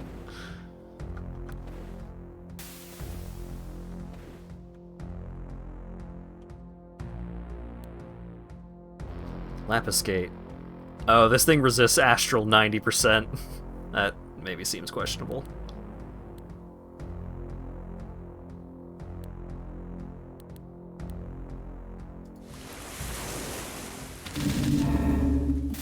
Zoop. Oh god, they ate through 2 of my revives. Uh-oh.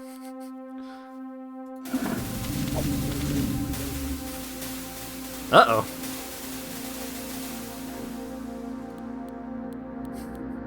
I'm dead.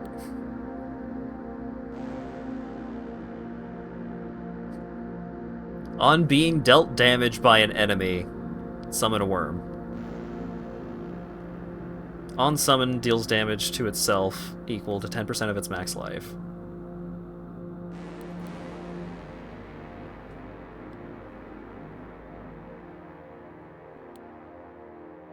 Yeah, I'm not exactly sure why I died.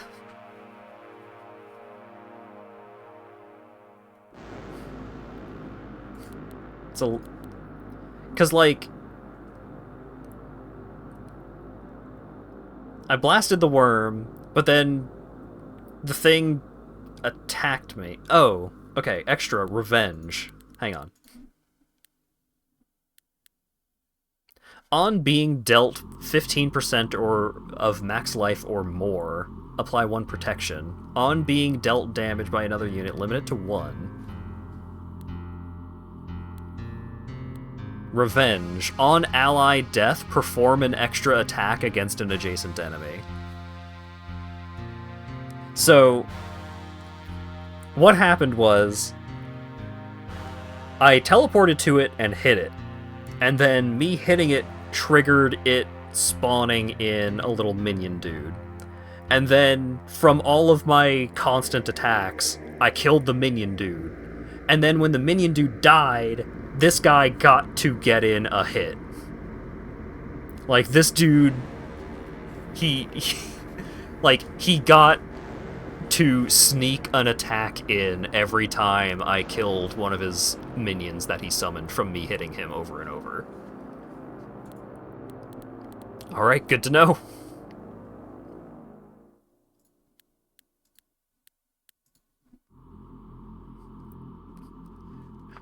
The teleport build is pretty fun, though. That was goofy. I liked that. Myrmidon unlocked. A rigid lancer adorned in bone armor of the ancient earth. Sorcerer unlocked. A mystic imbued with the secrets of projective magic, said to have studied in the crystalline warren, vulnerable to harm. The Worm unlocked. The eternal worm that slumbers beneath the desert of the gods provides a mighty aura of psychic corrosion through the Duerd ritual of mental sacrifice. Peltast unlocked. A wandering soldier trained in ranged tactics during the skirmish wars of the coastal plains. So my victory was I was playing as this guy, which gives you a bunch of extra dodge whenever you move. And then this class, which says whenever you step, block, or dodge, you get an extra attack. And on attack, if single-handing, perform an extra hit against nearby enemies. And then HatVod, which says whenever you attack, per fully charged prayer, you deal a bunch of lightning and fire damage, and then give yourself a damage increasing buff. And then I punched them. I had these effects, and then I threw my weapons in the garbage, and then I punched. And it went pretty well.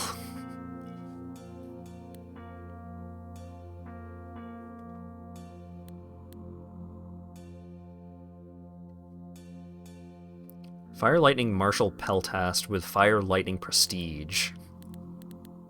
Which was Peltast again? On step, apply Mark to all visible enemies. Oh, hi, Mark. Mark applied equals... Mark applieder equals your attack range. Mark per stack increase all physical damage taken by 10%. Oh. So you just stack up a bunch of damage debuffs on enemies while also hitting them at range every time you take a step.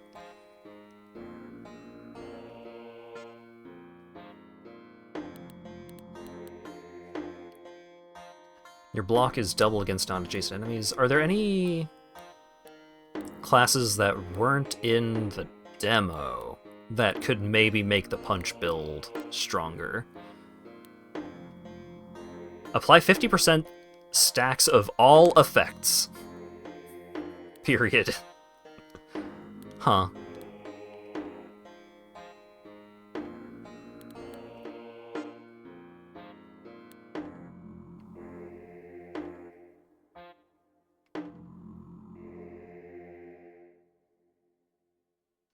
For punch, try out the guy in the yellow robe.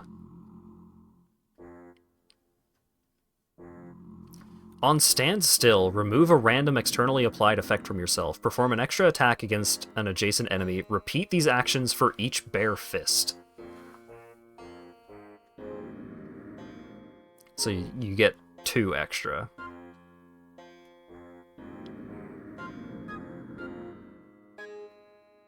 I don't have angry gorilla culture.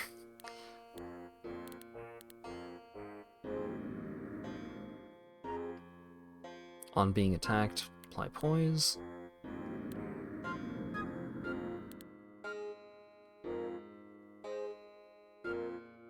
Well, let's do the build that I had that I won with before and see how it goes. So I just want truckloads of dexterity. So pugilism costs 3 points per skill level if main hand is a bare fist, plus 20 hit, plus 20 dodge, on attack, if bare fist. Perform a number of 20 damage hits against the target. This hit bypasses all defense and uses your main hand damage type. So every time you level up pugilism, you get to do another punch.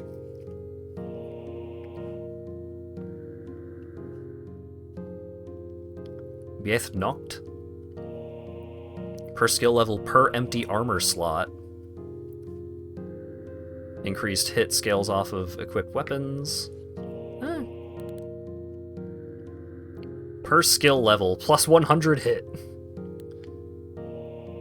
On stand still, do some stuff. On step or initial attack, perform a number of extra attacks. Increased speed, reduced inflexibility.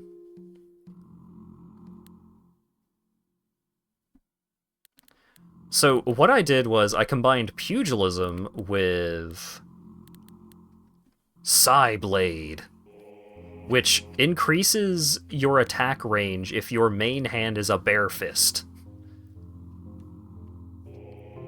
And on hit, if it's a bare fist, deal psychic damage to the target and deal slash damage to the target.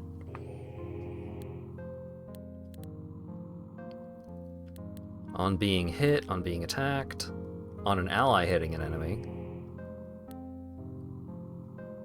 Per skill level, a bunch of dodge, reduced inflexibility. On dodge, summon psychomorphs. Huh.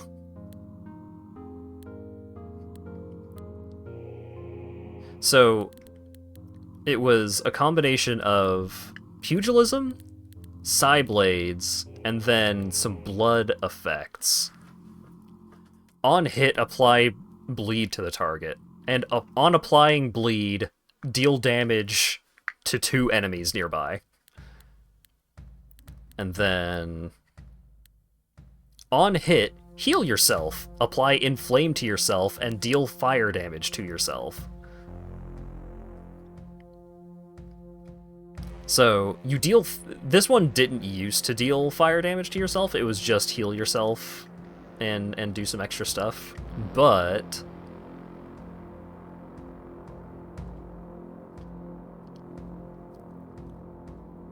if I...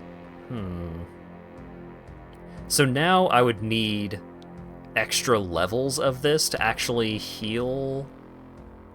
Oh wait, no. I was about to say, I could just use this because I deal blood damage to enemies, but that's on dealing blood damage to an adjacent unit, which wouldn't work with Psyblades.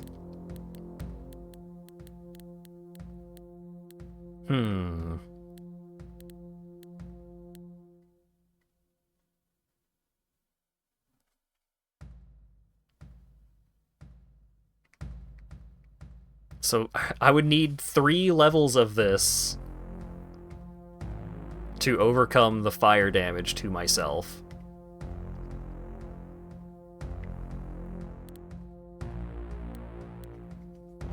Which is awkward. So I could just not get Psyblades and rely on Bloodbath on dealing blood damage to an adjacent unit. Heal yourself.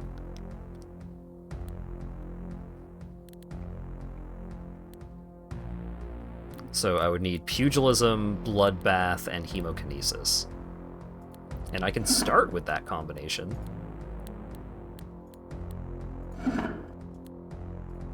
So let's try it out.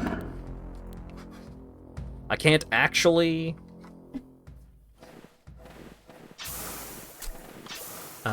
start using Pugilism until I clear the first level, because I need to be able to unequip my weapons. Okay.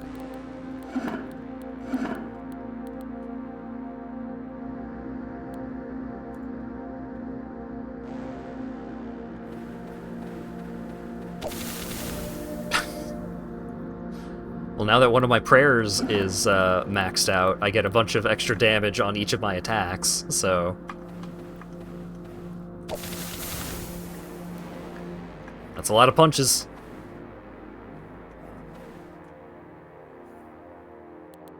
What are you? Mantle once dedicated to the destroyer god Agni, stolen from a ruined temple in the Burning Lands.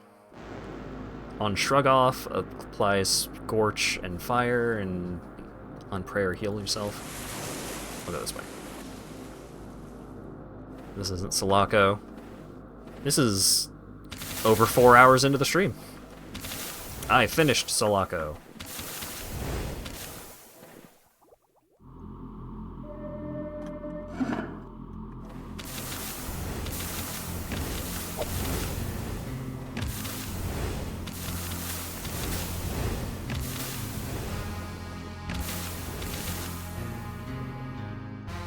It's not quite as flashy as, like, the equivalent of a Path of Exile Flicker Strike build. Like the last run was.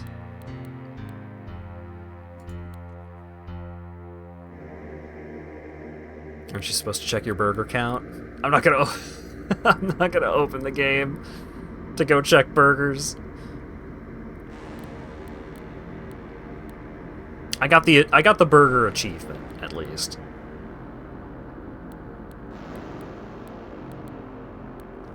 Emerald Eye, a levitating emerald eye with hypnotic powers, once possessed by the Serpent King of the Dawn Marshes, counts as a bare fist. 5 range counts as a bare fist. Although, that's awkward, because I need to be adjacent to enemies. Damn it.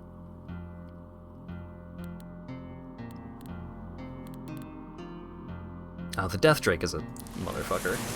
I'm just going this way.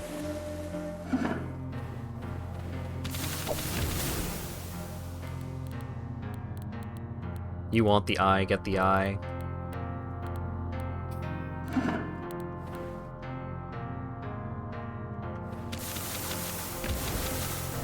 My sustain wouldn't work. It's fine. I've got big plans.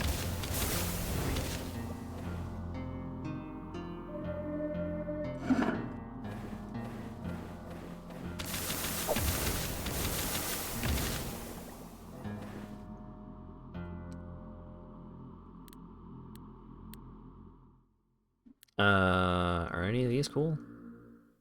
This would have been cool if I were going with the Psy plan, but I'm not. So which of you is the least pain in the ass to fight?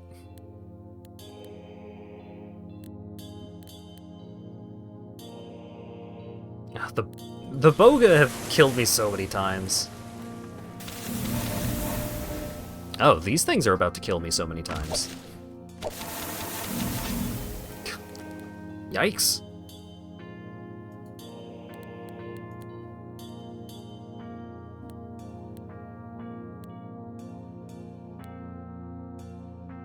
Oh.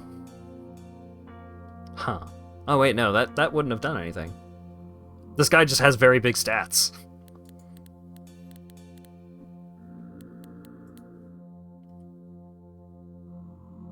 The Golgath cuts you for 221 damage. I had a maximum life pool of 275.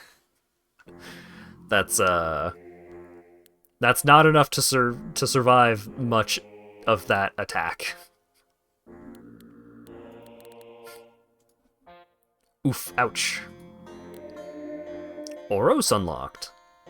The monster goddess of the devouring night, a sibling of the Star Eaters who was long ago cast down to Achra, rewards those who wear her corrupted visages.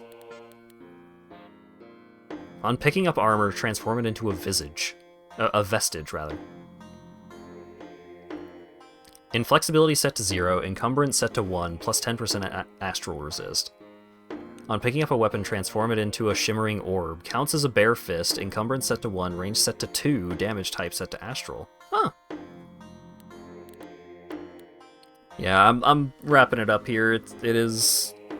We have hit the 420 mark, which is a little longer than I had intended to go, but this kind of game, it's so easy to lose track of time. Path of Achra. It's a very cool game. Again, the demo is just an older version of the game, so you can try that out for free, and then it's on sale for like $6 right now or something like that, if you get into it. And I'm definitely going to be playing more of this because this is fun. Upcoming streams before everybody leaves, instead of just most people leaving. Where's my music? There it is. Tuesday is going to be more Like a Dragon Infinite Wealth. Thursday is going to be more 9 Sols. And I've got a couple of games from summer sale type stuff that I want to check out on Saturday. So that is the current plan. I will probably have more specifics on what those games will be a little closer to the stream itself. Where did my chat go? There it is.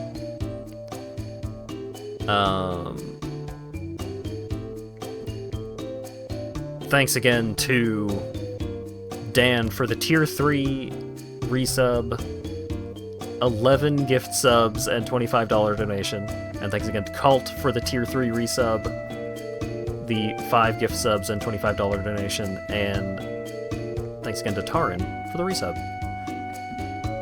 Who's streaming that we can go look at? Umpuko is streaming Dishwashing Simulator. That seems perfect. Alan Wake is also being speedrun at GDQ, just as an update for people who have been keeping up with it. Thanks again, everyone, for hanging out and chatting and all that good stuff, and hopefully I will see you all again tomorrow/today, I guess, Tuesday evening, for Like a Dragon Infinite Wealth. Have a good one.